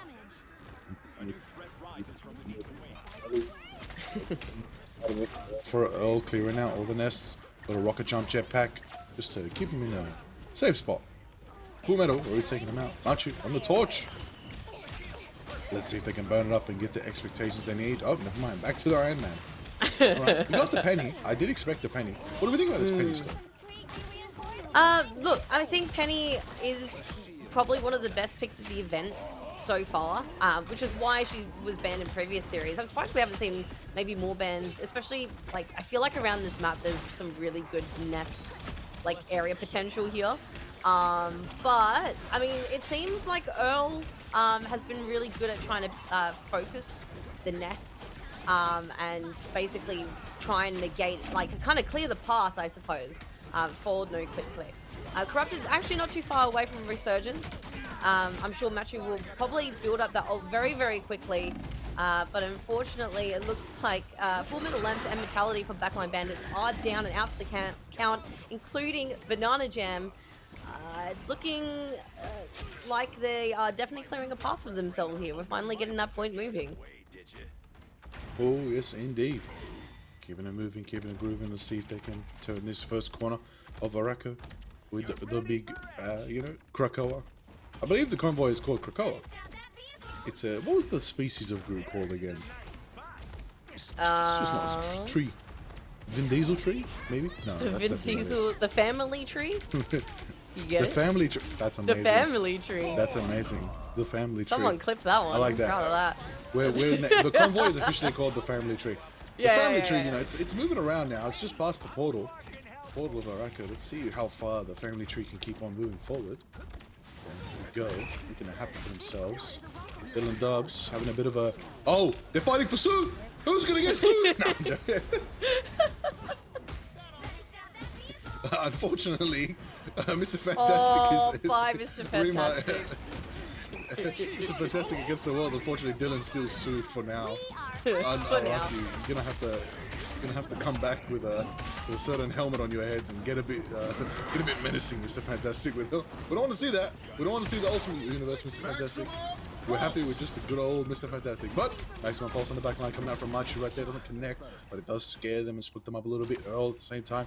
Go for Banana Jam, getting the pit. Mentality falling too with Cam. Wolverine. Making it happen. Rolling up. Angela is here. Full Metal drops Heavenfall on him. Hits the double hatchet axes and swings, taking out Dylan. That's going to bring Corrupted back with a beacon from Diatonic. Machu is going to reset themselves and fly into the pit and regroup with the squad. Or did they fall off? What exactly happened to Machu? Yeah, I don't quite know, unfortunately. But look, there is potential for Backline Bandits to keep pushing them off. Not too many ults under the belt, unfortunately. But we do have an opportunity for a little bit of a standstill, even though they're so close to this point. But I'm loving the Angela pick. Why didn't we see this earlier? Yeah, she's only lost one primary fire base boost power. Everything else, Kit, accessible. Her base form melee, accessible. Double melee, she gets the combo, the 1, 2, 3. The 3 is even stronger. Assassin's Charge does not require any primary fire, and it is still a very powerful tool. Still can use her shield, still can use her ultimate, which is a double Q engage. And speaking of ultimates, that's going to be the comic bubble popping off from Onyx. Bring their team back in the fight, and it still keeps on going. You're right, it is a kind of stalemate. Who's taking it? Look, at this stage, it's a little bit hard to tell. We do have the Brainiac bounce coming from Rima right now, just trying to keep No Click Click off the point. Corrupted could come in with a resurgence soon, just to give their team a little bit of an oomph. to try and take back that point. We are in overtime. Here is Corrupted coming in as Mantis. We've got a clobbering time that does negate it for the second time in this round, unfortunately. Angela taking them all in a stride, trying to take them all off the point, keep them off. Look, this is really unfortunate for No Click Click because they are so close. Liger, are they going to take it? We're about to find out right now. It's the final ditch effort, the last chance. 2.31 meters away. My goodness, mentality. They held it. Wow, what an insane hold. Wow, that was a long fight. 2-0. Time to switch things up. Insane. Insane. Such value claimed from them right there. Cannot believe it. What are we thinking now? Okay, let's talk about this. Is Full Metal an Angela main? Excuse me, what am I witnessing? Is that a level 50? Is that level 20, level 50 Angela? Oh my god. Where was this Angela before? We've been waiting. Where have you been? Off stream. Clearly. Okay, this is definitely a pick that needs to be prioritized right now. There's just so much versatility in Angela, and need I say more? Oh, it's back to the pen. You got me excited. No, I wanted more Angela. Oh. Corrupted on a dead pool, heal pool, potentially. If they're on the way. Maybe. Yeah, that looks like a strat pull to me. We get a bit cheeky with it, but it's nice to know that there are one above all Penny and Angela main. Okay, thank you, Rocket. That's interesting. Full Metal is also an alchemist. Maybe. Maybe. Alright, 15 seconds till these spawn doors open. Curious to see how that's going to unfold. Here we go. We got a big lineup coming up. Yeah, this is a very tough defense. Only a third of the map. Can I tell you something, like I really thought No Click Click was going to take it further than that. I think I expected a little bit more. I sound like a disappointed mum, actually. But I honestly, I think this could be time for Backline Bandits to shine again. Show us why they went 3-0 in the last series. I want to see it. Oh, I do as well. Looks like they finally met their match. I mean, these two teams have been clobbering through the tournament today. They're finally meeting their match. Let's see how it goes. Rima there, taking out Corrupted. Corrupted's back in from the BRB. No stress, still in the fight. But I will say, Stormie, you know, ultimates are building up. How's the heal pool performing? I think that 25% all taken out. Unfortunately, Full Metal. This is the second time that heal pool's been taken out, unfortunately. It's insanely difficult very early on with Deadpool unless you can rank up very quickly to upgrade your kit. He's pretty weak at the beginning. It's rough. Like, you have to be so confident in your ability to start, you know, getting to your S rank and start putting things into your E, into your right click as well to really get those heals off. So when you get to the final exam stage, you get the jackpot as soon as possible. It's crucial, but early Deadpool, it's tricky. It's a risky pick. But if done well, very good. But Corrupted's back on the Mantis again. You can see here they're fighting in this little corridor, trying to get through that archway. The Seer has been taken out. Living Chi is ready for Ducky Chunk. Just taking a little snooze, a little meditate. Onyx has revived themselves. Oh, I don't know, Liger, are they going to push it all the way? Oh, the read right there. Machu in a tough spot. Having a bit of a little bout with Full Metal here. Laser is primed. Are they going to go for it? Seems like they're going to try to weave and bob, and then they're going to right-click it. Yeah, the bead! Caught by the spider web. Oh, I actually think... okay, all right, Machu. All right, Machu, we get it. Okay. We understand. Listen, does airbagging require left click? Can we just pretend it does? And spin the wheel on Machu real quick? Yeah, can we spin the wheel? We haven't spun the wheel in a while. Can we get a verdict on that? I just missed the wheel. Can we just bring her back for that disrespect right there? According to the rules of the tournament, I'm joking. For bad sportsmanship, you have to spin the wheel. You know what? Airbagging. You know, part of me was wondering, like, does that require left click? Imagine it did. Imagine doing that motion required left click. Oh my god. It's definitely right click though. It is the right of way to disrespect your team. Anyways, Onyx is here. Comic Revival's online. A lot of ultimates online for the Backline Bandits. And really, they just gotta bide their time here, Stormie, because they just need everything in their arsenal to be able to do one clean fight and to be able to push it the distance. But mean, it's looking spicy. No click. Kind Oh. of in a good position right now.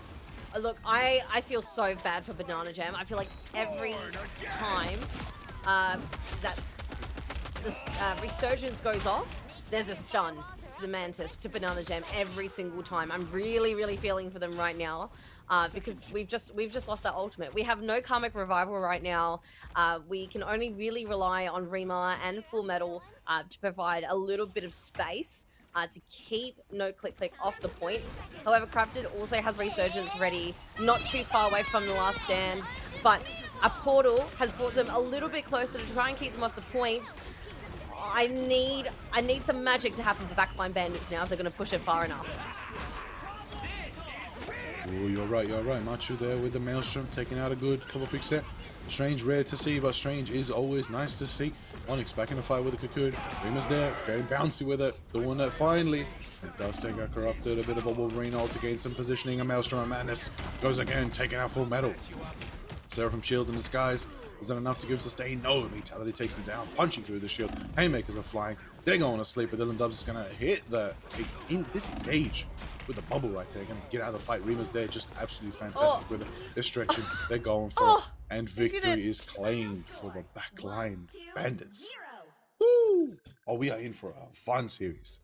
Oh my gosh. I'm really glad. I'm so glad Backline Bandits has pushed it that far because I don't know, I know I've said this before. I like a little underdog story. I feel like not so much underdog because they've been performing fantastically throughout the entire event so far, but just because we haven't seen them too much. And also Machi's behavior made me want the other team to win because I get it. Maybe you're getting a bit too big for your boots. As soon as I see you be too big for your boots, I don't want to see you anymore. I'm going to go with the other team. And I think Backline Bandits performed tremendously. We've got 14 final hits from Rima. I think the Brainiac bounce, I think that's really working from them. A well-deserved MVP.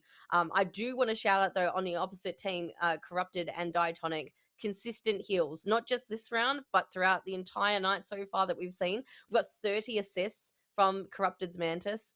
And I feel like Banana Jam got appropriately targeted every time the ult came out, but obviously just not enough. Not enough targeting to stop them from taking that first point there. So, Liger, what are your thoughts? Any standouts for you? I think for me, it's got to be Full Metal. Full Metal brought out really good arsenal, a really good versatile hero pool. I mean, Strange, Penny, Angela, so many resources were available, and they did show their ability to be versatile, change up their compositions, caught click off guard. It really did. So in this series, both teams now 1-1. They've taken a map each. It's going to be decided in the Galactic Empire of Wakanda because the next map's going to be Hall of Jalia, and that is when it's going to be crazy, Stormie. I'll tell you that. It's going to be a good one. Yes, absolutely. No, I was just checking my notes as well because, the bans so far, we know that no one wants Adam Warlock. Well, one team doesn't want Adam Warlock. True. Adam's been consistent. Rocket, yeah, I'm having a look. I'm looking at my tallies and I was trying to add them up. I think at this stage, I appreciate less Iron Man. But in saying that, no. In saying that though, I have found, even though we've had a lot of Iron Mans compared to really early in the event today, where we saw, I think Dan and I saw like a 4-limb cannon. It was crazy, and it went all the way up to 7 with all the follow-ups. We're seeing less reliance on the cannon to take out a wave of enemies because we're getting such good healing and such good work from the vanguards that are keeping the team alive and not letting it be the be all and end all of their matches. So it's like I'm on the fence about it. Beri says smelt the Iron Man to scrap. I actually No. I'm really excited for this. What's still to come, because Angela loved it. Give me more Angela. Were you happy to see her as much as I was? Because I was very excited. Yeah. Honestly, yes. I mean, we saw Angela was a big part of that storm. A lot of power helped them in the start of Araco there. What it did was just allow her to rotate around that convoy, the family tree. And the family tree, yeah. She utilized a lot of the aerial momentum to apply the melee, the AoE as well. As you're flying, you're dragging the melee so it hits maybe 1 or 2 people at the same time. It's really resourceful, knowing the limitations. You do not have the powered up spike that Angela normally has with primary fire, but Assassin's Charge was there, shielding was there, and honestly, the double axe formation probably has to be. I'm just trying to think about primary fire heroes in the game who have melee as a shared button. So that means they can melee. It's the same as their primary fire. Yep. Angela base form on the ground might be up there because every third hit is enhanced. Double cross axe. It's up there. Got to say, probably up there with Invis. With a third auto attack is a boop. Third melee, sorry, and maybe even Loki as well. Mentioned earlier has a bit of a KO condition if you hit them in the backstab, enhanced damage. I want to see more of that. I feel like the beauty of this event is that there's no left click, but I want to see a bit more shine from actual melee, not close abilities. I mean, actual utility of unique melees. I think that'd be cool. Yeah. Catch people off guard a little bit, try something different. But right now, doing it different did work so far, and it allowed them to flip it and take a map for themselves.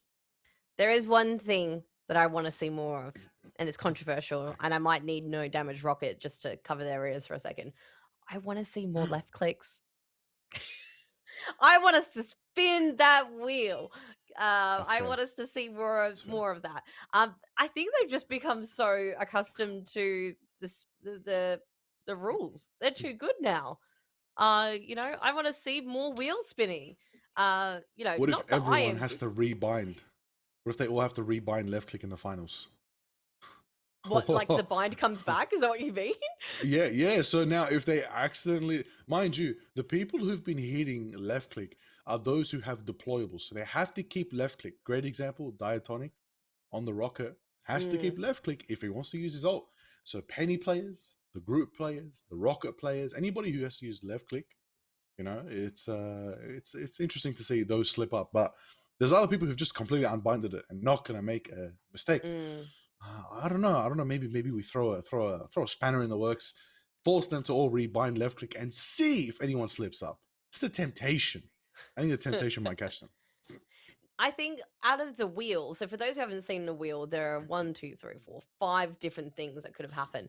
And we saw the boogie bomb twice, which is where we did have it happen twice where someone clicked left click and they basically, the team had to just emote. And it's basically like goodbye team, you're gone. But awesome. Alrighty, that's looking like the match is about to start very, very soon. I think so. Stormie, I'll tell you what, they're getting ready. We're gonna find out very, very soon how the picks and bans are going as well for this third map hall of Jalia.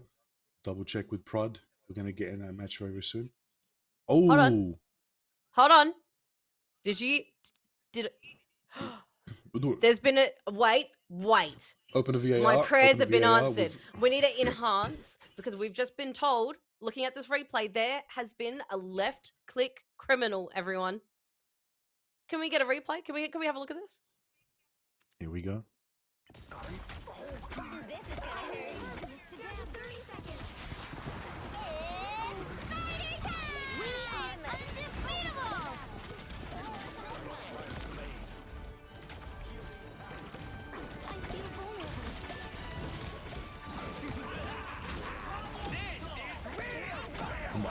Wait, was that just there? I think that was it. Oh, wait, did I just see it? The arm.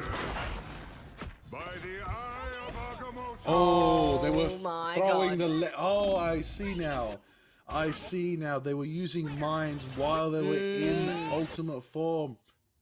Oh, sorry, no. My apologies. Okay, wow, interesting. Very interesting. The single hit marker caught them off guard. I do believe in Penny, left click and right click are the inputs for both halves of the ult to activate 2 different abilities. And if the arms move, that's usually the left click input. It is not. It is not the melee. The melee can't trigger it. I remember testing this myself. We have achieved another left click convict. We're gonna find out if it's been officially confirmed. Having a look at chat as well. Yeah, officially confirmed. Looks like, yep. Oh go. dear. That means the wheel's back. Please don't let it be That for the means love of God, please. Make it Backline something Bandits, else. what are they about to face? The Oh, roll my days. switchinator. So, from my understanding, like the roll switchinator means the left-click criminal must swap their role for the rest of that game. However, the game has finished. So, are we saying that our Penny from that game, which I believe was Full Metal, correct me if I'm wrong, cannot play Vanguard for the rest of the next game? Is this what we're saying? Well, we're gonna double check behind the scenes. Does this mean that they have to switch off a role to another role at random? For example, does that mean they lose a Vanguard? Do they only have one Vanguard now and maybe 3 duelists or 3 strategists? Or do they have to swap with their teammate? Does another teammate take the Vanguard slot? We're double checking, we're finding out. We're gonna see what No Damage Rocket's decision is. It's gonna be spicy nonetheless. It's gonna really make this last map crazy. I'll be honest with you, Stormie.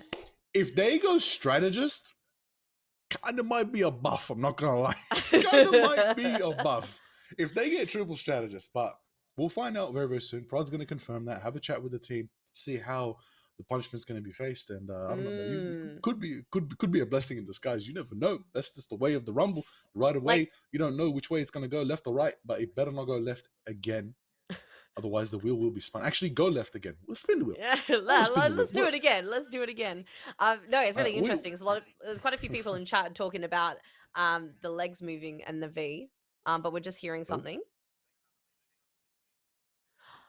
Okay, it has been confirmed they cannot play Vanguard for the rest of the next game. Jarvis, does that mean somebody else has to play Vanguard, or that means? So what happens to Full Metal? What role must they play now? Anything not Vanguard, surely. So they can play duelist or strategist. Okay, okay. So Full Metal now can only play duelist or strategist. So the team has an option to work with here. They've only got one remaining Vanguard, which is Metality, which means no Pain Brothers composition as well, which means they got to put all their Vanguard stock into Metality, but Full Metal can bring out either some strategic presence or a little bit of duelist presence. Now, I'm not going to lie, triple duelist sounds good. You get a bit of anti-heal, get a blade out there, you can really trump through because that's going to help you out-damage the heals, or you out-heal the heals and run triple strategist. So we're going to find out what that means. I believe you really want that blade back, don't you? You know, just you know, you put things out into the aether and you hope that, you know, the multiverse answers your calls and things happen. We'll find out very, very soon. So let's have a look and see how we're going to do this out. Next match is starting very, very soon. The teams are getting ready to go to the Hall of Jalia. Beautiful map. Galactic Empire of Wakanda. It's going to be absolutely beautiful. Can't wait for this one. It's good. I want more Wakanda maps. I don't know about you, Stormy. I feel like we need another You Wakanda love map. those Wakanda maps, don't But you? I don't want, like, because we've had Warrior Falls, best map in the game. Warrior Falls is amazing. I think it's the best map in the game. One, because the massive open area, but game design as well. Map design is beautiful. But also the destructible terrain actually has effects and changes the way the map is. And same for Hall of Jalia with the conditions, the fire pillars, the low grav area, or the fog. There's 3 different modifiers on one map. Jalia is so well designed. I want more like that. I think these engineers in Wakanda got something cooking. Make us a convoy map. Or another mode. Maybe we get a Doom match in Wakanda. Maybe we get... No, we're not getting Resource Rumble. They benched that mode. That's not happening. No, that's not coming back, is it? Nope, probably not. Probably not. Just give me the Infinity War Wakanda just battlefield. Just give me that. Oh, give imagine that'd be so cool. That'd be so good. 18 versus 18. Perfect. Door right there on the battlefield of Infinity War. Let's go. All right. Yeah. All right. I'm excited. Picks and bans. I can't wait to see what picks and bans is going to come of this, especially being the third and final match between Backline Bandits and the no click. Oh. I was trying to time it for when both the names came up, and I was like, "It's coming." All right, off the bat, go on, give it to that Spider-Man again. Makes sense, makes sense. Adam has been locked and saved by the bandits. They do the same, no click click, taking the rocket in their favor. They're banning out the Iron Man. Makes me wonder if backline might do the same, lock out the Iron Man opposition. It's a great map for Iron Man, but you still got to get up close and personal. Iron Fist ban makes a lot of sense. It's a lot of firepower nullified already. I'm curious to see if the ban's going to change up a bit and if the enemy team is aware of the criminal, the left criminal, and what effect that will have on the team. Like, how would they play it differently? You know, now you don't have to ban a Vanguard. You know, let them have the thing. Like, they only can have one Vanguard. You know. Yeah. If you ban the thing, could be, oh. Skipping a ban. Interesting. Okay. Protecting Saving the thing. Ooh. Okay. Interesting. Banning Mantis. Makes a lot of sense. The attack boost that she provides is massive. Soul Resurgence is crazy as well. Great resource ultimate that she can build up fairly quickly with how she activates herself in the fight compared to your others like Cloak, Sue, not doing too well in the current format. Iron Fist for the final protect makes a lot of sense. Iron Fist protected and banned, same thing. They'll do the same as they're going to lock in the thing. You know, they both got a bit of, you know, the Rock Fist, the Iron Fist. You know, they got some fist action there. They're going to be able to definitely. Both teams represent. They got the strategist they want, and a couple little spicy bands there of the Spider-Man and the Mantis and Iron Man to change it up. But the band skip's interesting. Let's see if that's going to be a wise decision. We'll take note of that, pen that one down, and see if that might backfire later. But we'll find out. We'll find out. Again, the backline bandits do not have a second Vanguard available. Correct. Makes me wonder what they'll do. Interesting. Now, as a bit of an update, round 3 for this game that is happening off stream at the moment. Currently, the score is Glorp Nation on 2 and Things Are Horror on 0. So I guess we'll see what happens. Of course, there are units on the line for our top 3 teams, I believe, Liger. So we'll have to find out where each... Oh, I know what that is. Early mines before the spawn doors even opened. Coming out from Earl. Oh, you know why they did that? They got the mines. They got the, oh my god. They got the pick. They got a portal. They got a portal. Get back to the tent. They go on as quick as they can. And they oh my god! Why'd you block the portal for a clean rescue? And they get to take point quite early and start the fight with an advantage.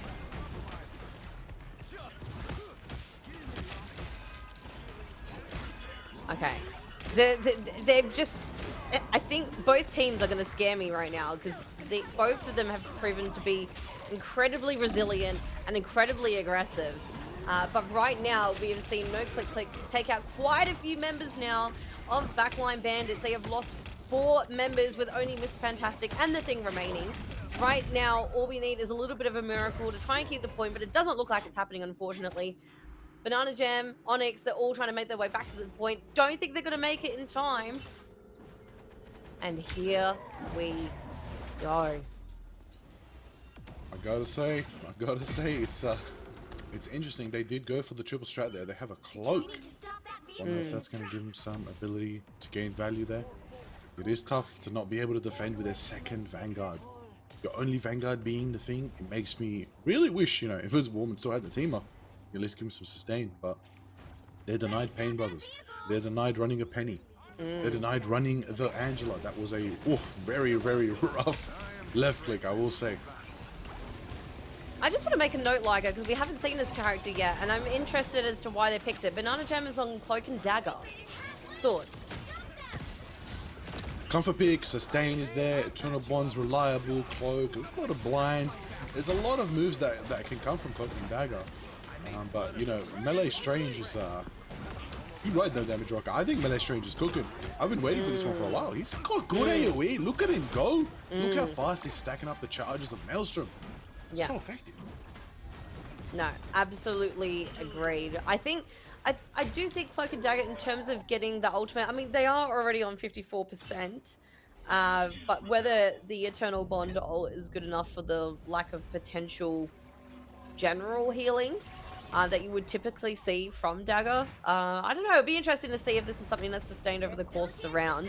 However, they do have a spectacular spin not too far away. Rima picking on the Namor, saying, bye, Dylan.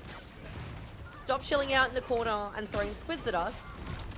No click click, still gaining the momentum, getting a little bit closer to that middle point. What? But wow, Matthew, that is a 4-5. What? Oh my Extra god. KO! Wait! But they're Oh all back! my god, it's a karmic revival. Stormie, are you kidding me right now? No. Hexa KO I can't coming believe out it. from Machu and Onyx.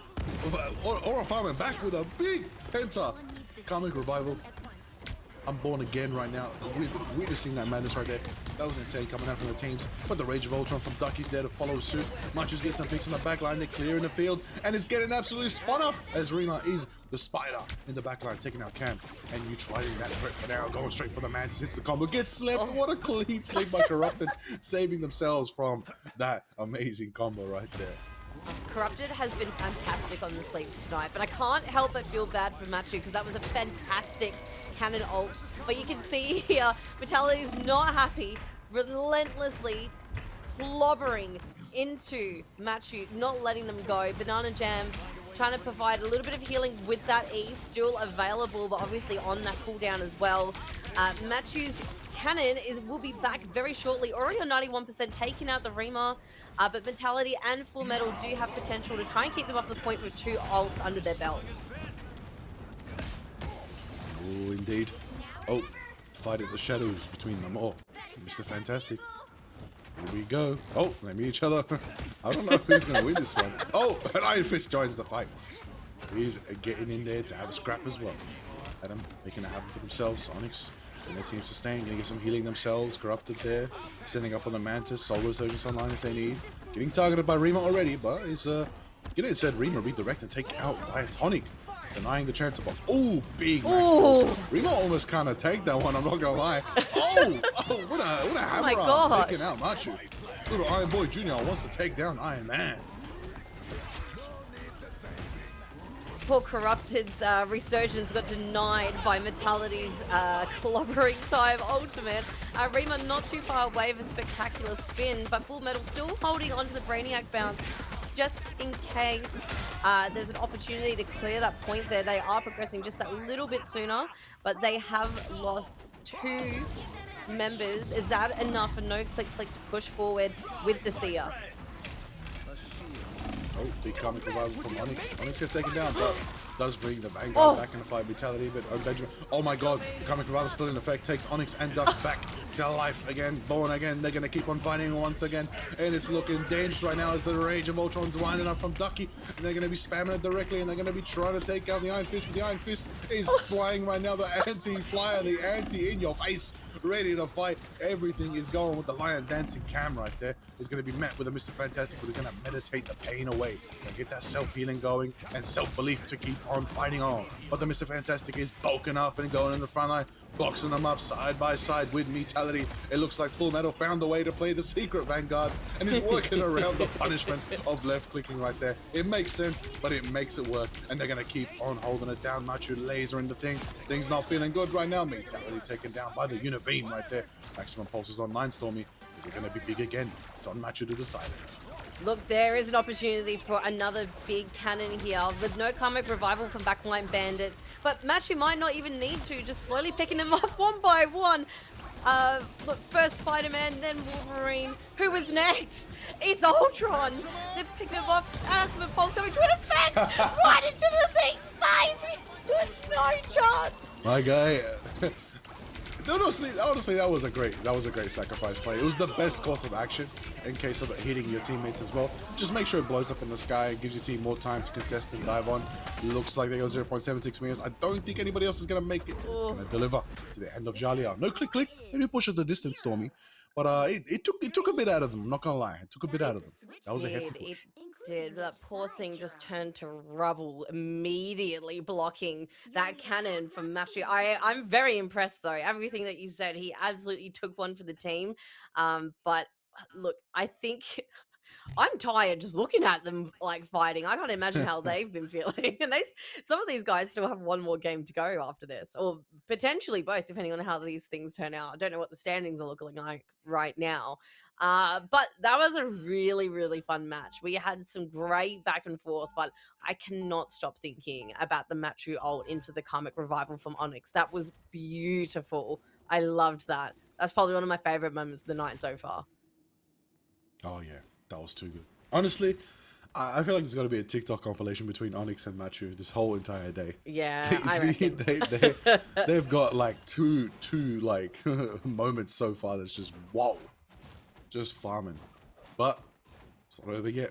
20 seconds till the doors open. Earl's still on the penny. Do you think we're going to see another penny mine? Obs, can we check for the penny mines? Where are the penny mines? They're somewhere. They're somewhere. Where are they? Where are they? I believe there's somewhere. They're gonna do it again. Looking around.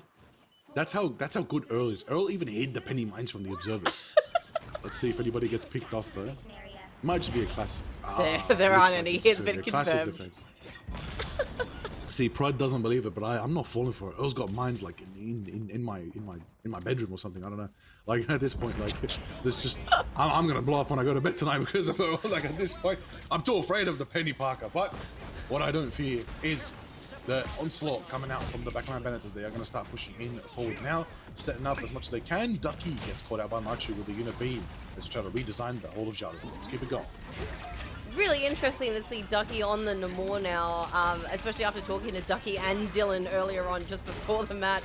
But this thing is not letting Machu get away.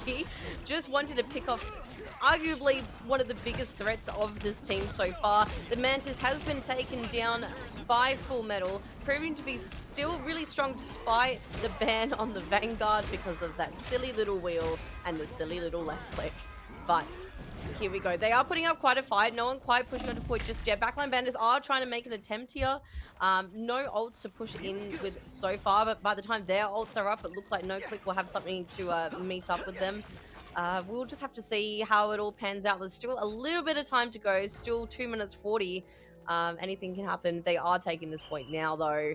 Still got a few ults to help them sustain this momentum now to get them to the end of the point. Making a really good start here. What are your thoughts, Liger? Get that vehicle to its destination. I think, you know what I think? I think Machu's in a good position right now to build up to the max balls. I think Dylan is going to get a pick on Rima there. What I want to bring attention to is, oh, they're actually kind of falling. Oh, they're just getting picks left, front, and center right now. Backline bandits staggering quite a bit here. There's No Click kind of had the advantage here. Yeah, they're taking 4 out. Oh, it might have been a little waste of them. I wouldn't use the ult there from Full Metal, but nonetheless, you know, they're going to try to do what they can. And I think it's just a regroup for the backline bandits. Unfortunate play, but nonetheless, they got plenty of time. They got 4 minutes and a half on the clock. Let's see if they can regroup, get ready for the next fight. But No Click is in their spawn. Oh my goodness. Yeah, look, it's still early days. Camloso just being an absolute menace around spawn. Holding on to the ult, keeping it nice and safe, I'm sure, for a rainy day. Machu holding on to that ult. Are we going to see another really big one tonight? I'm not too sure. Can he prove me wrong? Prove me wrong, actually. Hopefully we don't waste too many of the ults from No Click. We don't want to see any double tripping ulting, just so it's not too wasteful. Backline bandits are pushing through. Spectacular spin coming on in, but Asia is out. They do get knocked up. Camloso still with the ultimate. Hopefully trying to make an attempt here to stop that point moving forward. Rage of Ultron. Liger, is this point moving ever so slowly? Oh, it's a bit tough right now. It looks like Click do have the ult advantage. They do have a bit of firepower. They do go for a quick Karmic Revival. That's going to bring a couple back. That's looking tough. It's looking rough. Let's see if they're going to try to make it happen. Earl on the Monster Hole does manage to get the grab. I believe that's going to allow them to take out Onyx. That's good value. But covering times there to match the pace and turn the tides back in their favor. Onyx is going to get back with the Cocoon. Going to be able to hit some right clicks, do a bit of damage. Big Sleep goes out. Kamo takes out Onyx. Full Metal falls as well. Reno as well. Again, Click just have the advantage in this fight. And no, Adam, where are you going? Where are you going, Why Adam? is he sliding? Why is he sliding? Oh my god. What? W Observer, whoever did that, oh, you're hilarious. You're good. You're good.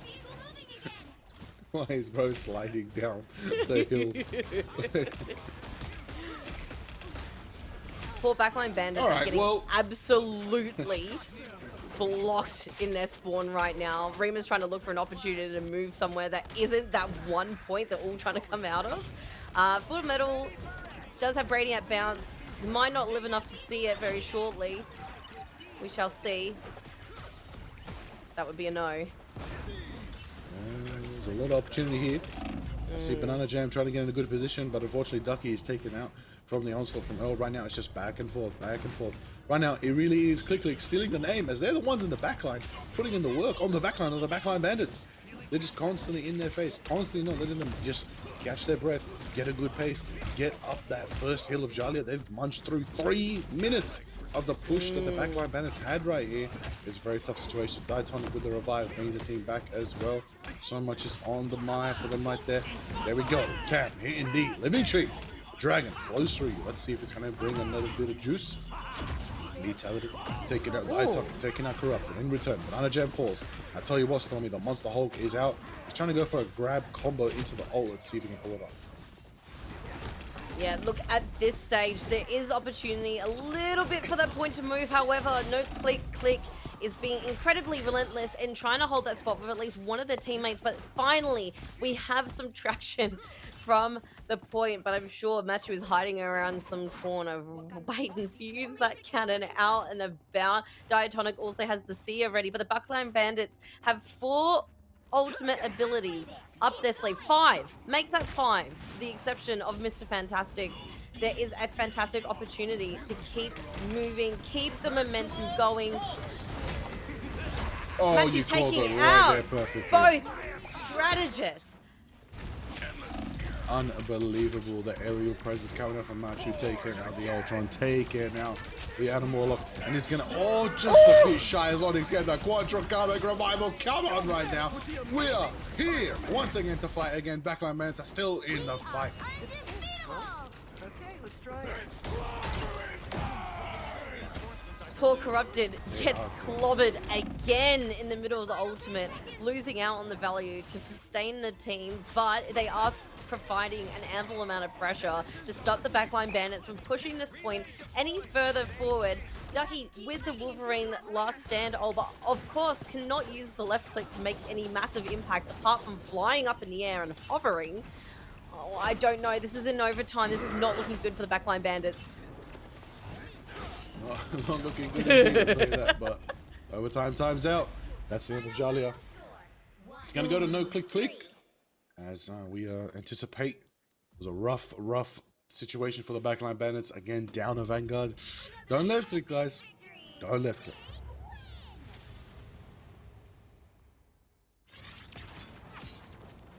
Yeah, I think we can all agree this is a very well-deserved MVP of this round. Ooh, let's have a look at the stats. Okay. Yep, let's have a look, recap everything as we know. It's a 2-1 series in this best of 3. That's the end of the round robins today, I'll tell you that. Finals are almost upon us. Here we go. But my goodness, we're talking 50 plus KOs for Machu and Earl. That's crazy, but big standouts coming out as well. Wait, what? 38? 38 final hits. I was waiting for you to see that. What? I haven't seen a number. What? Iron Man doing good in Marvel Rivals? Hello? Only in the Right Away Rumble, I'll tell you that. Only here. Only here. Now, Corrupted as well, 67 assists and also 56 assists from ThatOneDan as well, which is massive.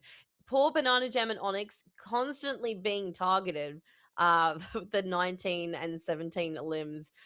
Such a shame because I think they were providing a lot of value to their team, but Machu, Earl, Dylan, Camloso providing so much pressure in so many different facets of their abilities and what they have to offer as well in each of the character skill sets, whether it's Dylan throwing out the squids and taking it slow, and then Earl and Cam getting up in the faces of the backline bandits. But I have to say, backline bandits did put up a fantastic fight. Some incredible damage blocked from Metality on the thing. I think backline bandits is so unfortunate for them. It was such a tough matchup. Both teams have proved themselves to be fantastic. No pun intended tonight. But oh my god, I felt like I didn't breathe that round because there was so much overtime, so much back and forth. Those big comic revivals. Any favorite moments from that round? Because I feel like I have quite a few. I can't even think of one, Liger. I gotta say, I have to confidently say it's the 4K. It's the 4K on the maximum pulse, leading into the couple picks after that into the Hexa KO. Hey, Hexa KO? You kidding me? It's been a long time since we've seen those in events. Every now and again, we welcome a nice Hexa KO. So good on Munchie for securing that. It does suck that the aura of it was drained right immediately by Onyx's Adam by reviving 5 people with the Penta comic revival. Okay, it's crazy. These numbers that are being put up by both these teams. And the best part is, Stormie, we do have a bracket update. I think when Prod's ready, we're going to pull that up on screen. We're going to have a look at the final standings after the 3 round robins and the standings that lead us to finding out who is in the grand finals of Right Away Rumble any moment now. We're going to see. I'm People have predictions in the excited. chat. I Be am good also to know. excited But to see Dan and Keg cast this big final. And while we wait for those bracket results, a big W to everyone involved in the event, all the players, prod team, the casters, project managers, you name it, all the people behind the scenes to make all of this look like it is. Thank you so much, guys. absolutely. Absolute The legends. suspense is Thank you to killing me. everybody. I need Tell you what. answers. Give it to me. We're going to find out very, very soon. They're getting it sorted. They're doing the checks. The good news is, though, the finals, everybody, is a best of 5. The map pool, yet to be decided. Why? Probably be a coin flip between the 2 leads as they talk out to their teams, see what they're going to start with. Which domination map, we've seen Burn to Charlotte, we've seen Hell's Hammer, we've seen Krakoa. We'll find out. Oh, here we are, the standings so far. So, as we can see, we just had the Glorp Nation go 2-1 against Think Sahud at the same time. No click, just went 2-1 against Backline Bandits. And which means the standings we'll have a switch to the standings. And I do believe that means No Click have locked themselves with 3 wins into the finals. And following them close behind is the Backline Bandits with 2 wins and just a loss to them now, which does mean those are the 2 teams going to be in the finals. They're going to have a rematch in a best of 5.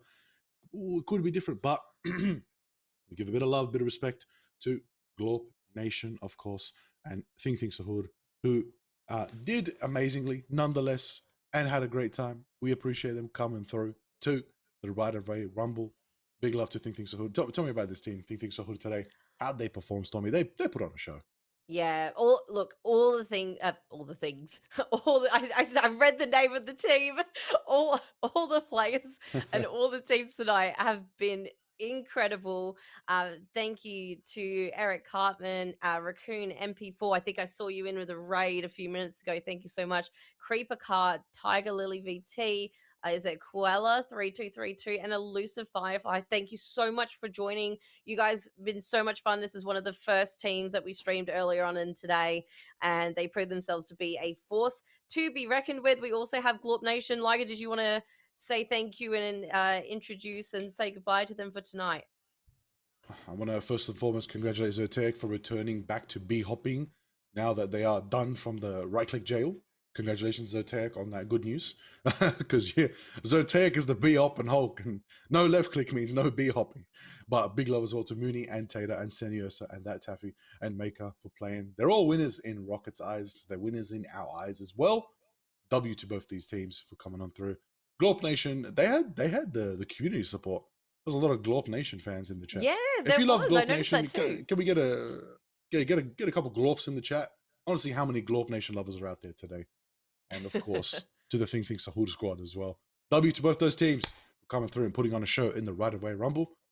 But very, very soon, Stormie, we're going to find out who's going to take the crown and really show who is the rightest of all the Rumblers in the Right of Way Rumble, hosted by No Damage Rocker. Oh, it's exciting. Look, I'm excited. I'm excited to have Dan and Keg back. This is going to be an awesome match. The fact that it's a rematch of the last 2 teams we just saw as well. I'm sure they've got that fire burning inside of them.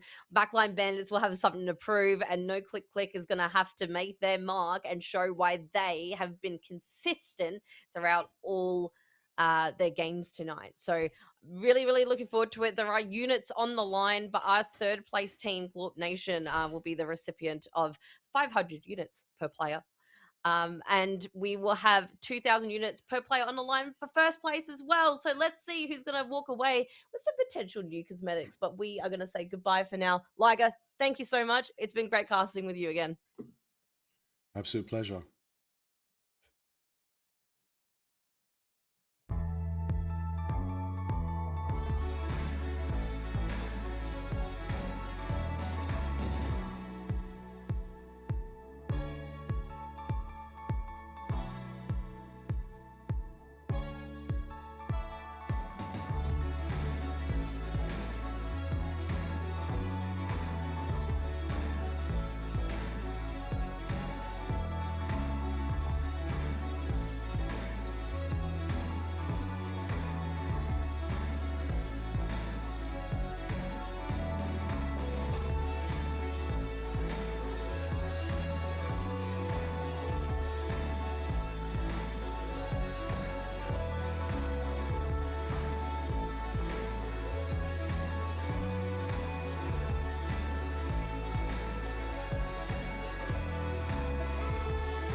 So what's the best time for you? We could play your games, but I could never see me lose. And I've been checking out your moves. You will slip and slide, but I can always catch your groove. I've been hurt before and saw you inside me. Pulling on my heart, all the strings will fly, see. You can take the cake, I'm just icing. Blow so quick, never fuck with the Pisces. But I learn quick. We could change shape in a tick. With a broken heart and nights apart, I'm wide awake and I'm just still thinking about you. But baby, I've been doing all I can, and baby, I'm not built to fight like on the daily. But you know I just need a little training. And now I'm a little too much. We get stuck in this place where I'm lost without a chase. But I can't seem to find any better use of time. Come on now, baby. Yeah, you know I just need a little training.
Oh.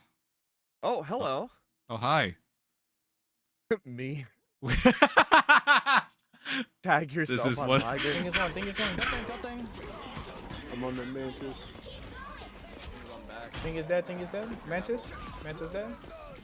They got Wolverine behind you guys. Thing dead. There you go. Well done. Oh, that was not what I was trying to do. They got me.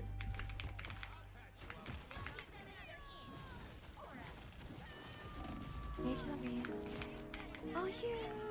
Oh my god. I need us. M shifting so much. Walk into him. Walk into him. Walk into him. Nice, Iron Man, Iron Man. The angle here, yeah? Get point, just get point, just get point. I'm on it, on it, on it. Where Shoot is it, shoot it, shoot it, shoot it. Everyone shoot it, everyone shoot it. I don't know I'm where breaking it, I'm breaking it. It's working, it's working. Nice. By the eye of... This is real firepower!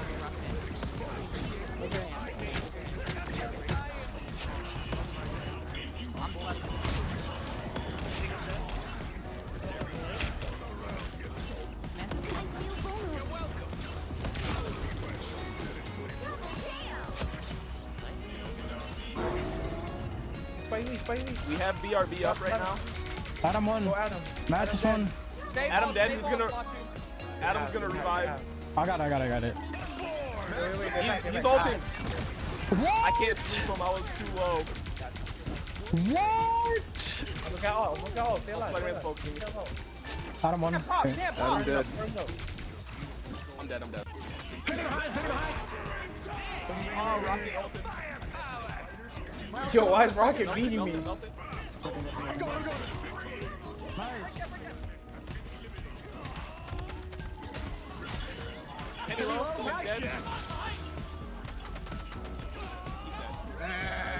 we go. Just stay on. Level on card. Let the devil out! Holy moly, this stall is actually insane.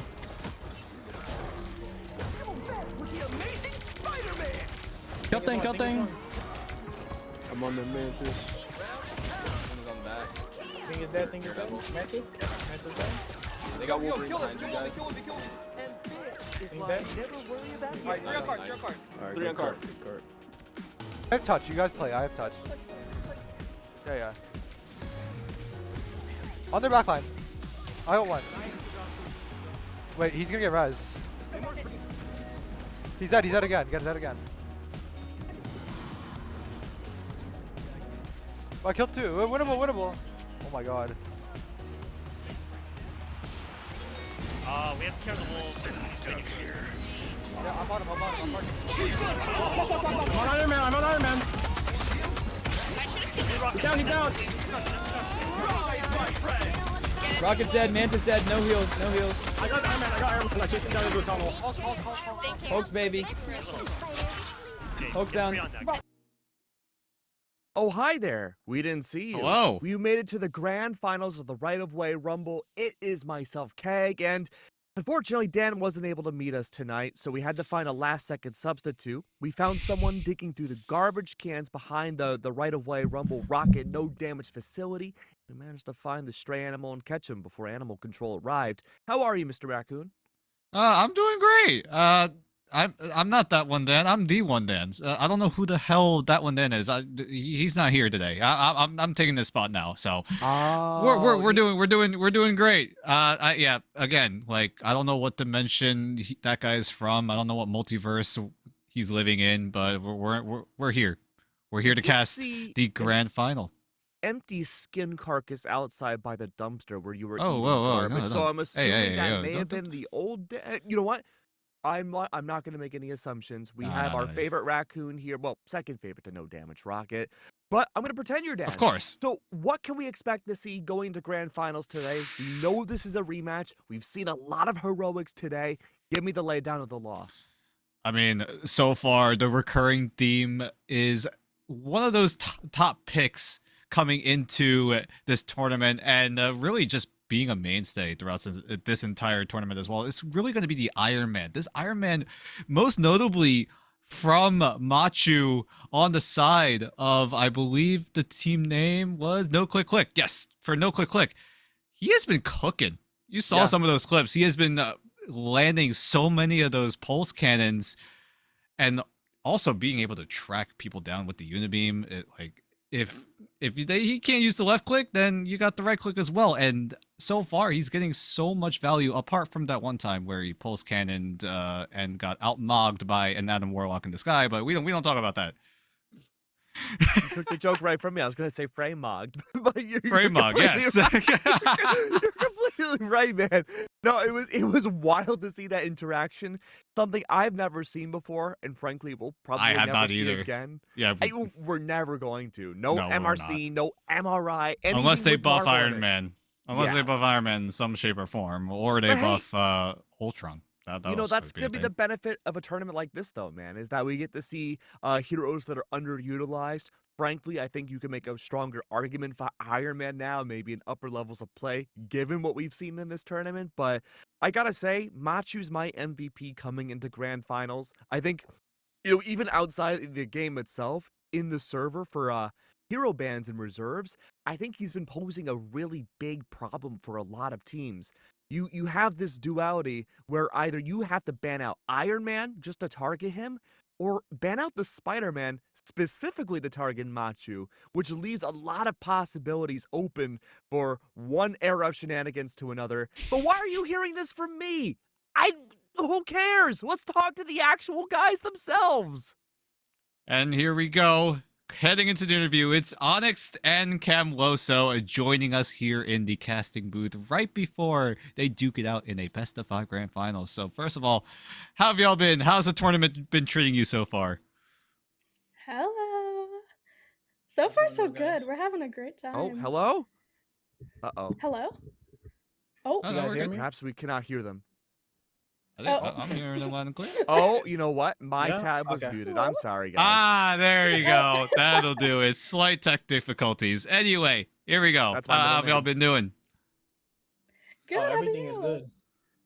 I mean, we've been having an absolute blast watching everyone adapt to the whole meta of not being able to use the pesky little left click button. But Keg, you got anything? Any burning questions? Yeah, no, I'm on fire with questions right now, man. So Cam, I'm gonna start with you. This is a question for both of you, but I'm gonna start with you, man. So you're playing this tournament where you can't left click. When you go back and play ranked or MRC, you go and play any traditional Marvel rivals, are you gonna have a hard time left clicking? No, because one, I play controller, and then two, both of my mains don't really so like. We can't left click anyway. Yeah. I'm R2, but both of my mains literally don't call for they don't really change the gameplay from what we're doing in this tournament, so this is like right at home for me. Captain America and Iron Fist, yeah, and Wolverine. Those are like my 3. So this tournament is literally perfect for me. Got my name on it. Onyx, you know who to ban out now? He set the 3. It might seem crazy what I'm about to say. Oh, I'm ready. I'm ready. I like crazy. I want to preface this. You guys are insane. You guys are awesome. Yep.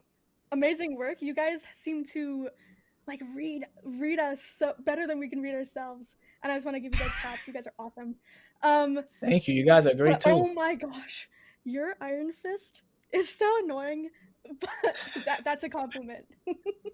Thank you. I appreciate it. So, were you one of the supports? I was Adam. I've been playing Adam. I feel so bad. I'm sorry. I'm literally just on it. I am on it. You're doing a good job. But oh my gosh. Thank you. You are staying alive, and also, I don't know who played Rocket on your team, but the movement from your Rocket is just next level. The one time you guys had a Rocket, it was crazy. Jam, yes. Could not catch Jam him. is my goat. I have auto tracking on the Iron Fist. It could not keep up. You just moving too quick. It was crazy. Onyx, are you going to have a hard time coming back to traditional Marvel rivals with left clicking after this tournament? No. I can't say that Really? well. I like to play melee characters, but at the end of the day, I'm more of a support player, which kind of sucks for the melee, what I like to do. But Hey, I'm telling you, if pre nerf Jeff was in this, you guys wouldn't survive. You guys wouldn't So survive. you were a DPS Jeff in the past. Were you I were was you a were, DPS were you were you a Jeff. flanking DPS Jeff though? I was. I hate to admit Actually, it, we but call it a I miss the flef? days. Oh, Flef. A flef. How could I be The mistaken? amount of Jeffs that have thrown my game to flank. I hope you weren't one of those Jeffs. Listen, no. I know what to swap. Some Jeffs make it bad for the rest of us. See, you're real. Me, I commit to the cause. I dive until I can't no more. Just I will literally I dive until I can't we dive no more. like that. We like the dive or die mentality. We love that. Yep. All right. I don't care. I'll die before I don't die. Pull out the flank Adam. Flank Adam might be the play, honestly. I mean, we've seen flank Namor. What better way to do it with the flank Adam? Oh my gosh, you know? that Namor, dude. All right. He's there.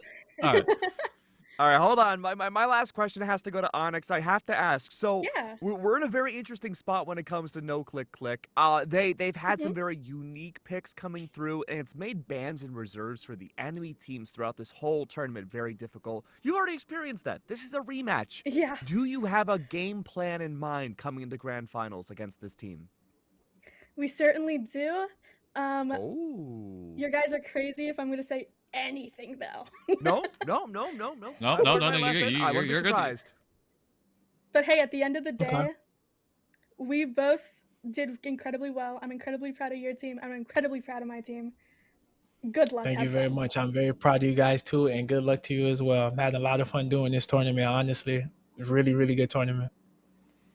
A lot of wholesomeness. Cam, just really quick, anyone you want to shout out before we get into the match? Who do I want to shout out? I want to shout out my team specifically because the energy and the vibes there, 10 out of 10. Everybody's been really good with each other. This is our first time ever meeting each other like as a group today, and literally it's like super smooth. Everything's really good, and we're like coordinated for some odd reason. Like literally, we're super coordinated, not like we just met each other. So I like that a lot.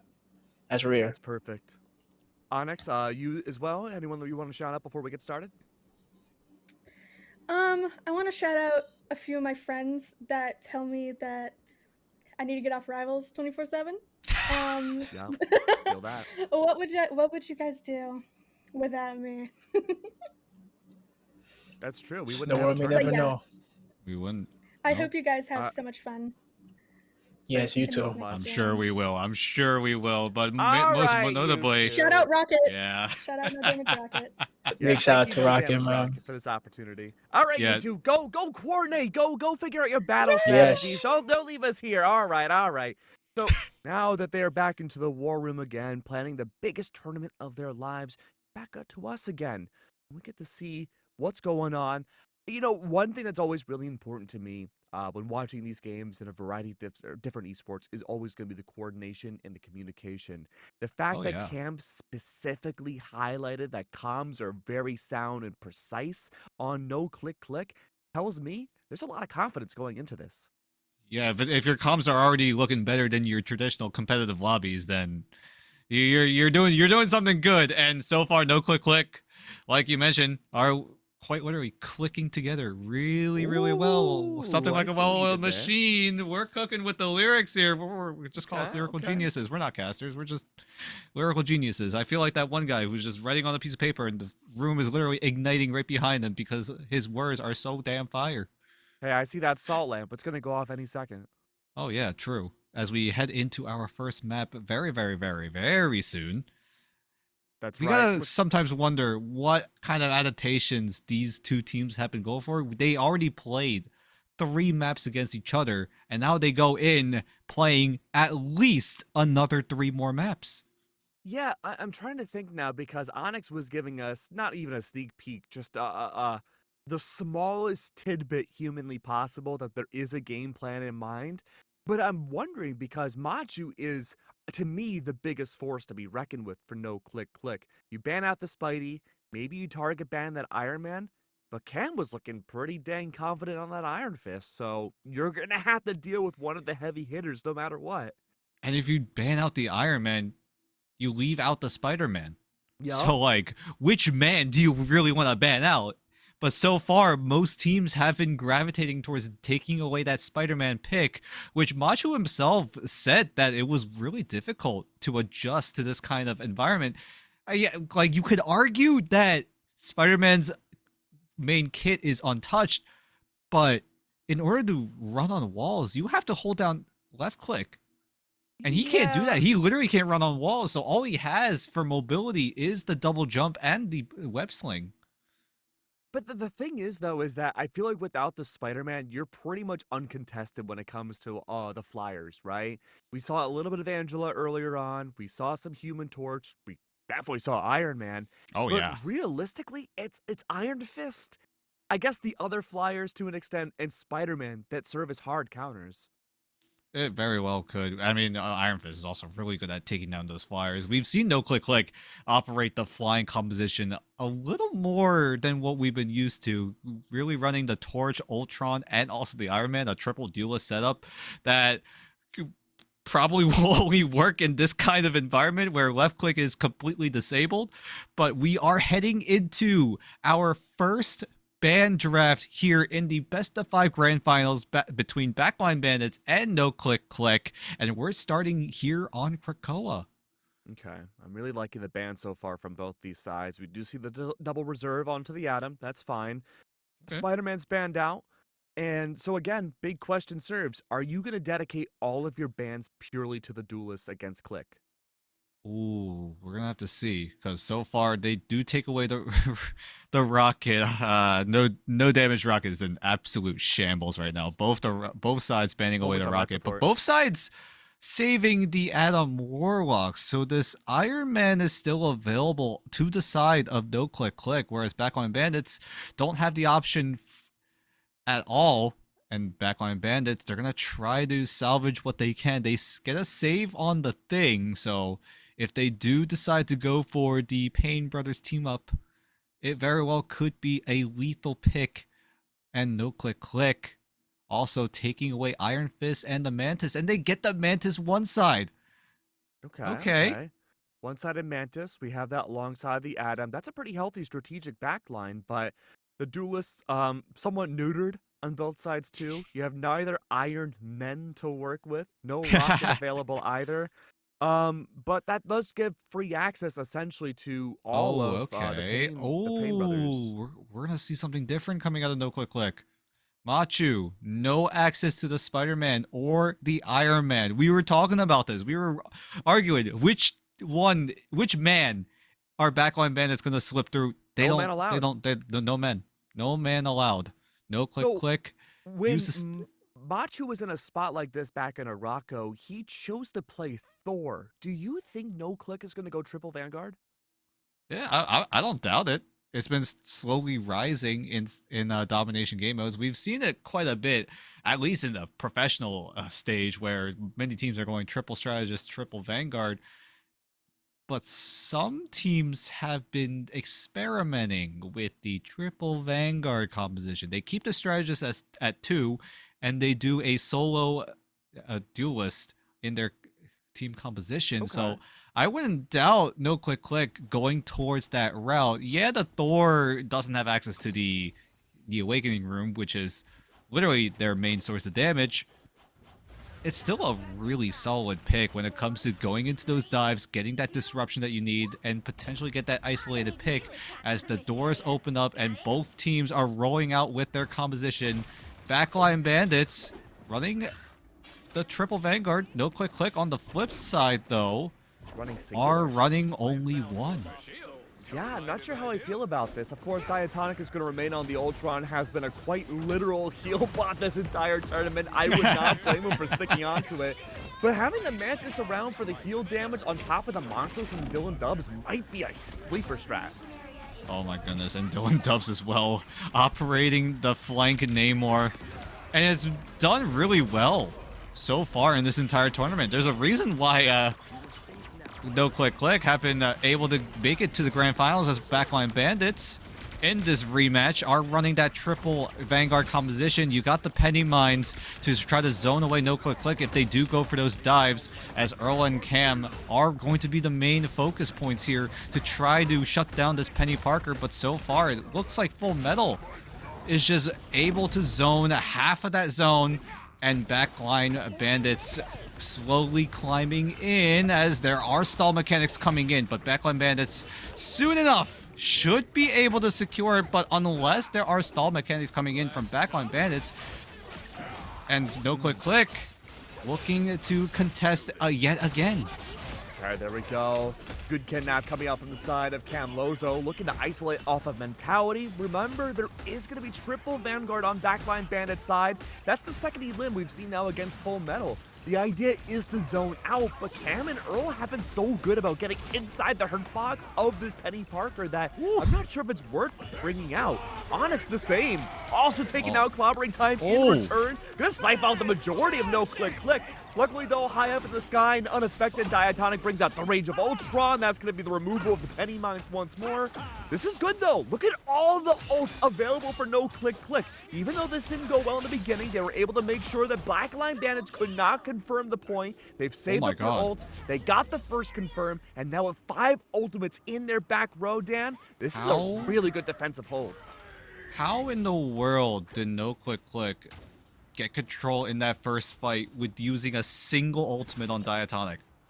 And that was off of the hands of Ducky ulting the majority of Click too. Yeah, true. And No Click Click with this ultimate economy fully in their favor, albeit only Dylan Dubs is the person that can't get any value out of his own ultimate because he straight up literally cannot use it.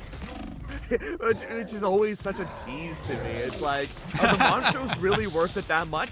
Yeah, kind of. It's such a great anti-dive tool.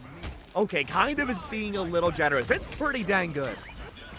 And if you put yourself in a flanked position, you can really just prime yourself in a position to eliminate a squishy target in the backline. But the problem here is if backline Bandits' entire composition is mainly really tanky, it's going to be really hard to operate this flank style Namor composition as Machu brings them all right back as there is opposition coming in from backline Bandits right here. Oh, what a destruction.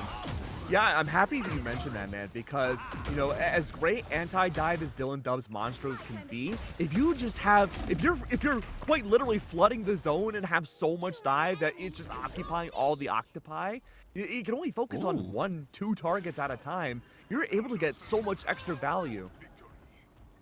And No Click Click will climb to 73%, not 9% and climbing for backline Bandits. Banana Jam switches over to the Cloak and Dagger. We've seen him do this before, and they elect to do it again as Rima goes right in solo with the Spirit Toss into the Spirit Rend.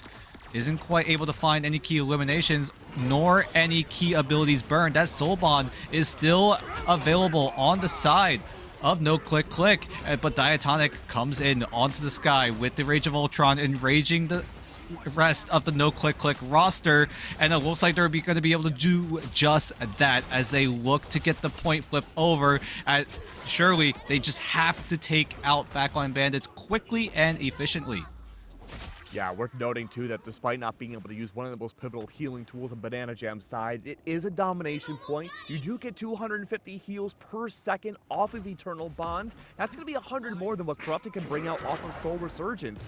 Worth bringing out, having that area of effect, 88%. We need to see an initiation off of Banana Jam's ult.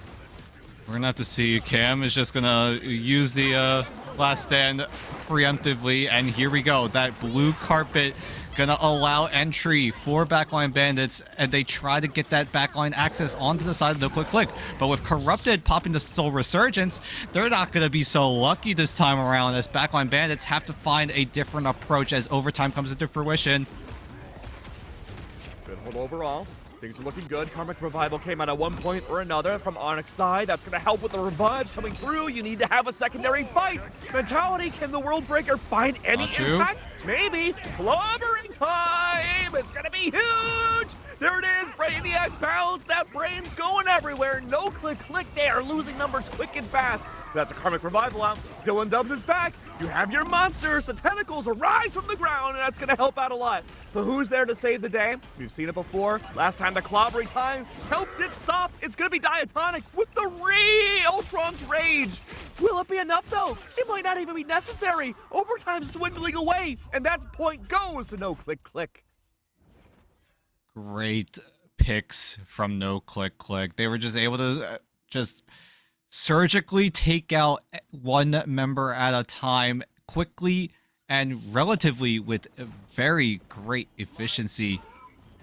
And No Click Click, like you said, did not invest in too many of those ultimates in that final fight, and now they're gonna have a decent amount of ultimate economy compared to the side of the Backline Bandits, who are literally used everything just to try to get a retake going. Eternal Bond, into the clobbering time, Karmic Revival, you name it. Everything used, and they can't come out empty-handed, whereas No Click Click, the best thing they got is a Rage of Ultron that will provide so much space for No Click Click to get entry into the site. How are you feeling about the Black Panther pick? Against No Click Click, it's not the worst. You just have to time your engage perfectly. You gotta time the dives with your fellow Vanguard of Metality, or maybe Ducky Chunk on the thing as well. He also has some dive potential as well. So No Click Click, as long as they hold on to their cooldowns and make sure that the team is still alive despite not using too much of their resources, it could be beneficial for any side. But right now, No Click Click with Diatonic on the Rage of Ultron is just going to allow No Click Click to get early space within this neutral area. I'm happy you mentioned that. It's all about space. We did not see any KOs off of Diatonic's ultimate. That's very different from how it went in point one. But this Mr. Fantastic pick has been such a great anti-flying tool. Diatonic out of the way means no damage, no heals. He is a heal bot, and that's going to put more pressure on Corrupted. Quite literally, yeah. He's literally a robot, and all he can really do is heal. He literally has no access to the left click, so no Blazer available. Karmic Revival comes into fruition, but they're all sent straight back into the spawn room. So Backline Bandits, they had a slight control of the site, but now it's going to be all No Click Click. Eventually. I feel like the focusing coming out from Backline Bandit's side, Full Metal especially, had swapped away from the Penny into the Mr. Fantastic to focus on Diatonic specifically. It's done a pretty good job, I will say, but the focus on individuals make it much harder against a team that's focusing as a whole on the objective itself. That's going to be a leadway in, no left clicks available. Cam Lozo, again, controller player, doesn't have to worry about that. He is angry, he's full of rage. That's soon going to be the Soul Resurgence, but unfortunately Corrupted cannot survive to see it brought out. But instead, Karmic Revival's there to give it a round two. Rage of Ultron's underway, and it's soon to be after this, on top of the Eternal Bond, it's going to be canceled out by Corrupted's ultimate. That's Soul Resurgence, making sure that it's all in vain. Ooh, the Karmic Revival from Machu allows No Click Click to keep on contesting onto the site. The Mantis does go down, but Banana Jam is already traded out. But another trade in favor of Backline Bandits. Hand Up Boss even going to be invested. Another rotation of the Soul Bond going to be invested on the side of Backline Bandits as well. As Machu also has his Soul Bond, but he's just going to get absolutely exploded. But thankfully has the Cocoon, so he's going to be brought back into the fray. And where do they look to regroup? Where do they decide to reset? Because the point already flipped to Backline Bandits. You know, despite it being 47% for No Click Click, I feel like Full Metal and Rima have really come into their form in the second point. Okay, Duck. Okay. Whoa, okay. A massacre in the back line. That was not long for this world. That's a massive stagger. Forcing No Click to immediately retaliate back. I'm sorry, retreat. And have to play for a complete, what's the word I'm looking for? Regroup. Yep. Reset, regroup, and retake is No Click Click's game plan coming into this next engagement. Dylan Dubs still cannot use the Horn of Proteus. It's literally banned, although you could go for the unethical strat of just dumping it anyway just to try to cheese a fight win. But, you know, if you want to go that route, I don't think you're... It could be. If you get like a 6-man like stun and then you get penalized, I think it's worth it. It's like the no I damage thought about rocket this. I was like, a nuclear bomb. Yeah. Like, Is it yeah, worth ending the world? you know you're gonna get punished, but like if you get your money's worth out of it, I'd say worth. I'm never making you a world leader. No, don't, please don't. I'd be a terrible leader. I don't want that responsibility on me. Soon as we go to war, nuke 'em! Nuke everybody! Armageddon. Alrighty, what we got in this next fight? Onyx access to the Karma Revival, but Machu does the same. Diatonic gonna kick things off with the Rage as Final Fight territory is slowly but surely creeping on in! And Full Metal Lamps is able to shut down the Rage of Ultron on the tail end, but Machu is gonna bring back Diatonic. He realizes that everyone's health bars on the side No Click Clicks are blinking red, so he's just gonna bring them right back. As Backline Bandits, though, they have their own Karma Revival, and they haven't used it just yet, so if No Click Click, if they use too many of those resources, Backline Bandits could very well win out on this fight. Corrupted is swapped away from the Mantis into the Black Panther. World Breaker's potentially out. Eternal Bond on top. This is looking good. And there's the ISO from the Wolverine. Has the dial back though. Karmic Revival is out, but Banana Jam off of Eternal Bond getting a double KO. Forcing Dylan now to go for Portal. But is there enough time? Wait. No. Why didn't it go off? Why did it go off? What happened? I don't know. But Backline Bandits. Yeah, Houston, we have a problem. We got Earl trying to stall, but as soon as he turns into Puny Banner, that overtime meter is going to go down to 0 unless someone else is able to step foot. And so far, he's going to get back up. How in the world is Earl still alive? How? I have no idea. There's no way. There is no everywhere. chance. Brainiac Bounce even going to be invested on Backline Bandits. Overtime meter still at a sliver of just that candle just still being lit up. Cam is going to go for the knockup, but he's not going to be able to find any value. Machu even going to get into the site. What's going on, Kang? Plot armor coming out from No Click Click. In no other reality should this have worked out. But Machu also swapped to the Strange, goes to the Thor, wasting Earl's more still time. fighting. Reba's now Spider-Man for a desperation move. They don't want to fight OT any longer. Mentality no longer alive. That's going to be the Puny Banner gone. Another melee comes through. And in some reality that we are in, No Click Click take it back. Sure, man. Ladies and gentlemen, please contain your emotions. This is only map 1. We've got a best of 5 ahead of us. I can't. I will explode. This is the reality we're in. This is the timeline. This is the multiverse that we ended up in. The script has been told No Click Click have some sort of plot armor. God knows what it does, but so far it's provided them a retake. Good knockup coming in. Machu looking to find stuns onto the Thor, but wasn't able to find key eliminations as No Click Click. Something to note, they dropped the Adam Warlock. They did drop the Adam, the Karmic Revival, getting baited out by Full Metal Alchemist quite a bit more. Rima now having the chance to use the amazing Spider-Man spin could be enough to shut down everything. And honestly, they don't even really need it. Drops it back to the Mantis. Soul Resurgence back out. Machu going for the Thor pick. But because of that Karmic Revival, suddenly now 99.99 double OT. Whose favor it does it belong to? It's No Click Clicks. Yeah, it's just a sea of red on the site. The spectacular spin only going to do so much. Great exile from Earl as the portal comes in. Is the body blocks good? It's good. They did it. They've done it. No Click Click with some sort of, I don't know how to say it, some sort of BS plot armor. Just find a way to take over Krakoa 2-0. Nah, we gotta go back and watch the footage on that one. I need to see Earl POV. Brain cannot process how we saw the flip after that first OT push. What? Like, I'm still trying to get around my head how Earl stayed alive and was able to buy enough time for backup to show up, and as soon as he went to Puny Banner, he was able to just, at the very least, still stay alive and just find a way to transform back, and it was just all gas, no brakes from there. And with No Click Click winning out that round, the Backline Bandits never had a chance to try to contest the third in final round.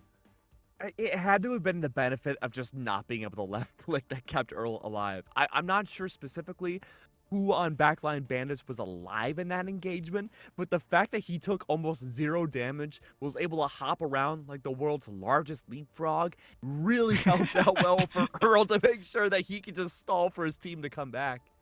Yeah, you do provide a fair point. All Earl needs to do is just hold down the space bar and just stare up in the sky and pray that when you land back down on your feet, the overtime is still going, and that's exactly what Earl did. But like, my God, those were some crazy statistics too. I think Cam had 28 final hits. I believe it was on the Wolverine for the most part. Yeah, I don't think he ever swapped. I'm trying to think. Memory recall. Yeah, I'm pretty sure he never Yeah, I don't think he ever Wolverine. swapped. I remember I remember every single fight. You just off screen, he just pops his ultimate because he knows he's gonna get not too much value. All you really have as Wolverine is the first part of the knockup. You can't slam him down because you're left clicking to confirm damage, and that rule is gone. It is a nasty movement option though. Once you're up in the air, you can kind of glide back almost like Moon Knight, get out of dodge and reset with your team. That's something that Cam has picked up on fairly early into this tournament that I haven't seen any other Wolverine capitalize on. Yeah, and so far that's going to be the winning formula, it seems like. Yeah, Machu had a little bit of struggles on the Adam Warlock, but then switching over to Thor definitely did a lot of work, giving Earl another Vanguard to rely on. So he's not just the sole guy soaking up all this damage. And something I want to also point out, Diatonic, he's been doing his utmost as the heal bot because he has topped the charts in this lobby in healing yet again. Yep, that sounds about right. Really, the only challenge that Diatonic was facing was Full Metal on the on the Mr. Fantastic. And once Diatonic started recognizing that this 1v1 was an issue, he started playing farther away. He would dip in, dip out, go for his heal drones, and really just get out of dodge and play around his Vanguards a lot more effectively. And also worth mentioning, right? Backline Bandits and No Click Click both decided to ban out the Iron Fist. Iron Fist might be goated at taking down these flying heroes. And you also got the thing, but you know, that thing is on a cooldown when it comes to taking down those flyers. Hulk also could snipe down those flyers, but he's got to be pixel perfect with those jumps. Bro's preoccupied with everything on the ground. Yeah, pretty much. That too. So you don't really want to multitask as a Hulk. And Iron, like, that just shows like how strong this Iron Fist pick really is when it comes to this tournament where you literally can't use your left click. Yeah. I mean, just circling back really quick, let's talk about the bans again. Because the entire process of the bans from Backline Bandit side was specifically to take down Machu, right? We saw the Iron Man band, the Iron Fist band, literally anything Iron related was not allowed in this server. And through it all, we saw a huge role swap to the Karmic Revival bot. And then we saw the Thor brought out at the last second. There's a lot of variety for Machu, even when he's specifically targeted at the maximum. And that's the main advantage, I feel like, coming in for No Click Click. You've got so many different options that you can go for. You have different branches of compositions that are available to you. And it's just a matter of picking and choosing the right ones for any given moment. Where Backline Bandits, they've ran a more tankier option, and that allowed Cam to switch over to the Wolverine because, obviously, for those that know and play the game, Wolverine is one of the best at shredding Vanguards. Fun fact of the day. Little bit of those interesting facts. Yep, we're learning every day. The star is passing by. The more you know. Haley's Comet's there to save the day. Maybe that'll be the new map. Oh, maybe. Do we see the new map though? I hope. Speaking of which, we need to see that new map. I want to see how this gimmick plays out in the Museum of Contemplation because that's literally what we're contemplating. But another thing that might be in contemplation is what map the Backline Bandits elect to go for. And we're getting word from Jarvis. They've made their choice.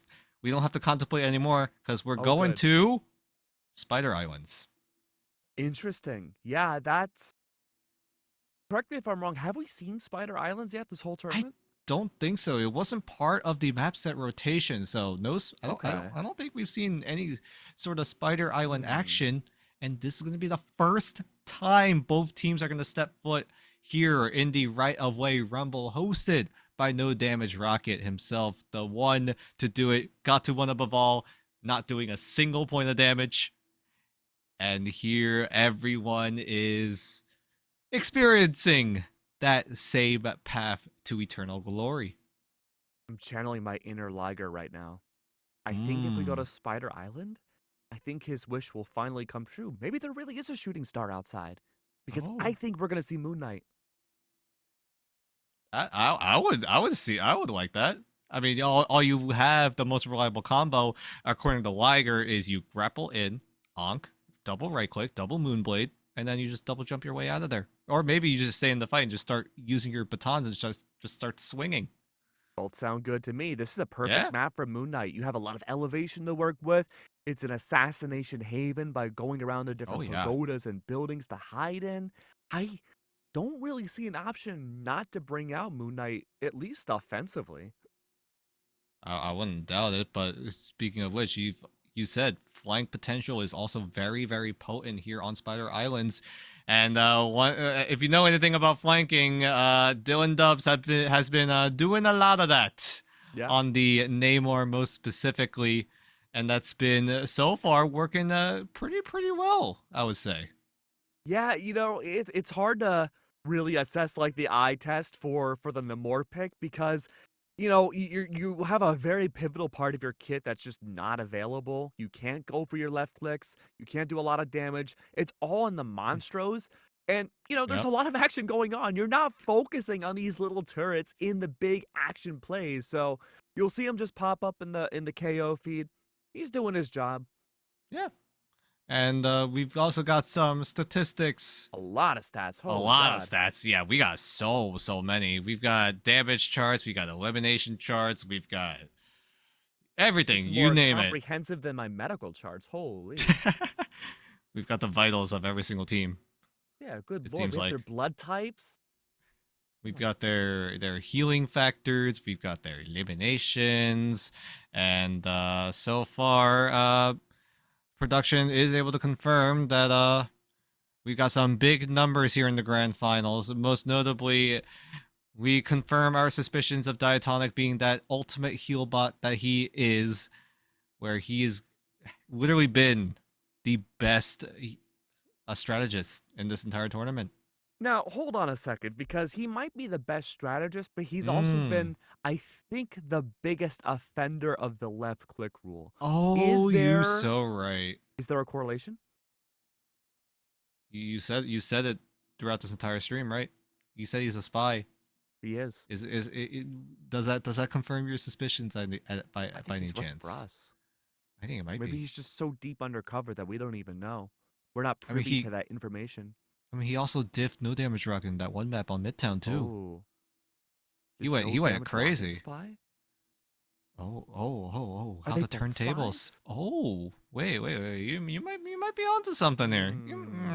Yeah, definitely. Some Cold War strategies going on.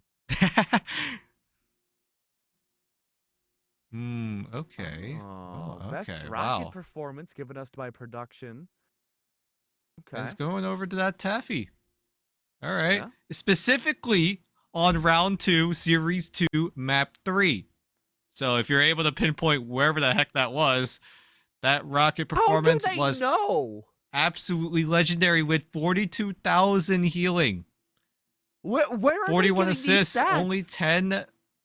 only 10 casualties. I don't know what they're doing. They're doing some crazy voodoo magic. They maybe have the time stone, just rewinding into time, rewatching every single thing. No. Come on. That's all hocus pocus. There's a team of people. I don't know if they're trapped in a basement. I don't know what the deal is, but they are grinding away at the stats. It has to be a room of like at least 35 scientists figuring this out. It's gotta be. I mean, if that's what it takes to get this ultimate level production, so be it. This is some W production coming in from behind the scenes as we get even more, so much more, as the highest damage also going to be up next. It's Eric Cartman on the thing doing 145, wait for it, 1,000 damage. Now, I want to take a small note from production here. This is their words, not mine. Eric Hartman, the thing, round 2, series 1, map 1, pretty standard, I guess. Yeah. This is what production says. That's not a typo. That's war crimes per minute. Yeah, I can't disagree. I mean, yeah, I wouldn't doubt it. How do you do that much damage on the thing? I have no idea. Yeah, you maybe have the vulnerable. Maybe you have a Mantis just pumping in damage amplification, 12% damage, 12% damage, 12% damage. Maybe even have Ultron putting in 15% extra damage if the drone is on the thing specifically. And I feel like those factors definitely played a role in the thing doing the most damage I've ever seen the thing do, maybe ever. I just had an idea for a tournament. You're free to steal this idea, content creators out there, whatever. So imagine like a fight club, right? You have it's you know, you have one thing on each team, and then the rest of the team on each side is all strategists. You're just pumping everything into that one thing, and you 1v1 each other as the thing. The strategists don't fight or anything, and so whoever wins that 1v1 moves up in the tournament. So it's like a 6v6, but not in the way that you think. No, you're just pumping a damage boost, heals, ultimates, whatever. Oh, that would be actually kind of clever. That actually might be a solid idea. I don't have those very often. Well, you had one now, and sure enough, someone is out there listening, maybe writing that down. But we gotta navigate towards that band draft. And so that's far, right. yeah, unfortunately we've got another game of Marvel Rivals to watch and yap about. I don't know why I said unfortunately. I should have said fortunately. My bad, guys. I should get out of here. I know where the exit is. The inner raccoon coming out. Oh yeah. Ooh. You're wanting to go into the dumpster. Yeah, I'm gonna go dumpster dive. I'm gonna go dumpster diving after this. Maybe I'll find another I've gone jersey like dumpster this. diving. Oh. Yeah, you How had did the that back go? of a GameStop. Oh, I loved it, dude. I took away so many cardboard cutouts. Oh, that's where you get them. Oh, Yeah, that yeah. makes sense. You ever find like really old any old electronics sometimes being thrown in the yet. dumpster? But if you ever need cardboard, I'm your cardboard guy. But speaking of which, though, we do got our bands underway. Honestly, there's not a lot to talk about. It's the same exact bands from game 1. Yeah, pretty much. Just the Adam Warlock say, "Oh, wait a minute, Okay, something big." Yeah, we went from the one-sided Mantis into the one-sided Iron Man, which arguably could be a better choice. Obviously, the one-sided Mantis is definitely a more safer option. It did work out for no-click in the end, but you want to get at least one of those power picks on your side, and no-click elect to go the more aggressive option, you could say. Whereas Backline Bandits, they at least get the one-sided thing. As much as Machu's been fantastic on Iron Man throughout this whole tournament, I think this could be his weakest map. Just because, again, there's a lot of high elevation. True. It's a lot easier to hit Iron Man with standard attacks. Yeah, you could really get up close and personal, especially with Adam Warlock here in season 6.5, getting access to some flights, so he can really easily go up to the high ground, get into the Iron Man's face, and just hit him with the right click, just right click, burst him down. And we all know anything, burst damage is king. As we get some stats more from Jarvis, we've got damage and healing as a whole. 3.2 million damage has been dealt in this entire tournament, but 1.2 million healing as well. So quite literally a 1-to-3 ratio. I'm a little surprised. I thought it would be more healing. Yeah, I would imagine so, but how are these teams gonna win if no one's doing any damage? Oh, and it's probably how much of the damage is done by the thing? What do you think? Majority. I mean, we already know. 80%, a solid 80. We already know 0.15 of that 3.2 million damage is from Eric Cartman in that singular map. That's crazy. That's a large margin. But you know what? Liger does get his wish too. We finally get to see the Moon Knight coming out. Liger, I hope you're not sleeping right now. Bro, You're missing out. You're missing out, bro. Oh gosh. Yep. There we go. We've got stats really quickly. The moment I posed that question to you, Keg, production was quick to respond. I'm telling you, 16%. There's an army of people in someone's basement turning away at these numbers. There's no other way. They're faster than any supercomputer. Maybe faster than 100 raccoons? Oh, maybe. I mean, 100 raccoons could write Shakespeare, though. Yeah. There is that age-old theory. Or not to be, my friends. That is the question. Can we get this first point? And so far, the answer seems to be yes. No click. Frankly speaking, despite having the Angela that should be ISOing people, not really finding a lot of opposition early on. This Moon Knight finding a ton of assassination potential. Machu finally back onto the Iron Man. Invincible Pulsar Cannon is ready and to go. Raging Ultron is up into the fray. Can they find the elimination against Banana Jam? The answer is yes, and that should be easy to access the P1. Ooh, Machu got 2, but the Karmic Revival will completely nullify it. Corrupted does get taken out, has the Cocoon, so he's able to bring Machu back if he so chooses to do so. But so far, Backline Bandits finally able to halt the momentum that No Click have been building up. I do like the fact that we see Rima now onto the Spider-Man pit. That should be the hard counter against Machu. It did escape into the bans because nobody else has played Spider-Man that's faced up against his Iron Man. Yeah, and precisely just that, as Machu is able to find the Unibeam right down onto Banana Jam. So some of that mechanics on that robot is going to be a little bit malfunctioned, as Diatonic, his mechanics are very, very well oiled, as he's going to use the Rage of Ultron, provide a bit of space for No Click to get access onto the point at the very least, and they're able to clean up house. Backline Bandits with no Karmic Revival, no safety net available, means that No Click should quite smoothly get to that first checkpoint. Yeah, there you not go. Even necessary to use the Karmic Revival just yet. Full reset needs to be made from Backline Bandits to go for the backline once more. Camloso's taking a wealth of damage, close to getting his own rage to see maybe if he wants to back away off of ult. But right now, really great cycling coming up from No Click's side. Yep, great cycles indeed. But I gotta think about this Angela pick, right? Yeah? Yeah, Angela pick is really good in a normal game, where if there's a flyer, the Angela can really just be that literal mosquito, just poking and prodding on those flyers. But keep in mind, with left click disabled, oh my goodness, a point blank. Oh, Okay, no! all right, forget what I said. That was a crazy point blank Iron Man ultimate. It's gonna take one. We'll find a second with the Unibeam, making it a third, as Rima is able to salvage something with an uppercut onto Dylan Dubs. But I hate to say it, but that was off the bait of the Heaven's Retribution against his own team. Machu knew for a fact that all the enemies would center around that ult, brought out the Invincible Pulsar beam specifically because of that. Oh, and it also definitely erases out the Heaven's Retribution, so they don't have to be pinned no longer. As a good spectacular spin, will take out Corrupted, but does have the Cocoon, and will immediately invest in the Karmic Revival to bring Diatonic and Cam back into the fray.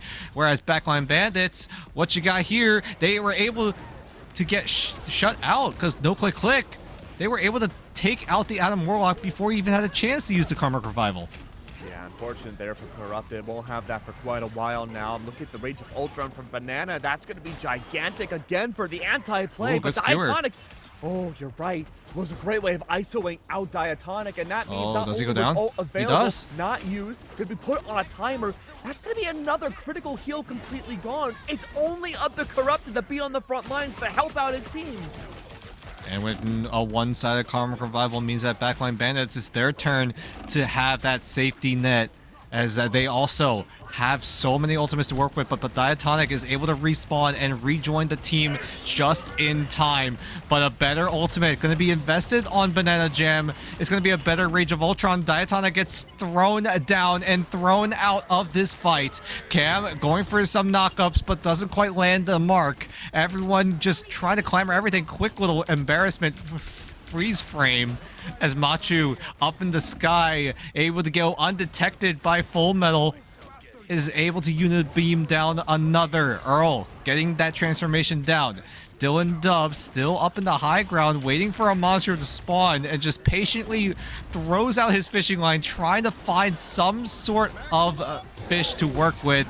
There we go. Machu, invisible pulse cannon, not gonna find the mark. Good block coming in. Backline Bandits and No Click Click still clamoring together on the site, but look at the ultimates.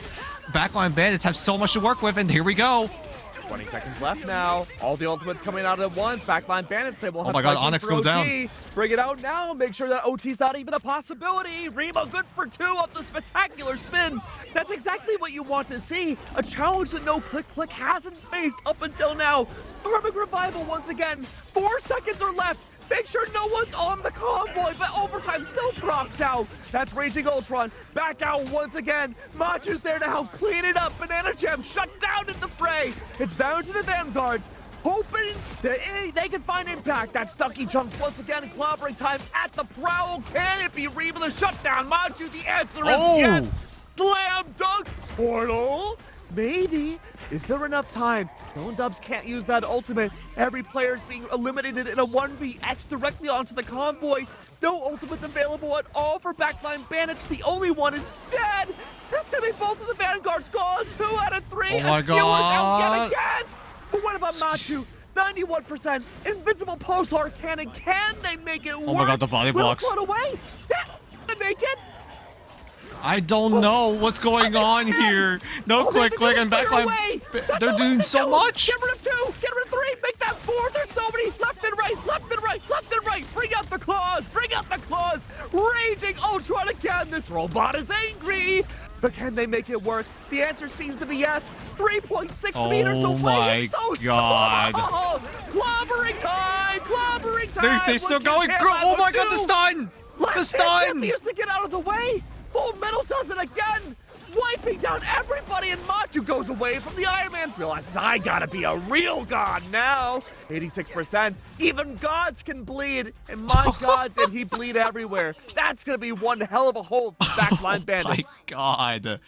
No plot armor is saving you this time, No Click Click. They're gonna have to settle with 1. What an insane hold. Having to stave off 2 separate offensive moves coming in from No Click Click. You've got 1 fight, they got kicked out, and then you had the portal coming in for round number 2, and somehow, some way, Backline Bandits were able to stick together and just quite literally staying true to their name, going into the backline, stealing away the opposition, and are going to have to find a way to match what No Click Click did in that previous round, and so far they look to be in a favorable position as all they have to do is get close to that second checkpoint. The first time this tournament, I think the question needs to be asked, what does No Click Click do here? They're gonna have to have the defense of a lifetime, but so far they're looking to go with the 2-2-2 composition. Cam and Dylan, the Wolverine and the flank Namor, going to be the choice of composition for No Click Click. Machu on the Thor, going away from the Iron Man. Earl going on to the Hulk as well. So unfortunately don't have access to the Painburst team up, where Backline Bandits do have access to that. So they have a lot of damage to work with and a lot of utility as well. You got Full Metal on the Angela being able to draw some of that line of sight over to himself. And the rest of the Backline Bandits with that slight misdirection could take advantage. But right now, No Click Click are the ones with that man advantage. Worth noting too, this is the first time this entire tournament we've seen someone directly challenge Machu in the board. Rima on that Spider-Man has forced him off his main.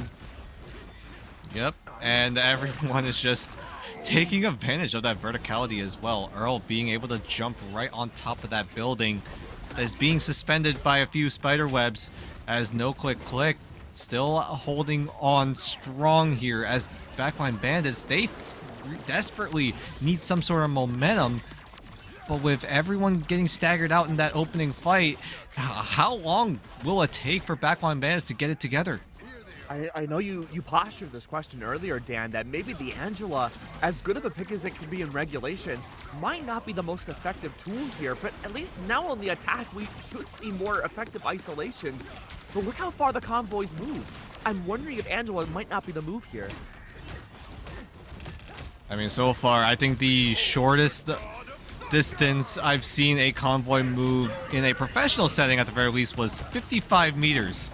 And so far, with already a minute and a half expired, that they're soon to eclipse that record, as a clobbering time from Ducky doesn't quite land the mark. Corrupted does go down, but has the cocoon, can bring Diatonic back into the fight, who does have the Rage of Ultron, and they know that they have to invest this resource in order for Diatonic to be enabled. Dylan Dubs gets taken out, but the Convoc Revival still in action, and it's right on the point, as Onyx is also going to invest in a Convoc Revival of his own, as everyone else on backline bandits, when do they strike? When do they press their Q buttons? Because quite frankly, that might be all they have. But Dan, I don't understand. Backline bandits are getting so many KOs on the board, but they can't move the convoy. Yeah, exactly that. They're just trying every different angle, every different approach, but these picks just not going in their favor. But Rima finally getting things open with a pick onto the flanking Namor of Dylan Dubs, and backline bandits finally banding together to find more eliminations, and more staggers come in favor of backline bandits. NoClick are able to find one. Oh no. Oh no. Who did it? Did someone do the funny? Who did it? Did someone do the funny? It was definitely Diatonic. It might be Diatonic. Even from beyond the grave. He claimed he didn't know what happened. He didn't know how his Ultron left clicked. Likely alibi. That's what I would say too if I was caught by the left click police. I wonder who it would be. Never mind. Another L word. But it's not left click. It's lag. Oh no. Unfortunate scenes here in the right of way. It wasn't the left of way, it was the lag of way, causing problems here in this entire grand finals map here on Spider Islands. It's only map 2, and NoClick getting that first map on Krakoa means that backline bandits need to find a way to equalize here. But so far, it ain't looking good, Chief. For backline bandits, yeah. You know, it's unfortunate. It started looking good as soon as the pause came out, which, you know, really unfortunate timing. You almost kind of wish it wasn't left click instead of lag. I don't know who's lagging. I'm assuming it's somebody on backline bandit side, just because they made the call for the pause. Oh, okay. Well. Okay. Oh, we're back online. Sure. We're back. We're so back as no corrupted. 3, 2, 1 or anything, man. We just went straight in. Nope, nothing like that. You just get jump scared and you see 0 to 60. Time moving forward again. Yeah, and Earl transforming, trying to stall yet again, but with 1 minute left on the timer for backline bandits, they have a lot of work to do as they look to try to get more advantages. As the clobbering time on the side of backline bandits gets immediately shut down by Earl. Now, Dan, I'm a glass half full kind of guy. I'm an optimist. All right. I think that what we're seeing now, 38 seconds left. Yeah, it's a little scary for backline bandits, but they are looking pretty dang good. They finally have their proper footing down. They know exactly the ISOs they need to take. Ducky just took down Machu, a very good setup to have. Spectacular spend, Heaven's Retribution, Raging Ultron available now. You have everything to collude on top of click. And it's looking pretty damn good. 15 seconds are left. You gotta make this distance count. Full Metal might not be the best at pestering the Flyers, but he does a damn well good job at setting up these duelist ultimates. That Heaven's Retribution pinning up a lot of members of No Click Click allows Rima to get a guaranteed multi-man spectacular spin, and with the axes being legal for Full Metal Lamps, he's able to take full advantage of that. But Backline Bandits, they have to stave off another wave of members of No Click Click entering the site, and so far it's looking so good for Backline Bandits. Banana was jamming out, found plenty of impact. Machu playing for the stall now, waiting for Diatonic and Dylan Dubs to make their way back. Onyx though, Karmic Revival, it found nobody. Full Metal Lamps though does remove Diatonic. That's gonna make the heals pretty difficult here for this potential final push. But once more, those Vanguards come in clutch, my friend, and that's gonna be a confirm for P1. Yep, that's point one locked up, and we go again. We keep adding time to Backline Bandits clock, and No Click Click. They're gonna stay somewhat similar to their composition. They're gonna keep that Wolverine, keep that Namor. This has been their bread and butter composition throughout this entire tournament, and if it ain't broke, don't fix it. And they're gonna keep on bashing their heads into this point where Backline Bandits, they gotta do the exact opposite. They gotta try to force them away. Diatonic rising to the occasion though. Ultron's Rage coming on through. That's going to be Rima go for the counterplay. Rima has been the second best Spider-Man that we've seen so far this tournament. He is finding the hole in the armor for no click. Okay. What? Mentality? Getting the juggle right onto Earl, who was mid-transformation, and he had nowhere to go as he gets sent down into the abyss because he's quite literally animation locked. Oh, unlucky, really. Rima really impressing me so far in this matchup. Has found so much value. I'm wondering, is there a swap that No Click could make that make this defense work? Maybe I think at this point, Penny might work, but everyone on Backline Bandits is all over the place. It's really hard to lock down Rima. Banana and Full Metal Lamps are just in the sky permanently. But it's just a matter of, can you protect this Adam Warlock enough so that if No Click Click are put at a man disadvantage that was almost gonna happen, Corrupted could just bring him right back, because it's a right now one-sided Adam Warlock ultimate, but Onyx is very close to it. Oh my lord, that is going to be a massacre. Heaven's Retribution once more, getting that impact of a century. Oh yeah, that does take out the Adam. Oh no. Oh, that's not good. Corrupted does get the small little cocoon revive. Corrupted does have Karmic Revival available. Machu's back to the Iron Man himself. That's going to be finding impact. But as I say that, Rima again plays the counterplay. Say goodbye to the Hulk. Off stage. Gone. And it's looking like this could be a tied series. It very well could be. We're reaching final fight territory as the timer hits 0 and the convoy gets closer. Both teams have to invest a lot of their ultimates, and Corrupted goes down again. Whoa. No Karmic Revival for No Click Click, and Backline Bandits with this crazy big advantage might just be able to do it. It's at 0.05. Backline Bandits just have to literally sneeze on the point, and they will be able to. And my get God, that pepper on your nose, and they get the job done. The Backline Bandits equalize one apiece.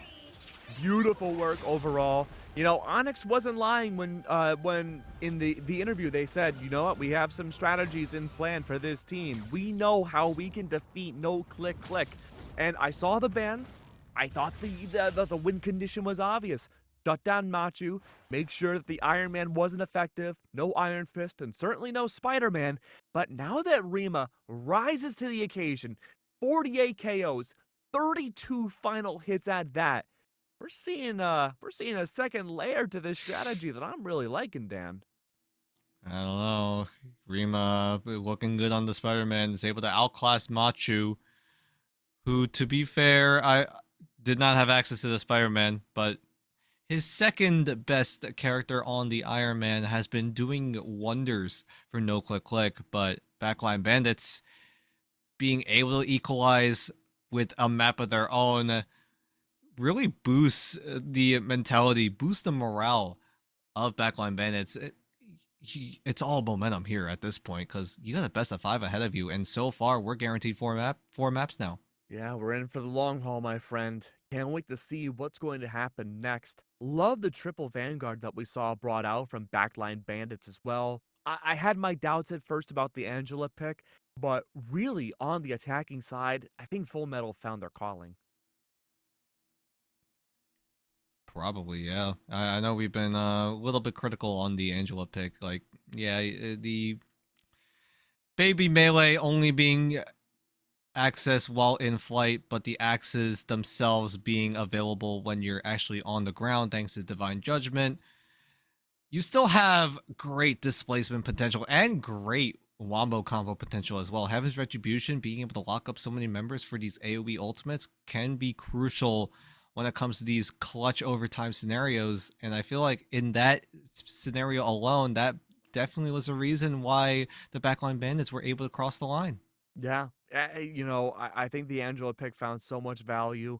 Really, it was the sum of all the parts individually from each player on Backline Bandits came to the occasion, looked very, I guess, complete and sound, especially compared to the domination we just saw before this.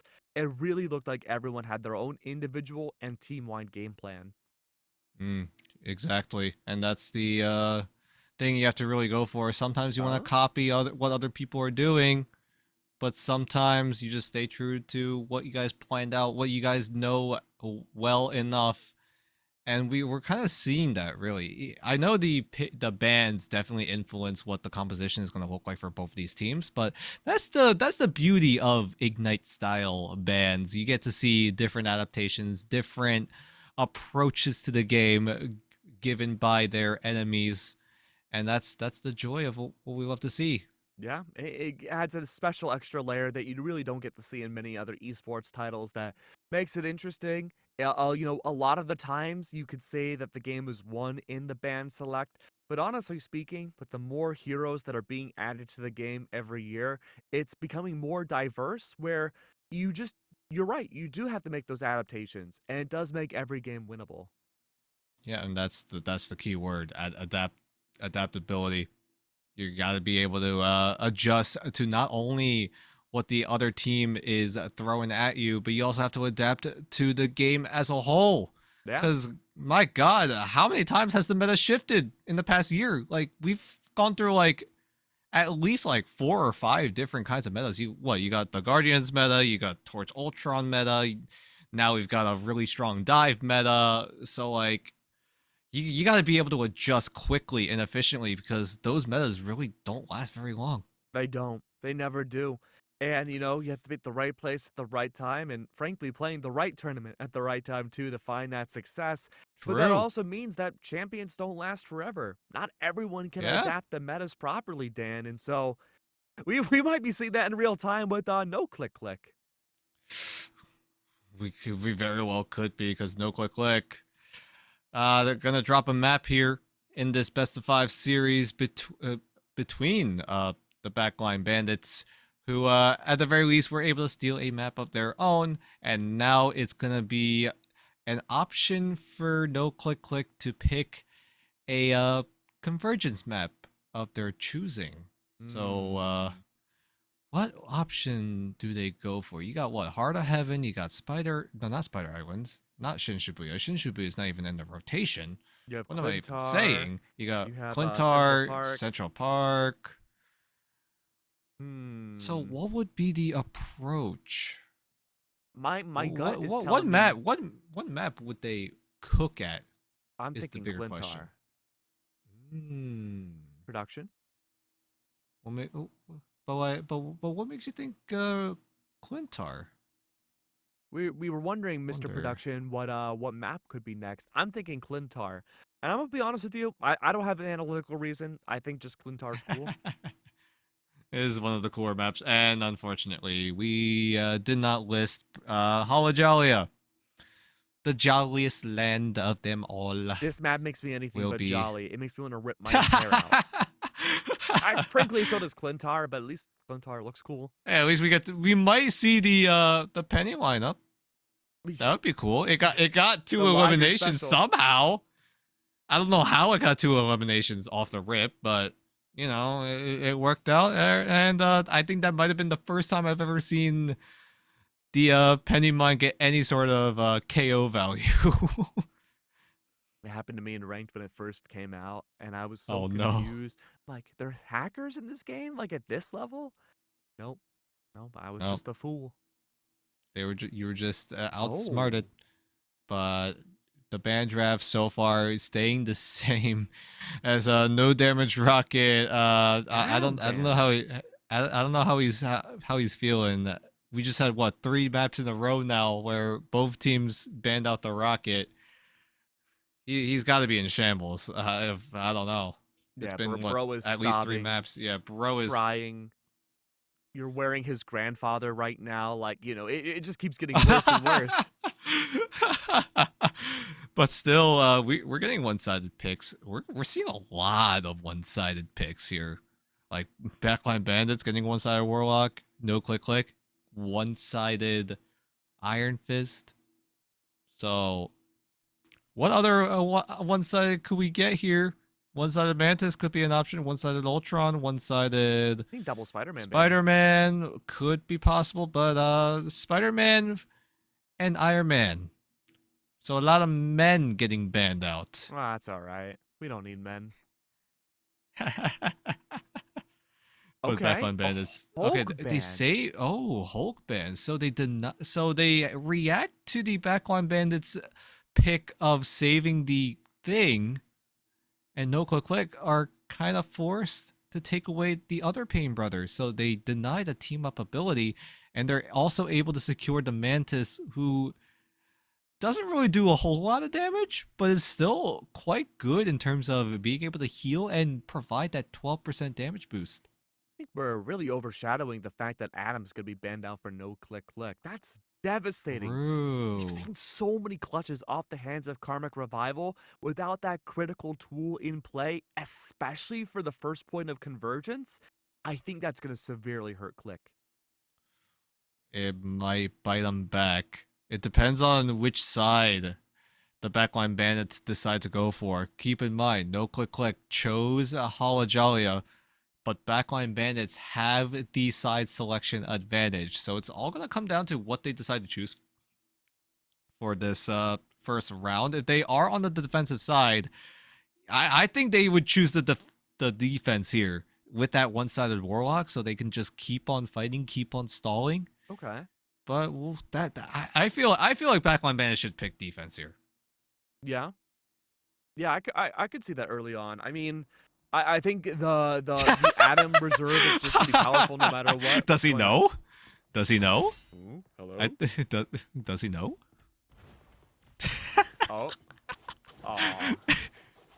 Wait. Okay. Wait. What took that penny mine out? That wasn't okay. That was an Adam right click. Okay. We're fine. We're good. I was gonna say. I was becoming a little bit of a referee here. Okay, there we go. Diatonic remaining on to the Ultron. We're gonna have Cam Lasso, no longer a Wolverine, but the Iron Fist instead. Rima sticking to the Spider-Man, worked wonders back on Spider Islands. No reason to swap it. Effectively, not really many changes coming up from Backline Bandits outside of Ducky, who swaps off of the thing, gives it the mentality, and goes for the Wolverine. Ooh, love the initial rollout from No Click Click. They even go into that back room just to clear out as many angles as possible. You got 2 people coming in through main. You've also got 2 people on that high ground area to the right side of Dylan Dubs' POV. And with all those angles being marked and covered, it allows No Click Click to pinpoint where the Backline Bandits are, and we're able to quickly dissect them one after the other. Yeah, that was so fast. Coming out from the attacking team, No Click Click is looking pretty dang good in the process. Even without an Adam Warlock, not necessary apparently. Yep, that's what you got to do. You got to play fast and play and eliminate quickly, so that even if this fight, you can't let the fight extend. That's literally your death sentence, and that allows Onyx to just get those Karmic Revivals and just stall for all eternity. And no click click, they are well aware that they play quickly and they eliminate everyone as quickly as possible and they get that first point. And now things are going to look better for Backline Bandits if they are able to get that Karmic Revival down, as Onyx, dangerously low, needs to find a way to stay alive, but he cannot handle the punches. Beautiful triple coming out from Cam, Lozo, that's going to be Living Chi brought out into the O, triple brought out. Matthew swaps off, does not have an Iron Man available, no Spider-Man to work with, chooses not to go Iron Fist and leaves the Cam to go for Thing instead. Clobbering time into this next fight could be devastating, but I'm looking at Rima now, 93% for that spectacular spin. Onyx 2, all the same, Karmic Revival. Oh no, he goes down. Value. But yes, she's gone, not gonna be good. Ducky Chunk, the same, potentially has to use the escape option off of Rack.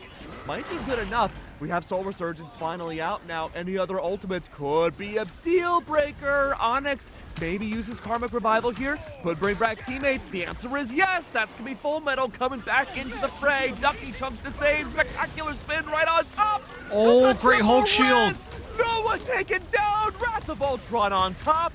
That's going to be a strong start here for No Click Click to potentially secure that second point. Ducky Chunks gone. Full Metal Lamps goes down. Everybody resurrected from the Karmic Revival falls immediately.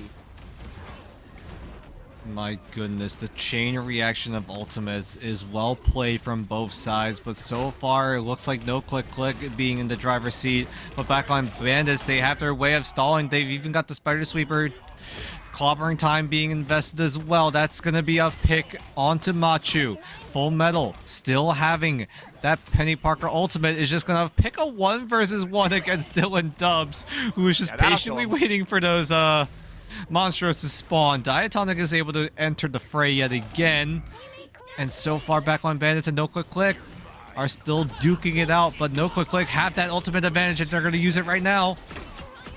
Oh, that's actually so big brain. Taking that 1v1 against Dylan Dubs, forcing the monsters in such an obscure location, ensures that Rima and Ducky Chunk won't have to worry about it as they dive.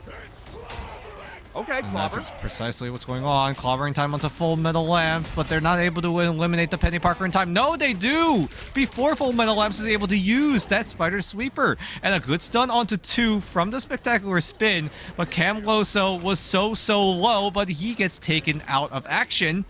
As No Click Click, their momentum slowly grinding to a halt here as Backline Bandits finally get a grip on the site.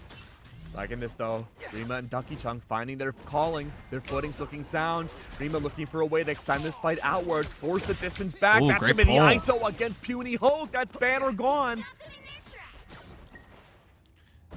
Great pick for Rima. That extends the stagger train on the side of No Click Click, so it's going to take them even longer to get themselves back into the site. Minute 40 now remaining for No Click Click.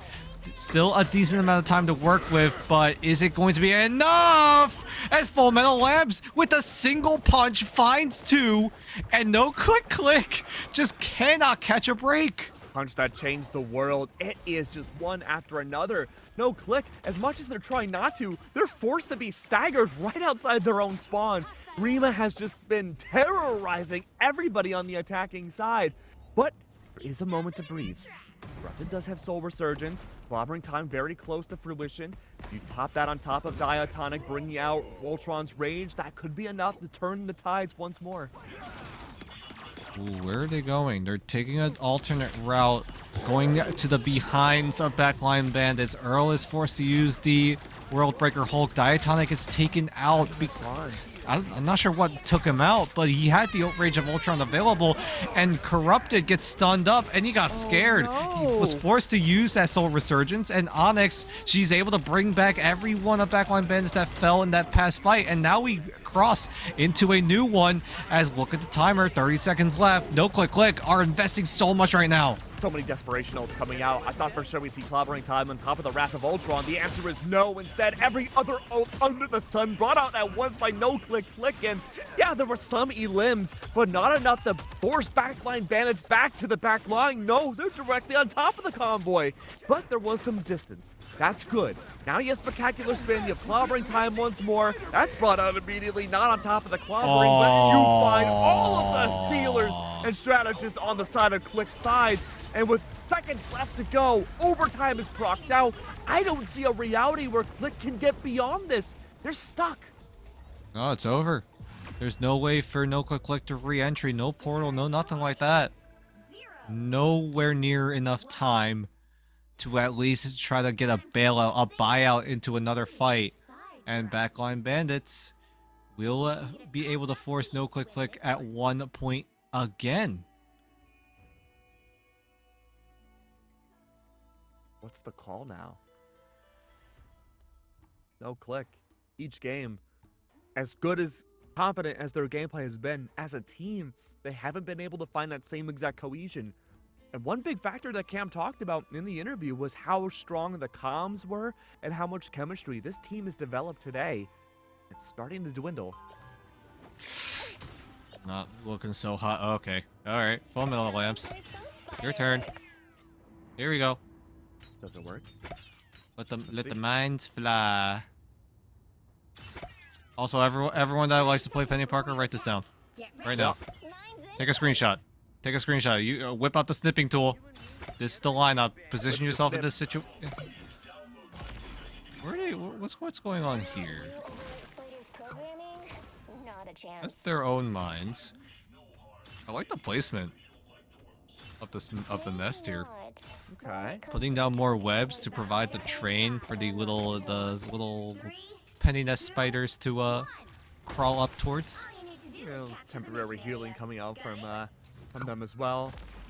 Where's Captain America? This is an American-less land. I mean, he showed up quite a bit in the opening maps, but I feel like his pick rate has quite literally fallen off a cliff. Full Metal Lance making his way back in, though. As the Backline Bandits now on the attacking side. Things are looking good to start things off, but again, you have the matchup from Machu looking to take down Full Metal right away. This has just been a big stall fest. It's a battle of the strategists. I mean, no Click, they're doing their best to stall as much as possible. One of the things gets stunned up, but both things get sent back to their respective spawn rooms, so they're not going to be in this fight for a bit. As Backline Bandits losing members way too quickly. They're at a man disadvantage, but with the spawn room closer to Backline Bandits, no Click are going to be put at a disadvantage after each elimination goes against them. Great fair lead from Ducky Chunk to tag up that Penny Parker, but that's going to be one of the main focuses. But also Onyx with that Karmic Revival already at 75% is able to use the Cocoon to bring himself back. Full Metal Lamps even going to invest the Spider Sweeper, but Cam going ham with the Living Chi and no Click. They will invest all their ultimates to try to get a chance before Backline Bandits get their own. Bringing everything out. And if this push doesn't work, no Click could be looking at the prospect of being down a point in this series against Backline Bandits. Karmic Revival's out, but Cam Lozo is in. That's gonna be a massacre against everyone resurrected. And once again, no Click. They try to hold the line. They tried to hold their line and they're able to do They so. succeed. Yeah, they just barely are able to, at the very least, defend. Backline Bandits will have to settle at a third of the site being taken over. Reset now from Backline Bandits. Spectacular spin. Wrath of Ultron set up and ready to go. Soul Resurgence could be the counterplay here. Losing Corrupted this early, though, to one of those ults could be devastating for this next defense. Rage of Ultron. The first initiation, spectacular spin, just needs to find a way in, Dan. That's one gone. Ducky Chunk gets rid of the core vanguard of no Click side. That defense already falling apart. Looking for a chance to ISO out and go for the spectacular spin. But it's so congested. It's so clogged. No one can find any comfortability except Berima. That's the strategist gone. That's a duelist. That's a vanguard underway. No survivors. Machu is gonna try to stroll onto the site. Is there enough time stalled for a portal to take shape? I'm afraid it's not gonna be in time. As Earl now either he switches to a different spawn room to switch to a different hero, or he stays on the Doctor Strange and he looks to go towards the former. Yeah. Going to Penny now, I think, would be a good option here. You really need something to create that space and just help out everybody on the ground.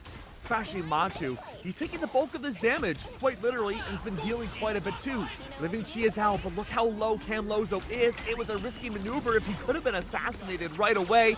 Luckily, though, wasn't. Full Metal brings it back though with the spider sweep, and that itself will make sure Cam's landings will not be sound. Is forced to stick to the walls, but through it all, thanks to the amazing heals of backline bandits, there's almost no elims coming out from either side.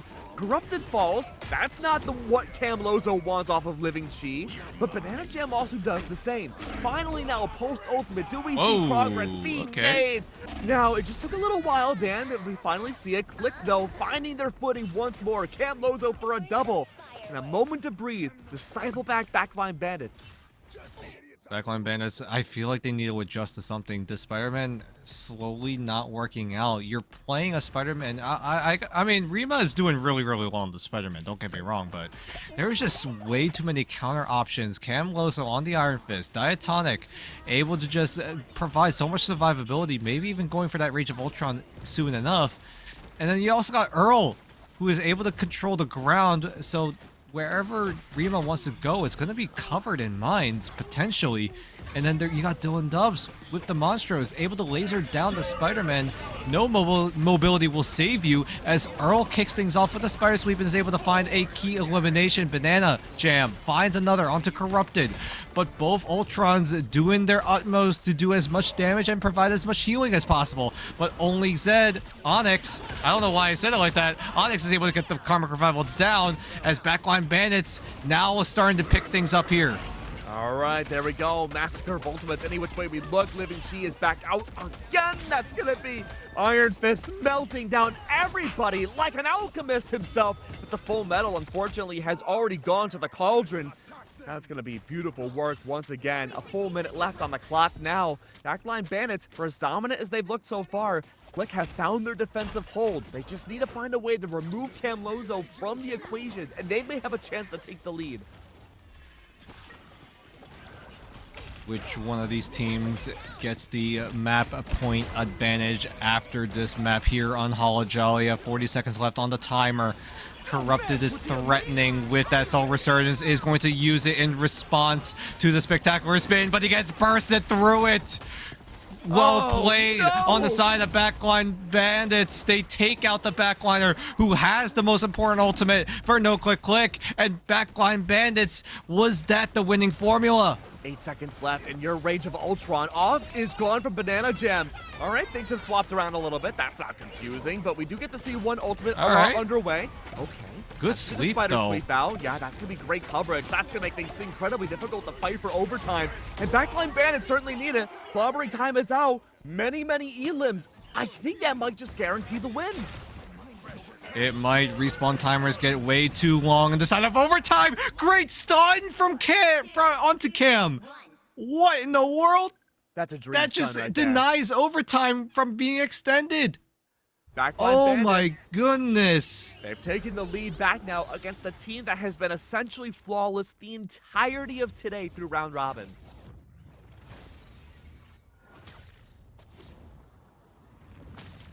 I'm speechless right now.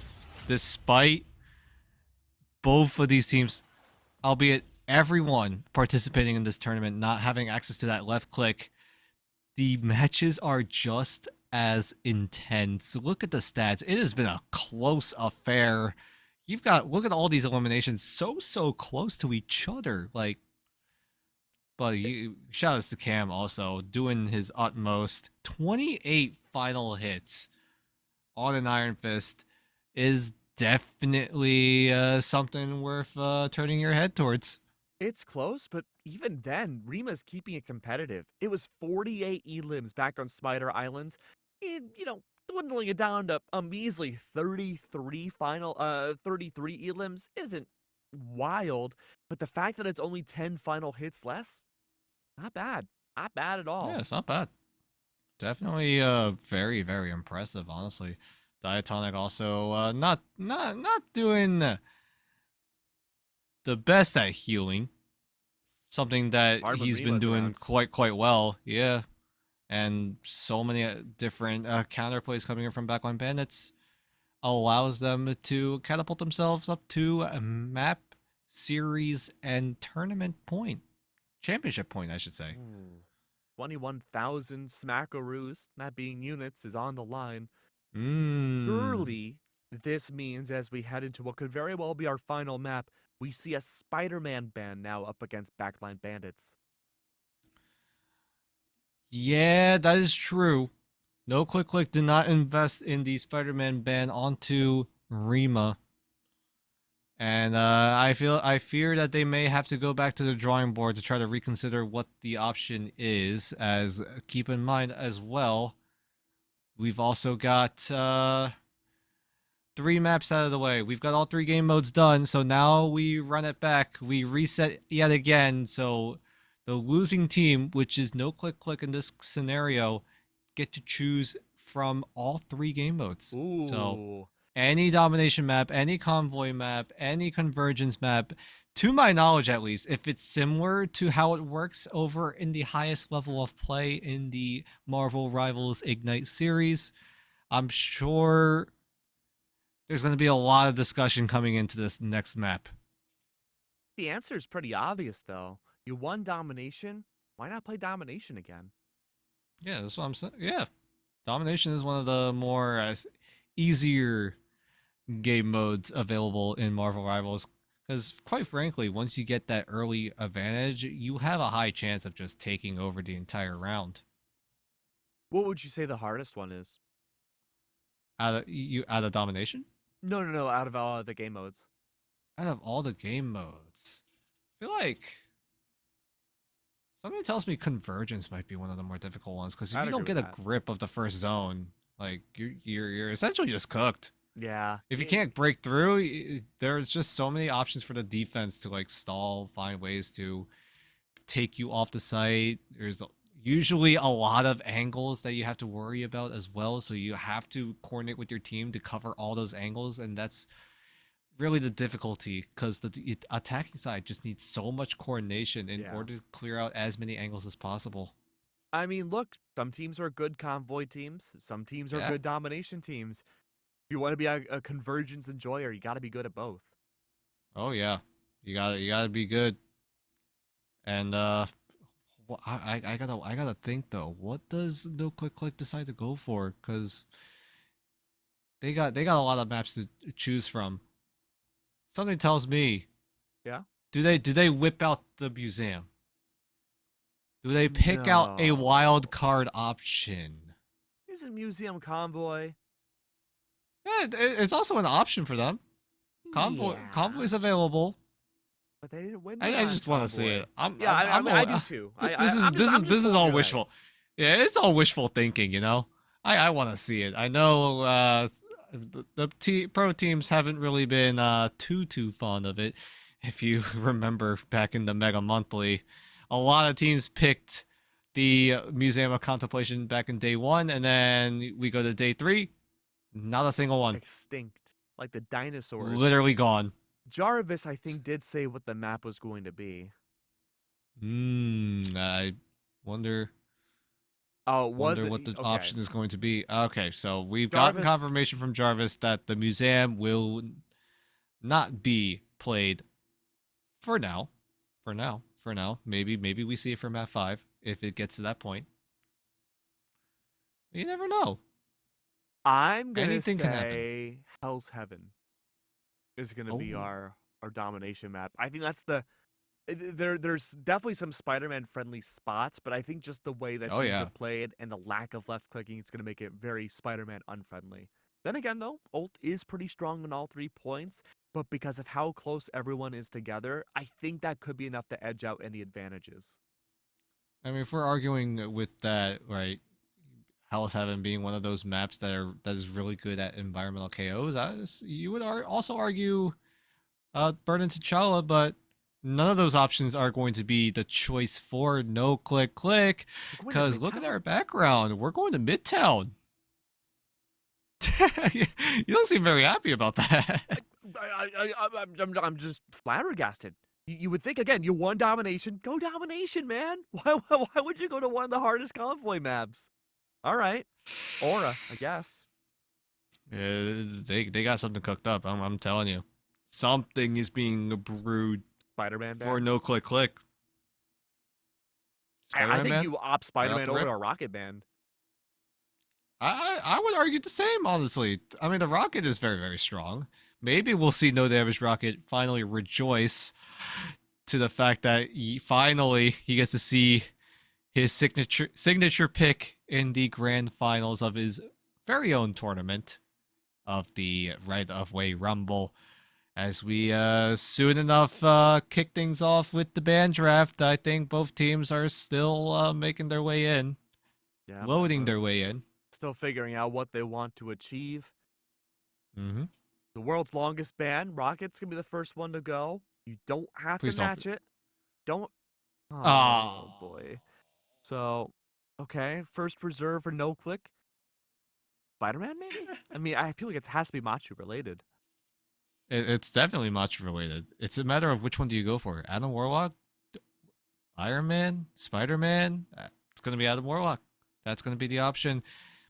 The Backline Bandits are going to take that for themselves as no click. Actually, they went over to the other side. So, either way, both teams are going to get access to the Adam Warlock, and both teams aren't going to have access to the Spider-Man. Okay. So, no click. This. Make that adjustment. Well, that's going to make Rima in a very difficult spot now. Not against this. I think it's looking pretty dang good. I'm just wondering if Backline Bandits are going to continue to try to counterplay Machu specifically now, too. No click. They ban out Thing. They get their next reserve. The next ban's going to come out from Backline Bandits. There you go. I think that's going to be a Vanguard ban. I could see a reality where no click, they get their... do they get their final ban first, or is that going to be the reserve from Backline? I think Backline I think you're right. might have a reserve That up might be a next.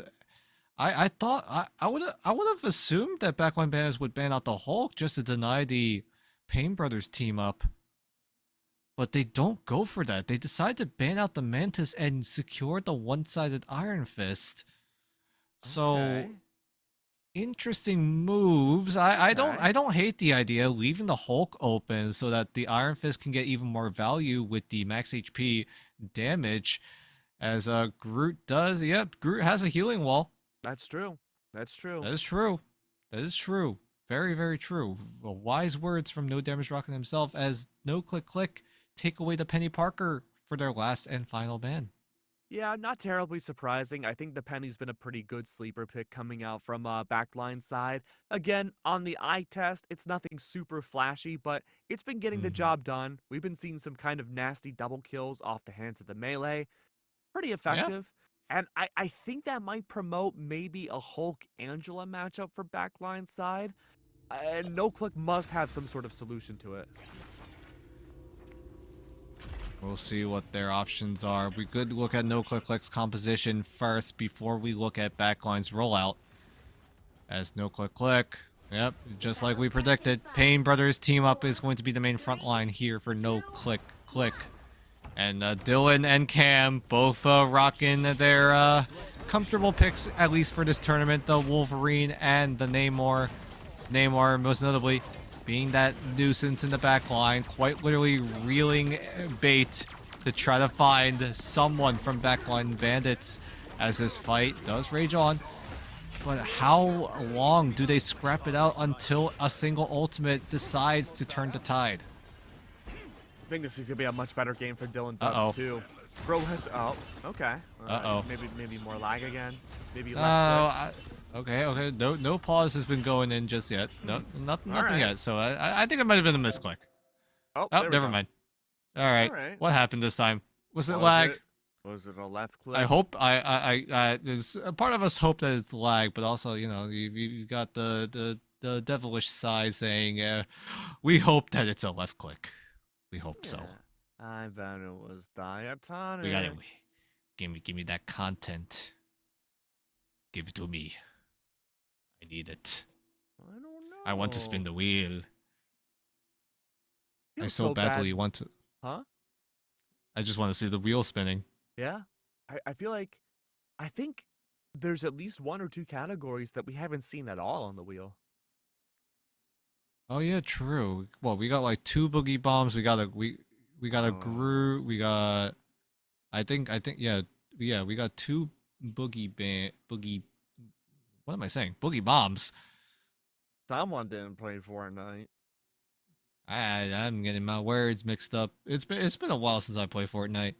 Same. It's been a hot minute. By the way, from production side, we are experiencing a crash, so unfortunately, no left-click shenanigans. Now I'm getting my words mixed up. But we should be back in. He just like me for real. Yeah. He just like me for real. We are kindred spirits.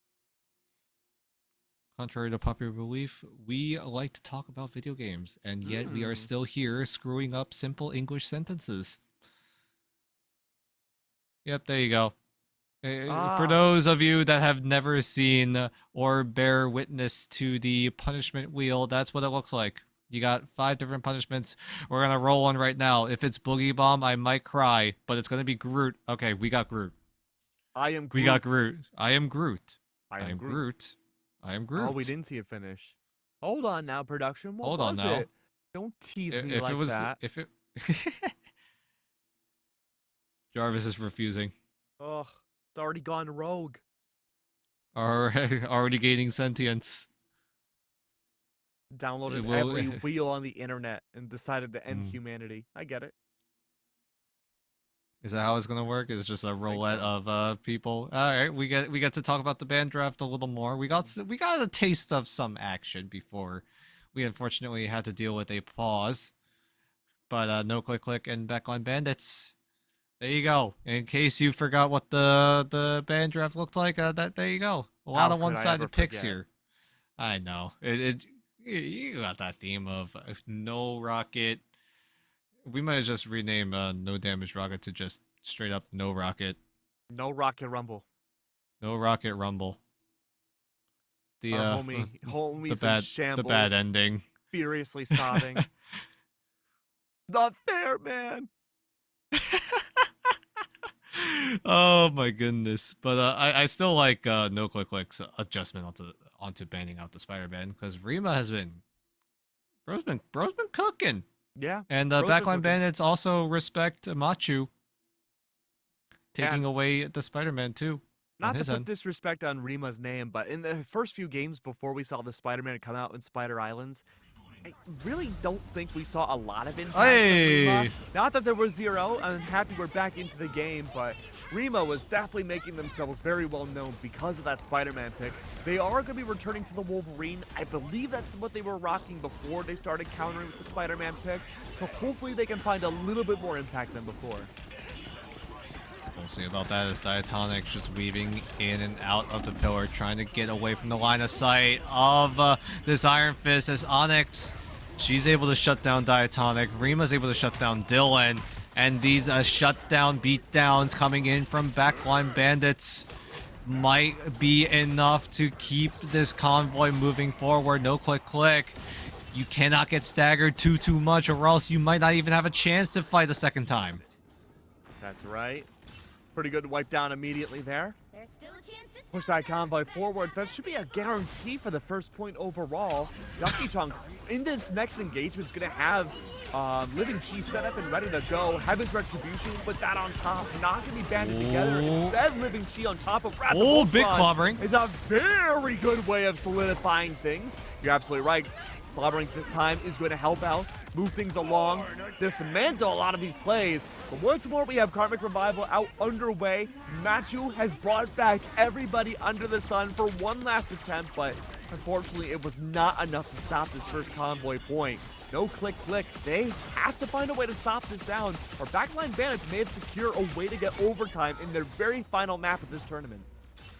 I mean, Machu got the Karmic Revival down, but it really seemed like No Click were walking too close to the sun. They thought it was winnable. The Karmic Revival kicks in, but with the point being already confirmed for the Backline Bandits, No Click had no choice but to try to backpedal their way out, and they still got torn apart in the end, as No Click now switching over from the Adam Warlock on Machu over to the Thor, and Dylan dubs will take the reins of this Adam Warlock pick, as both teams are just creating a mosh pit right in front of the point. Yeah, at this point, there's just too much going on, and the monsters have found less and less effectiveness. Clobbering time is out. Batu, like you said, on that Thor is there to be directly in the heart of the action. Wrath of Ultron is out. Mentality ready for his World Breaker. On top of that, it's going to be the escape tool of the ultimate off of Wolverine to help on out. But it's just ult after Dylan ult. can match. Full on resurrect. You're right, Dan. That's going to help Dylan. What can he do? Can he find any impact? Maybe. But that's Camloso again, returning back to the Wolverine. No more Iron Fist available. Ducky Chung taking that mantle back. Every ultimate has been bled away. Dylan Dubs, though, could bring out their first Karmic Revival, but no one's gone down. Yep, if no one goes down, and he realizes that No Click Click are doing just fine on the defense, so he decides to just fizzle out, which does save the Cocoon cooldown. Yeah, you can see it right there, right at the bottom of the UI. That is still available as a, oh, that looked really, really strange. Earl got a grab onto, I think it was Banana Jam. But I'm not sure what it was. Not? Maybe might have been server latency. We'll see about that. As No Click Click, so far looking strong on the defense. They are able to find some sort of footing, but Backline Bandits not doing so hot now with that God of Thunder wiping out Ducky Chucky. Very Gorby kind of hold now from left No Click Click, excuse me, but it works out well for them. Karmic Revival set up and ready to go in case that Heaven's Retribution into the Wrath of Ultron combo works out well. Onyx the same. Karmic Revival nearly ready to go. Really curious to see how Corrupted wants to play out this clobbering time. Heaven's Retribution gonna be the first to lead the tempo here into this next fight. Onslaught is down. Say goodbye to a chance of the full-on team res. That's Karmic Revival gone. Perhaps a Cocoon? The answer is yes, but clobbering time right on top just again to make sure that Dylan Dubs suffers a lifetime's worth of pain. Living Chi, more like dead Chi. We don't even get to see it. But Karmic Revival's out. Ducky has a second chance at life, quite literally. Brings it back down again. A second Karmic Revival. Everyone's he found a it. second chance at life, perhaps even a third. Oh, no. But you're right. The hole was found. I don't even know what it is. The semblance of resurrection was underway, and through it all, it was a net neutral of distance being made and players taken out. A whole lot of nothing. Whole lot of nothing is what this resulted into. 1 minute left remaining for Backline Bandits to get as many more meters down onto the site as possible. Banana gets exiled, but is he able to escape? No. Will get taken down by Earl with a quick punch to the face. And now, No Click Click. Look at their ultimates just for us. Just for a quick moment, Earl has the World Breaker Hulk, so there's some stall and some extra tanky requirements met here. As Machu also close to the God of Thunder, we're setting up for Final Fight territory as Backline Bandits aren't doing so hot on their ultimate economy, but at the very least, they've got that Rage of Ultron. They're going to use it right now. We're going into Final Fight here. That's right, Rima takes down Dylan Dubs. I was so worried for a second that both teams were falling into a bad habit of relying solely on ultimates to make impact happen. Camloso ensures that that won't be a possibility. The Controller Warrior mentality can bring out the World Breaker. Hasn't found a chance to use it just yet. Rima themselves, they brought out some of the Wrath, but now even then had to use it as an escape tool. Cannot catch the landing off of it. Diatonic, 100% now, is looking for that Wrath of Ultron to find potential. Can he make it work here? The answer's a maybe. With Puny Banner out, maybe. Earl's not long Oh my for this goodness. world. This fight has been going so long. Both teams now are going to get access to the Karmic Revival, but with Onyx down, it might just be a one-sided one, as Dylan does have the Cocoon, so he has a choice to bring himself right back, but he has to navigate towards a few more percent. He's going to try to press that Q button as soon as he's able to find a safe angle, and here we go. That's the button pressed, but Ducky Chunky just goes right on through. That Karmic Revival ain't gonna do jack. Wow. As Backline Bandits will have to settle at 1. Now swapping to the defense, Backline Bandits don't have to do a lot to hold the line, and they themselves can claim that first place spot. No Click Click from the very beginning have looked pretty dang good all throughout round robin. And to lose it all here in the final few maps of Grand Finals would be devastating. But it happens. It does happen. That is the reality of competition. No click. They were on a hot streak, only dropping a single map throughout the entirety of the group stage, and Backline Bandits could quite literally become the bandits that steal away the championship title from No Click. From the back line, no less. Yeah, from the backline. That's what they've been doing so well. We're able to find quick backline access, exterminate them quickly, and then, you know, go right back. As, ooh, okay. If my, yeah, that does warrant a pause. I don't think that's the strat. I don't think that was supposed to happen. I don't think that was a left. Is this some sort of like wall clipping strategy that only is at Onyx? Clip through. Slash no clip. By the way, to open up the console. Yeah, where's my Marvel Rivals console, huh? Yeah, I want to see. I want to find a quicker way to edit my crosshair, edit the visual settings. Yeah, can I get 9x10 stretch res? Can we get black bars on the side? Can I increase my FOV? Or decrease? Maybe decrease. I don't know. You know what I've always wondered? How playing this game in first person would be. VR first person. Oh, that would be interesting. You're just constantly like pausing the projectile vomit, but then you're back into things and it goes well. Yeah. No, I feel like this game would operate so much differently with the first person. Do you think feel you get like what's the equivalent of like seasick if you're in the air for too long? If you're in the air sick? for too? Yeah, like if you're Ultron in VR, I feel like you would just get so like you get vertigo. Maybe yeah. I was gonna say it's probably gonna be vertigo. Okay. Onyx is back for now. She seems to be doing just fine. She was able to fly with no problems just now. So, but I do need to point out: is this the first group we've ever seen in this tournament? I think so. Certainly when I've been casting. Yeah, I don't think I've seen Groot.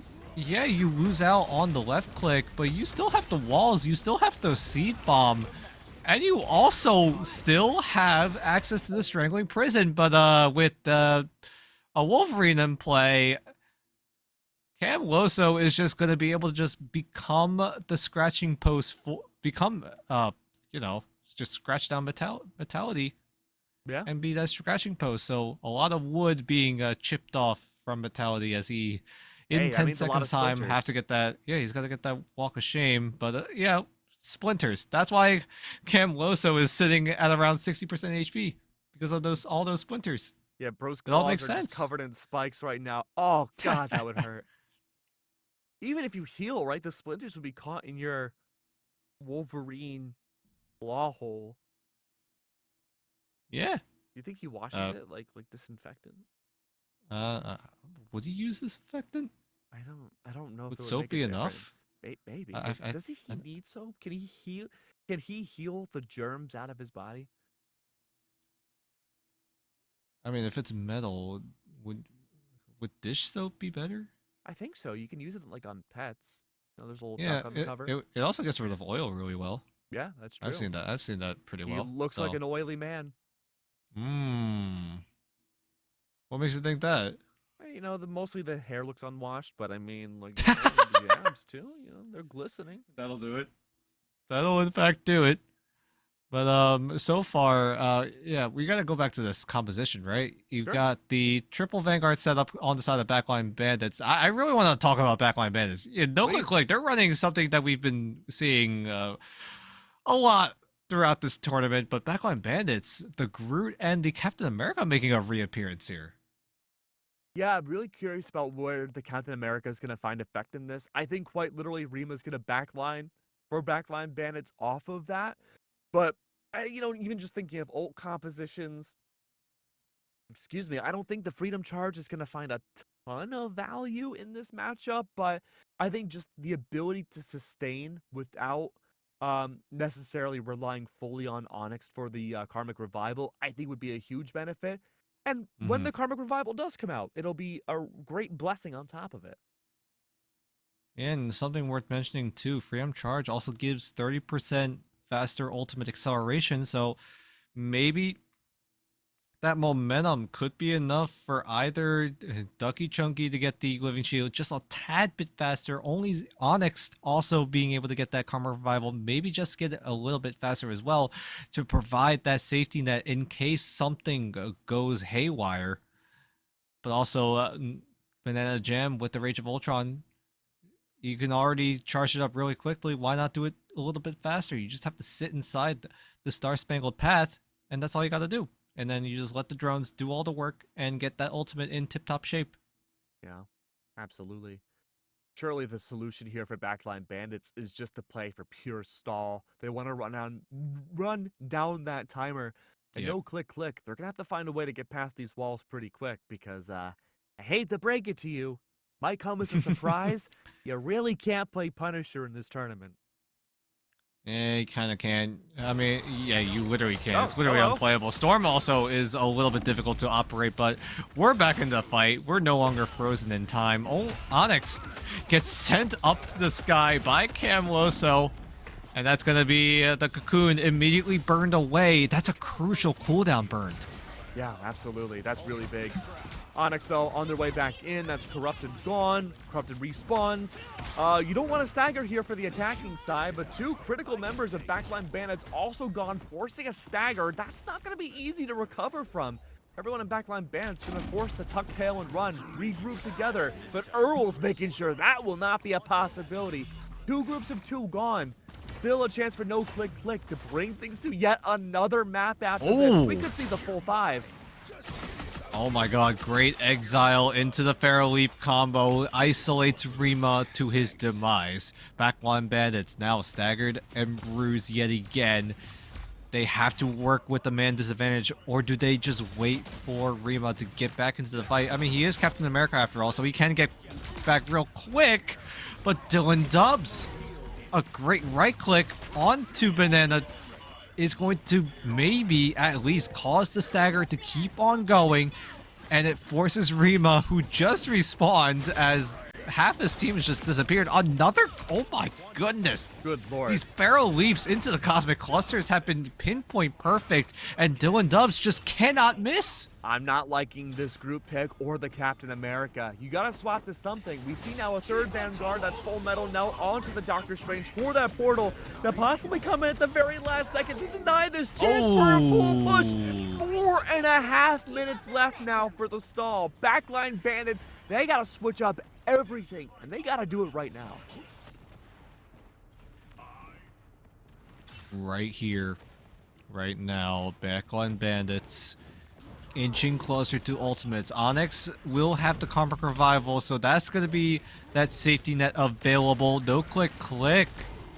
With so many to work with, they've got the crowd control, they've got the damage, and they've got the opening elimination. That forces Onyx to use the Karmic Revival as the clobbering time lands onto 3, but is there enough follow-up damage? Ducky Chunky's so low, but he still stays alive at a sliver of HP as the knockup is good from Cam, but obviously he cannot use it to slam anyone down, and backline bandits, health bars dancing up and down, are looking so dire right now as the Worldbreaker Hulk into the Freedom Charge is going to be used to try to, at the very least, stall this point from moving any further.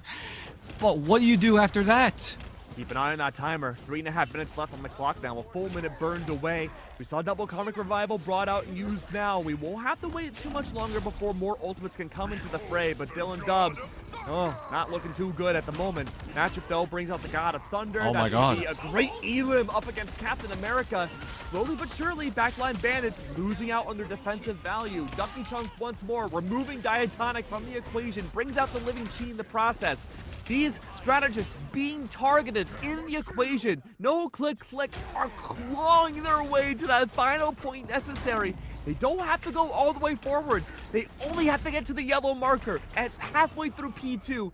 Camlozo and Machu do the same yet again. They are making things all but guaranteed to go to Game 5, bring things to an even series. Rima swaps off a Vanguard.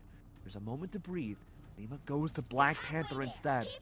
Oh my gosh, there's a world that this could work out in the end, but I'm a little concerned. Because right now, yep, this is the final fight possibly for backline bandits to look for a defense. Soul Resurgence is going to be used, but it's going to be quickly expired as Diatonic up in the sky is able to find the rage onto the key strategist, but now he has to preserve his life. Make sure those healing drones are going to be important when it comes to outlasting the barrage of ultimates coming in from backline bandits. Karmic Revival is going to be used, but Dylan Dubs gets taken down. So no Karmic Revival on the side of No Click Click means that it's going to be a one-sided revival on the side of bandits, who are able to rise up to the occasion. But is it going to be enough? Oh my god, it might not be, as half of them go down, and it might just be No Click Click cruising on through to a map number 5. Oh my goodness gracious, we are so close, but the Worldbreaker Hulk is all they have, and as soon as Puny Banner shows up, No Click Click go through, Portal not in time. We are going the absolute distance. One more map to go. It was looking hairy for a second, but the fact that we saw those critical strategists post Karmic Revival get taken down was certainly not the place that backline bandits wanted to find themselves in. Camlozo absolutely deserves the MVP moniker. He put in the work, and he looked fantastic doing it. I wish we had seen the swap off the Groot a lot earlier. It did not work versus this Wolverine. Yep. Definitely didn't work. That, like you said, the Groot ended up becoming a scratching post for Cam.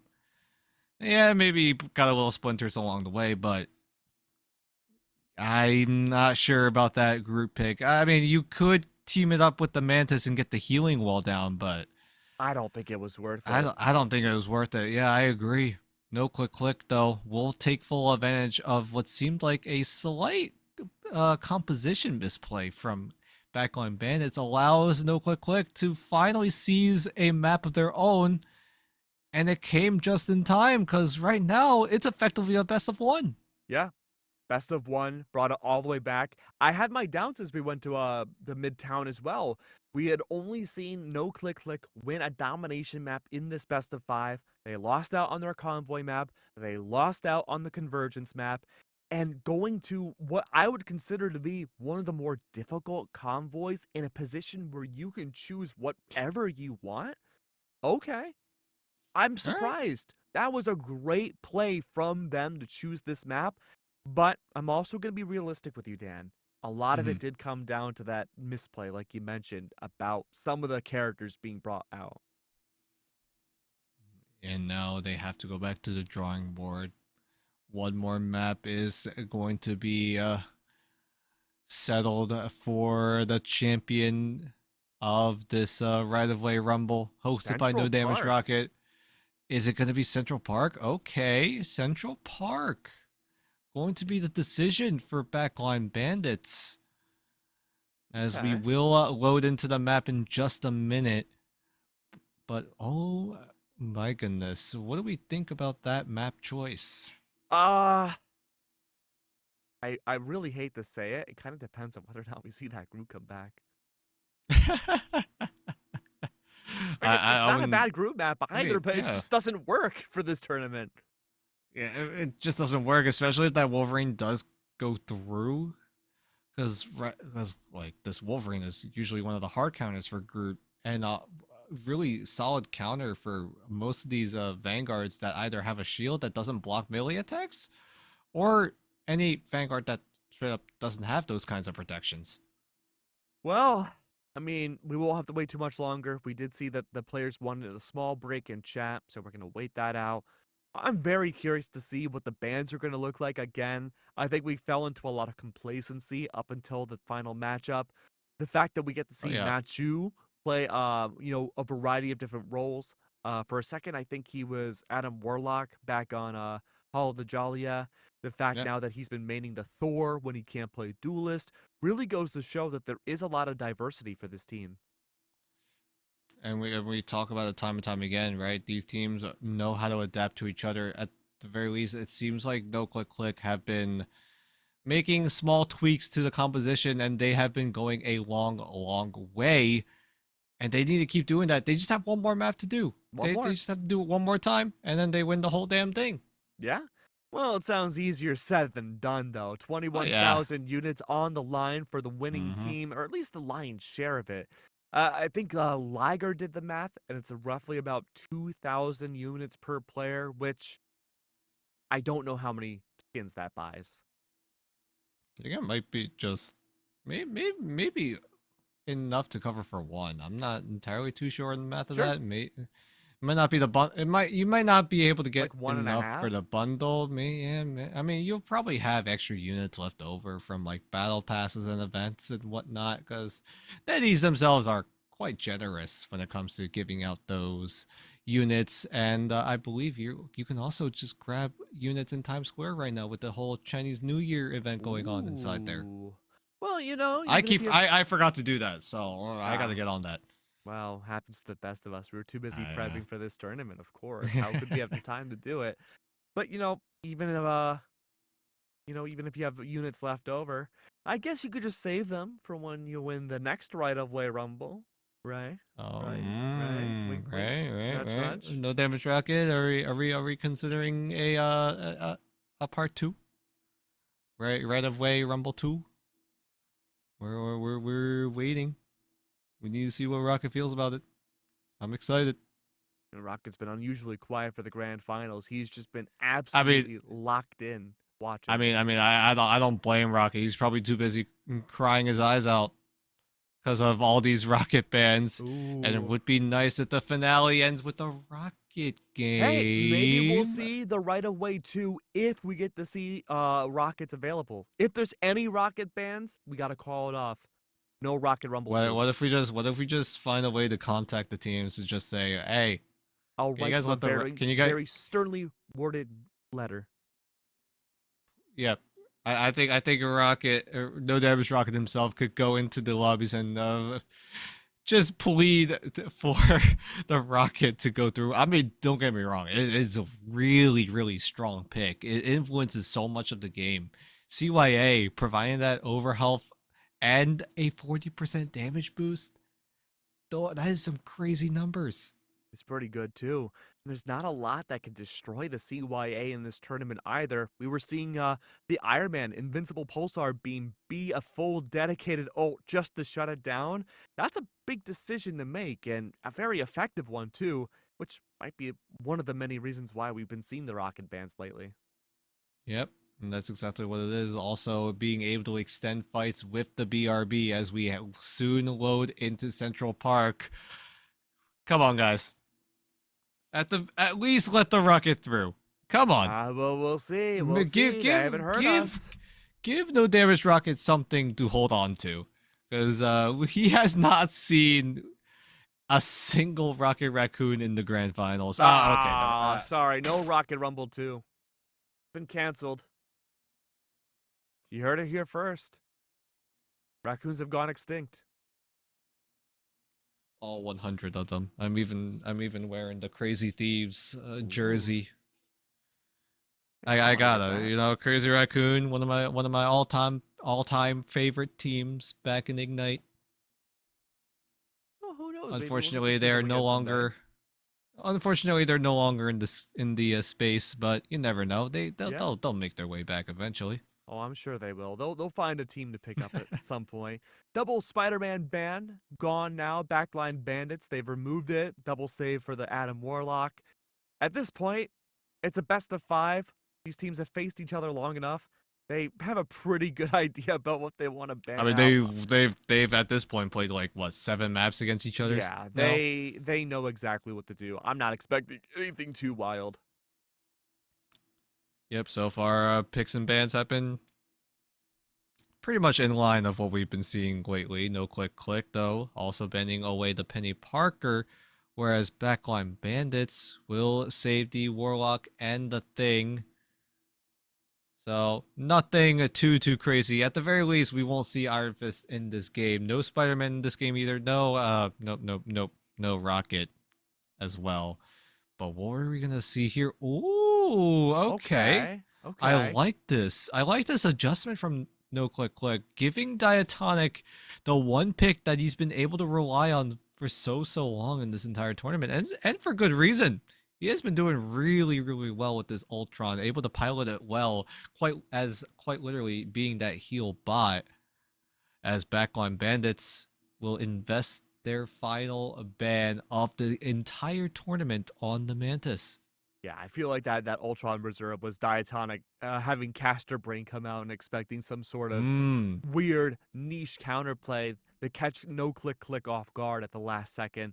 Not the case though. Good reservation. Mantis banned instead.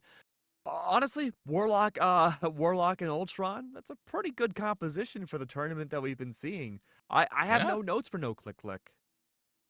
Yep, so far it's been a very solid draft coming in from them. I completely agree. Getting that Ultron save was definitely a very safe option, and very well could have been an option that they had to go for, because Backline Bandits could have very well pinpointed that, hey, I don't think it's the duelist that are the problem. I think it might be that pesky little Ultron up in the sky. Yeah, again, Diatonic, a player that we haven't focused on too much, but has been a consistent Chris all the way through. Having that Wrath of Ultron has been a saving grace a lot of the time to work off of ultimates like Corrupted's Clobbering Time. Even on the enemy side, when Full Metal would bring out Heaven's Retribution, we've seen Banana Jam bring out the same level of consistency. But to start things off, though, it is a fight and could be one of the last major ones that we see. Dylan Dubs taken down right away. Ducky Chunk has been able to diff out Matthew right away. This is the taste that we want to see for Backline. All right, well, quick and you miss it. As soon as NoClick decide to try to pick a fight, they just get kicked straight back out. Backline Bandits looking to backpedal just a tiny bit, spread themselves out, cover as many of these angles as possible, and to manipulate the line of sight of NoClick.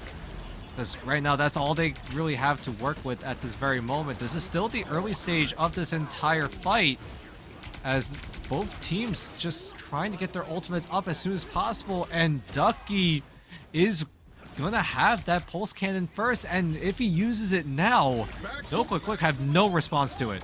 That's right, no response won't be available once the full ult dumps come out. Unfortunately, the invincible pulse cannon was read into by NoClick. They evaded it, but still bodies fall in the process. That's Full Metal Lamps, a double KO off the hands of Full Metal. There's gonna be plenty of bodies gone. NoClick barely escaping out of spawn. They haven't even touched the convergence point yet.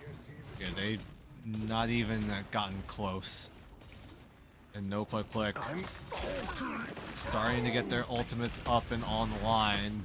Not sure if this Adam Warlock pick is the move here, but so far it might be their best option. But Iron Man is also available for Dylan Dubs. Not sure if they're gonna go for it at all, because Machu has been doing so well on the Iron Man pick, and it's available to them, but they're not going for it. Certainly available now. We get to see the Karmic Revival once again. Brainiac Bounce was Rima's choice before the Spider-Man lock-in. We see the return now. Cam Lozo all the same. Wants to fight an ISO against one of these players. Can he find that isolation? That's the best question we can have available to us at the moment. Answer so far, no. But we do get to see Earl in the process now. That's going to be Onyx gone off the hands of their own Karmic Revival. Can't revive themselves, at least in the process. That's Heaven's Retribution in the hands of Full Metal. Okay. Will that be enough? Maybe. It's a meltdown both ways. Every strategist is gone except for Banana Jam and Onyx. That's going to be a huge advantage for Backline Bandits, who, with a minute and 20 seconds left, have been having such an effective hold on this convergence point. Oh, Machu is just juggling Banana Jam up in the sky, is able to take him out. Ducky Chunk is able to get himself back onto the site, stalls for a little bit, is able to take down Diatonic, but Full Metal Lamb's able to get the skewer down onto Camloso, so he's gonna fall straight on down. And backline bandits are showing some sort of resistance, some sort of life in them. Ducky Chunk goes for the pulse cannon, isn't able to find the mark, and suddenly this feed is lighting up blue. No click click. We're not able to get that first point. Gotta make a major change now. I'm expecting to see an Iron Man swap up, but the answer is no. Hey yo. Okay. Hey yo. A little bit of teabagging action coming in from Ducky Chunk. That's not left click. But It's even not a left then, click. but even then, it's gonna be a big mix-up of ultimates now being racked up by no click click side. They don't have any available yet, but they're in the late 80s. Could be the 90s. I'm looking at Cam. Can't use the full fruition of Wrath, but at the very least you have it as a reposition tool. And believe me, Cam is angry, looking to rack down that HP. Barely escaping mentality. Somehow gets away with their life, but I spoke too soon. That's an elimination, and Dylan the same. They do have a Cocoon. Soon to be a Karmic Revival, Brainiac Bounce, all the same. Wrath of Ultron directly on top, whittle that damage away, the HP not around anymore. We're back down into overtime. 2 out of 3 of these clicks have been made. And this is the chance now for no click click to finally gather themselves back. But the overtime timer all the same, they have not been able to find any sort of resort. Onyx comes back with a Karmic Revival, brings everybody home. Dylan is gone, Invincible Pulse Cannon not available yet from Ducky's side. But even then, it's Thor's ultimate. Doesn't find any impact. The answer is no. Another Karmic Revival helps save the day. Yellow still barely there. 3 to 3, 3 to 4. And no click click. They're losing numbers. So many bodies falling. Heaven's retribution from the heavens above helps save the day. And now, backline bandits don't have to do a lot for their attack to be the winners of this tournament. Things up, including which side you're on. They just have to push 80% of that site. There is a world where this ends in a single fight, but there's also a world where no click click pull off the full hold. That is something unheard of lately here in Marvel Rivals. But still that's going to be their only option, really. Yeah. How is no click click going to structure their team composition in order to burn down as much of that clock as possible? Right now, they're sticking to that 2-2-2 composition. Earl on the Angela, Corrupt staying on the front line on the Thing. Cam and Machu need to come up huge.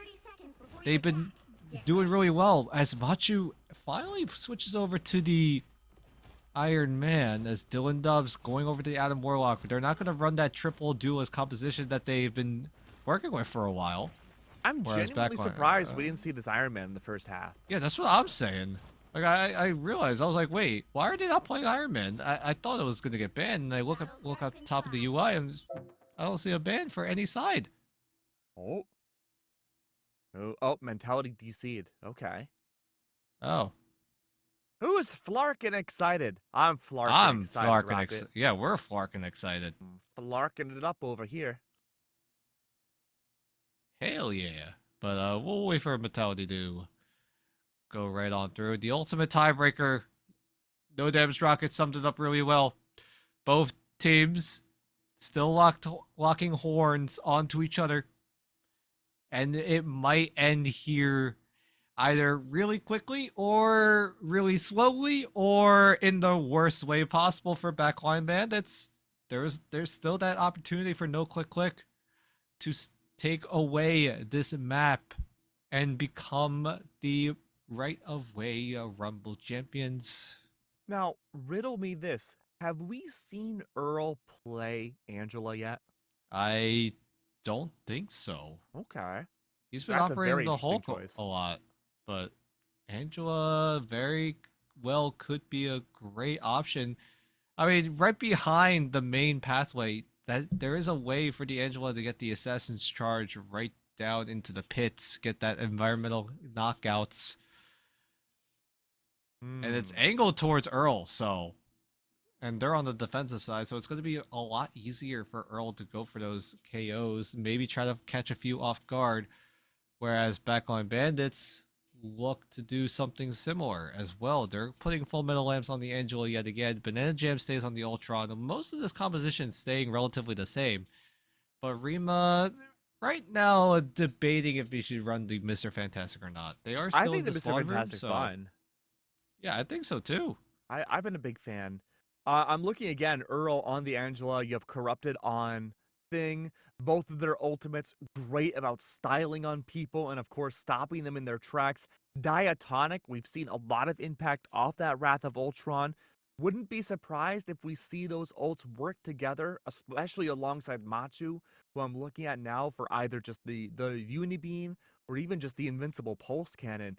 Both of which could be just complete game-changing ultimate combos. But unfortunately, each time I've highlighted that that could be a possibility, we never quite see that coordination. Nope. Composition is one thing. Theory crafting is also another, but it all comes down to the execution. That's where you see the results. That's where you see what you probably predicted would happen, either going the way you expected or the other way as well. But right now, we're still waiting for Mentality to reconnect. The backline bandits and no click click. One more map separates a tournament win for both these teams, and right now, we talked about this. Backline bandits have such a huge advantage. Yeah, I really don't know what to expect going into this now. I think having this DC from Mentality will give a nice break. Just a matter of seeing, okay, will that be enough to help either reset things for maybe backline, or maybe even potentially just, freeze everyone in their tracks and destroy any momentum that either team had built up. We shall see we're what back. The plan is. All right, we're back. Oh, without Mentality? Oh, okay, Mentality's back. Okay, Mentality's back. We're good. We're all good. All right, here we go. Yellow marker on the screen. That's where backline bandits need to go. All right, that's it. Here we go. First fight here. No click click. They need to burn out all of this timer on the side of backline bandits. 3 minutes and 40 seconds, and look at where that yellow ping is. You have 2.5 of those clicks to get for the convergence point. You don't even have the convoy section of this map to deal with anymore. You have to go for this early fight, though. Any sort of stall has to work out well. The name of the game now for no click click isn't even necessarily to go for KOs. You're looking to push that distance back and stall out against the backline bandits and play for time. They just have to stall out as long as possible. Onyx is forced to use the cocoon, so that's a key cooldown burned away to the waysides. As no click click, there's still 6-man strong, and they know what's at stake. If one of them does go down, it's gonna cause so many problems as Cam gets thrown by a fastball from Corrupted. Yeah, isn't able to find the tag, but Dylan Dubs also has the comfort revival, so no click click can play a little bit aggressively, and Dylan Dubs quickly revives Earl so that they still have that even man advantage. I mean, you're not kidding. This is hardcore mode for no click click. They really cannot have any players elimed out. That's why we saw such an early karmic revival from Dylan Dubs, realizing, okay, if we lose a single player, we lose all momentum, and it just buys so much extra time for backline to take these ticks. I don't even know what just happened, but somehow the Angela survived that whole ordeal. No click click, surviving all of it through. Backline bandits, they got 4 ults available. They're ready, set, and having to go. They have no choice but to push in once again.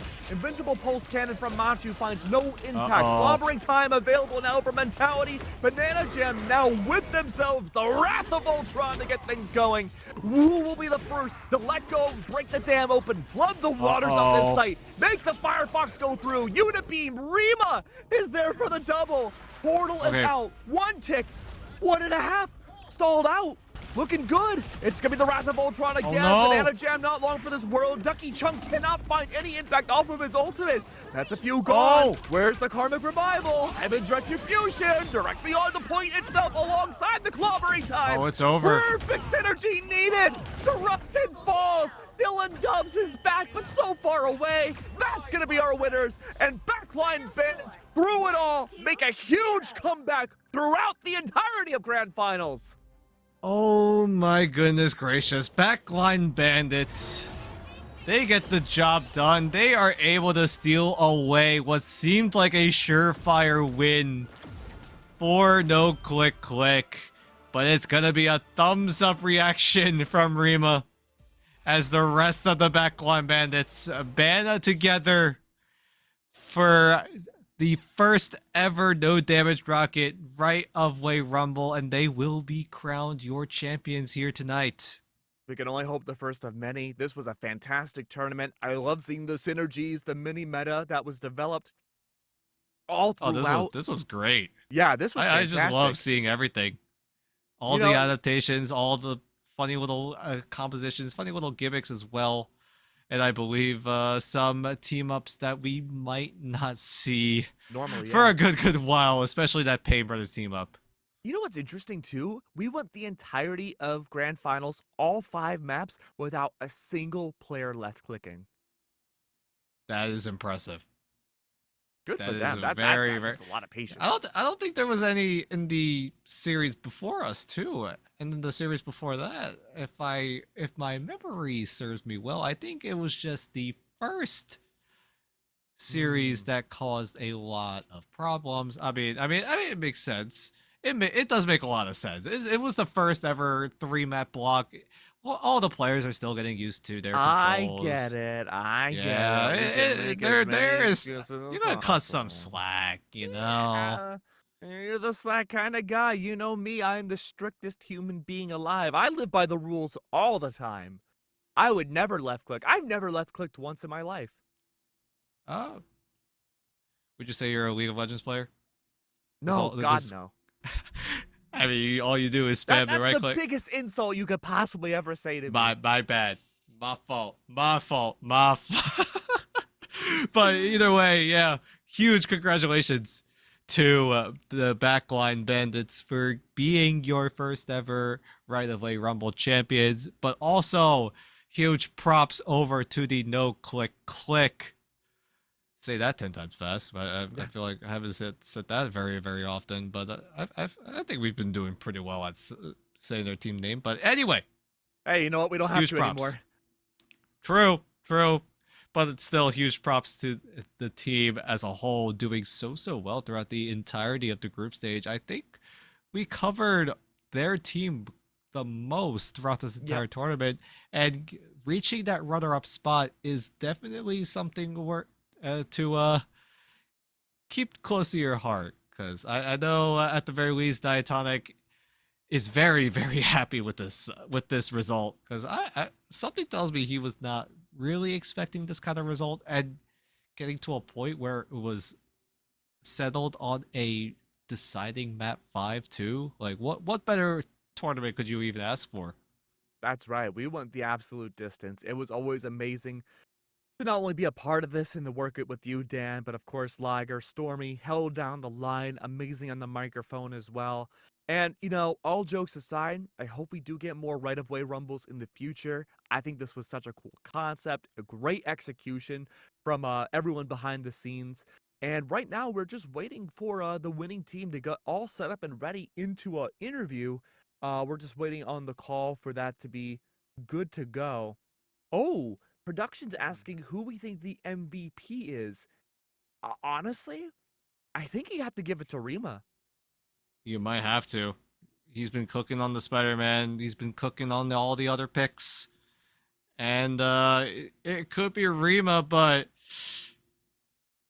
there is some arguments coming in from production. I would also argue, like, you might even look at the roster of No Click Click, because there are some strong candidates to choose from there. Like, most notably, it's got to be Machu if you're going to choose someone from No Click Click.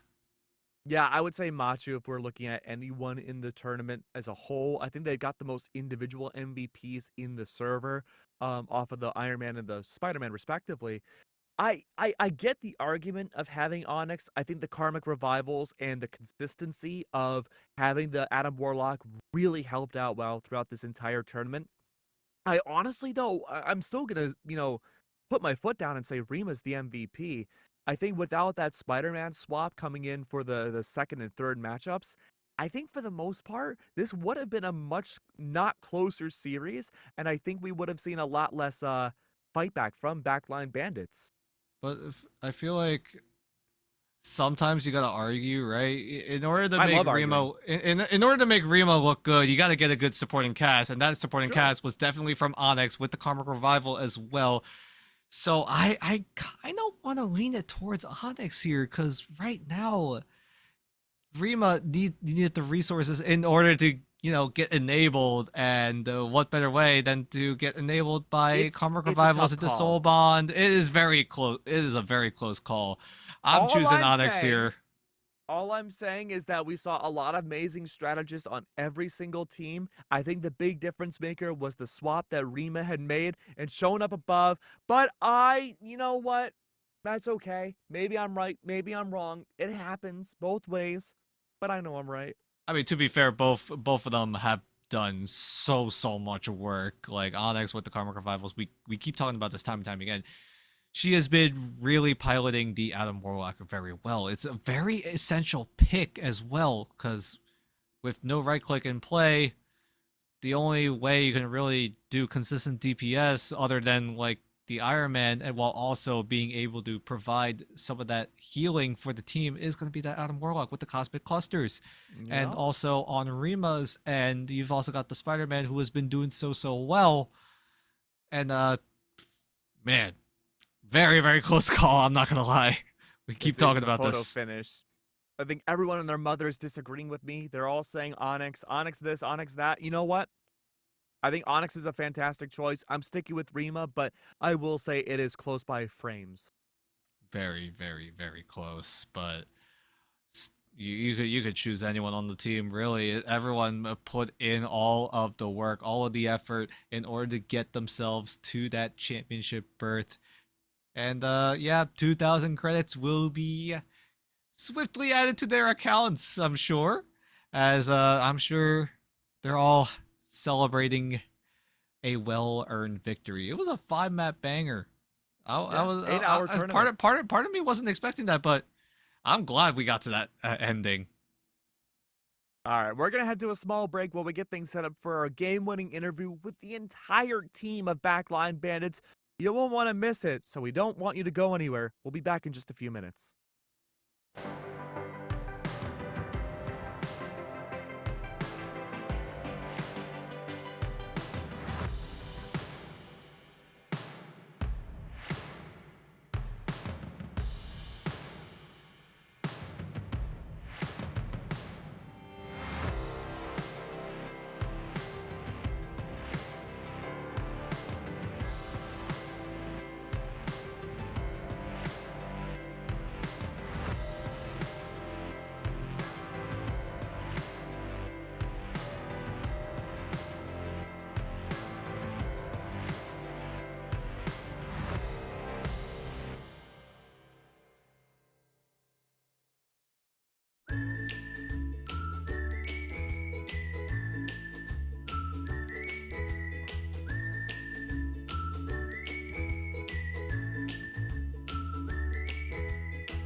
Welcome back, everybody. We have ourselves our team-wide interview with the Backline Bandits. They won out the right-of-way Rumble. They won not all 5. They won the best of 5 in a hard-fought series, 8-hour-long tournament.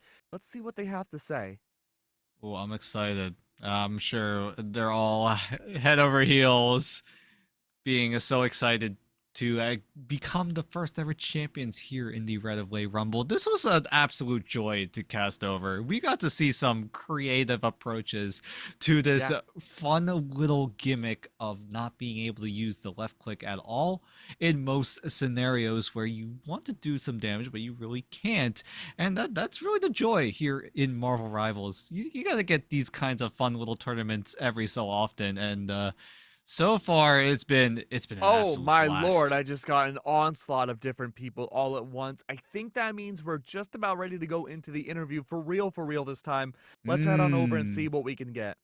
Let's see what they're feeling. All right, Hello. there it is. Hello, Oh, hi. backline Hello. of bandits. Hello. Yes. Hello. Hello. This is chaotic. Well, all right. How do we want to do this, Dan? I don't know. I'm just like curious, right? I mean, how you guys feeling, right? You had to deal with a tournament mechanic where you literally couldn't press a really important button in this entire game, right? Like, what was the preparation going in? What was the, I guess, like, mentality going in, trying to prepare for this kind of tournament? Because I'm sure it was nothing like you guys experienced before. Who wants to answer this? Yeah, go for it. Go for it. All right. Yeah, so at the very beginning, I was talking with Banana Jam over here, and we were, just itching out ideas of which characters might be best. Like, we said Iron Fist, Penny, Angela might be good. We just made a whole list of characters that were pretty good. We talked about it, and then as time went on, before the tournament started, we just kept doing some practice. We talked to each other more about what we were comfortable on, and I think a lot of it changed throughout the games during the ban system as we learned like what the meta is going to be. Okay. What would you say was the biggest change for you in that meta as you got through the tournament? Yeah, go ahead. Mr. Fantastic, game 1. We saw Mr. Fantastic and we were like, this character is unchanged other than that one ability, which is kind of useless. And we were like, we have to play that hero. So we've just been like ban saving it a lot until the last game, of course, where we had to, ban around the enemy team. But that character was like really strong the whole tournament, I'm pretty sure. Couples first timed it. Yeah, I actually played Fantastic for the first time today in a match. Geez. So yeah. They were trying to get me on him, and I'm like, I'm not doing it. Do you think you're gonna play more Fantastic in the future? On Ultron, which is crazy because they're like, you gotta run Ultron. I'm like, You guys playing more Fantastic in the future now that you played him for the first time in this tourney? Absolutely not. Fuck no. I do not play I am not a Fantastic. I am not touching Ultron until I Lord farm him. If I see lamps on Panta, I might run the game down. Okay. Another thing to note, I guess we could stay on like the picks as a whole, right? Was there any picks that any of you got surprised by? I know you guys talked about Mr. Fantastic a little bit, but were there any others that like, I guess, caught you a little bit off guard? Wanda.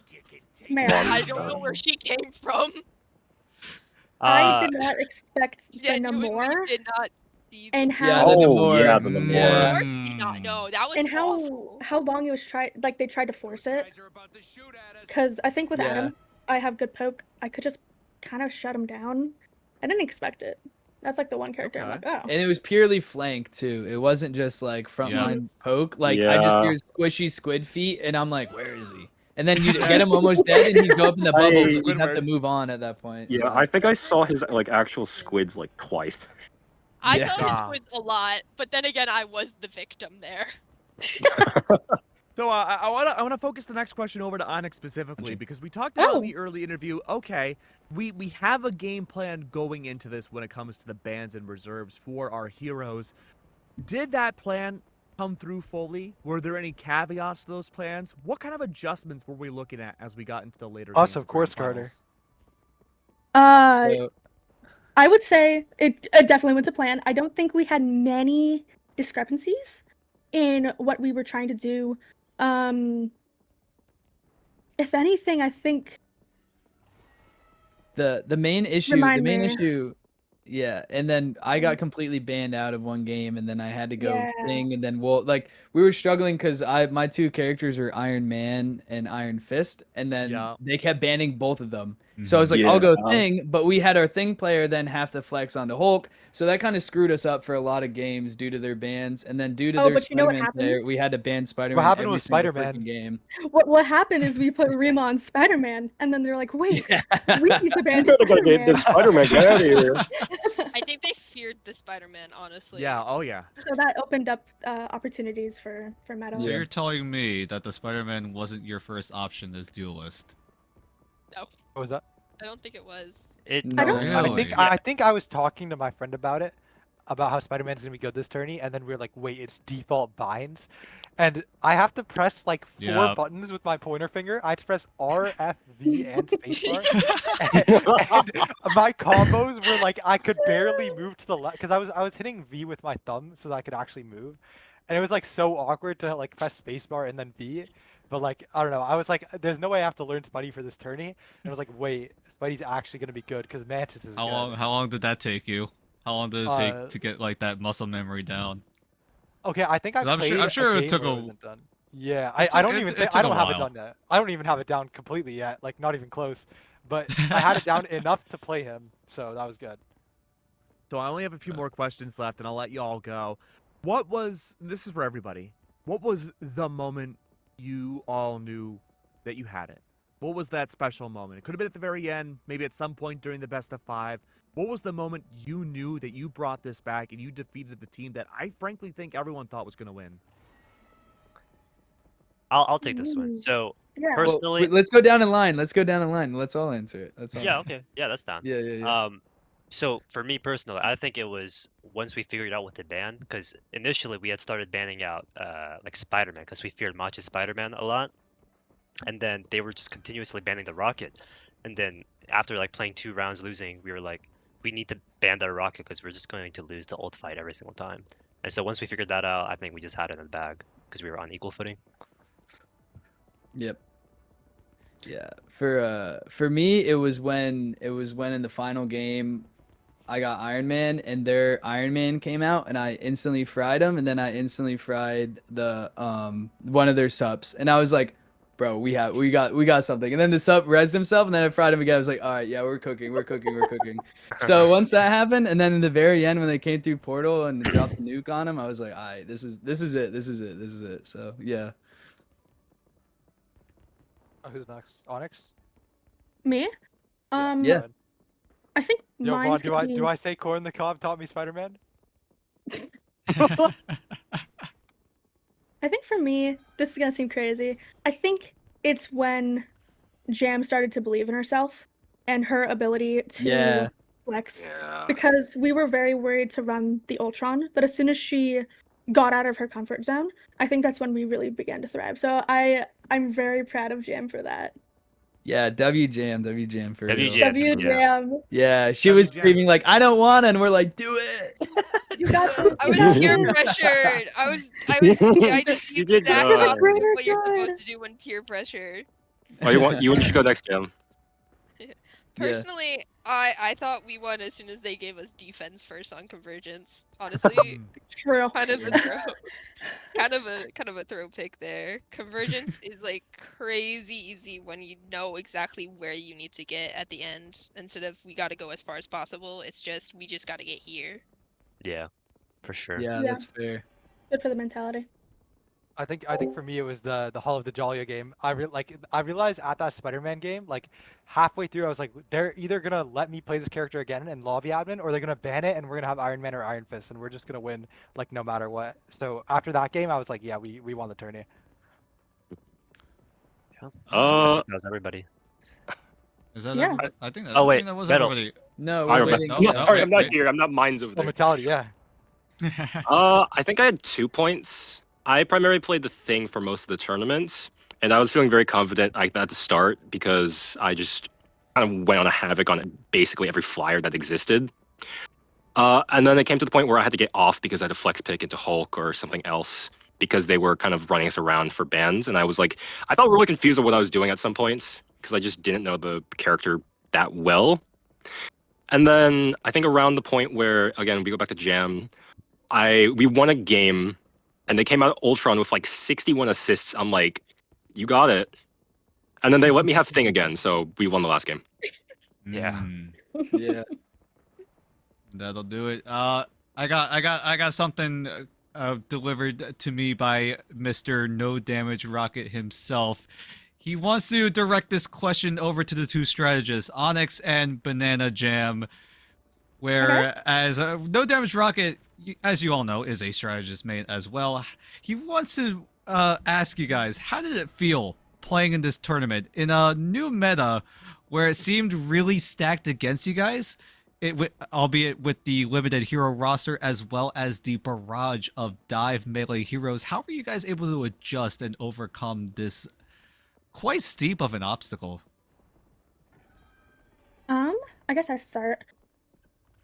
It took a little bit, but full trust on the team. Full trust in our IGL, which was mostly Full Metal Lamps, and being able to acknowledge when I make a bad play or, I just do something wrong. I think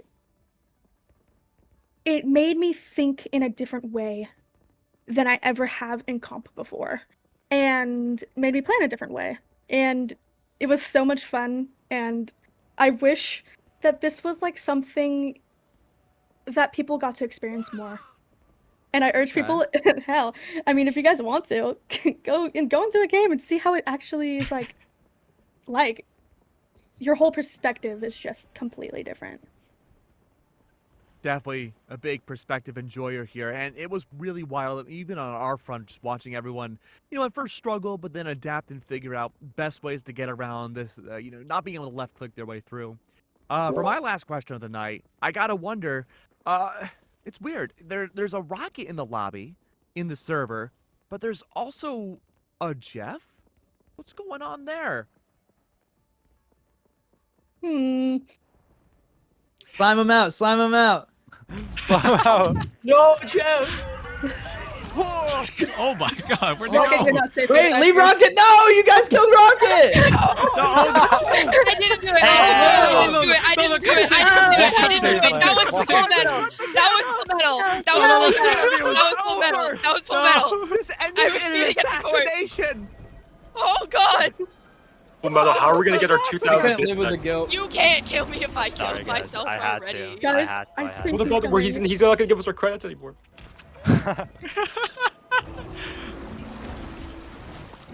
All right, well, there's no survivors, so I don't know who we're gonna give the MVP to. We're coming back to We're coming back, we're coming In the back. afterlife, we'll have to award it, I believe. Drum roll, please. But that's my drum. The Ghost of Onyx as MVP. What? Sheesh, Let's go. W on it. Yeah. I was clapping my mic to pick it up, That's my but goal. You were such a good fucking Adam, dude. It was awesome. Yeah. I'm so That's glad my we Lord stopped that game, Adam. bro. That's my Adam. That's my Adam. I'm so sad that my flight broke first match. Though. Oh my But god, it's I so love you good that guys it so didn't, much. though. You did Thank you so much for good. this opportunity. Like, He's back. I already felt like I had imposter syndrome here. Aw. And the amount of love I've Same, received girly. from everybody, You're better thank than you me, so though. much. Well, you all played amazingly. Backline Bandits, thank you so much. The first champion of the Rocket Right Away Rumble tournament. Hopefully first of many, and hopefully if we do have more in the future, you all return as the same awesome team Hell that you yeah. are here. Oh, yeah. Congratulations, Hell yeah. everybody. The lion's share of 21,000 units belongs to you. It's been a long day, 8-hour, almost 9-hour long tournament. Go to sleep. I'm so Yeah, tired. I have Not the to PO tell me tournament twice. tomorrow, bro. Yeah, to I tell I'm me got playing it. ranks. I'm kidding. No. My rank up Oh boy, bro's still on the grind. All right. You're free to leave. Thank you so Wow. much, everybody. One That hell of a was tournament. Well, that was was- certainly a that was a- tournament, and you know what? A very fun Yeah, one at that. I'm happy I got to experience that with you, Dan. Oh, likewise to you too, right? This was that was so wholesome, right? That Oh, was yeah. just immaculate vibes all around. That was just great to see. Something great to come out from the community here in Marvel Rivals, and obviously this is the first of most likely many to come.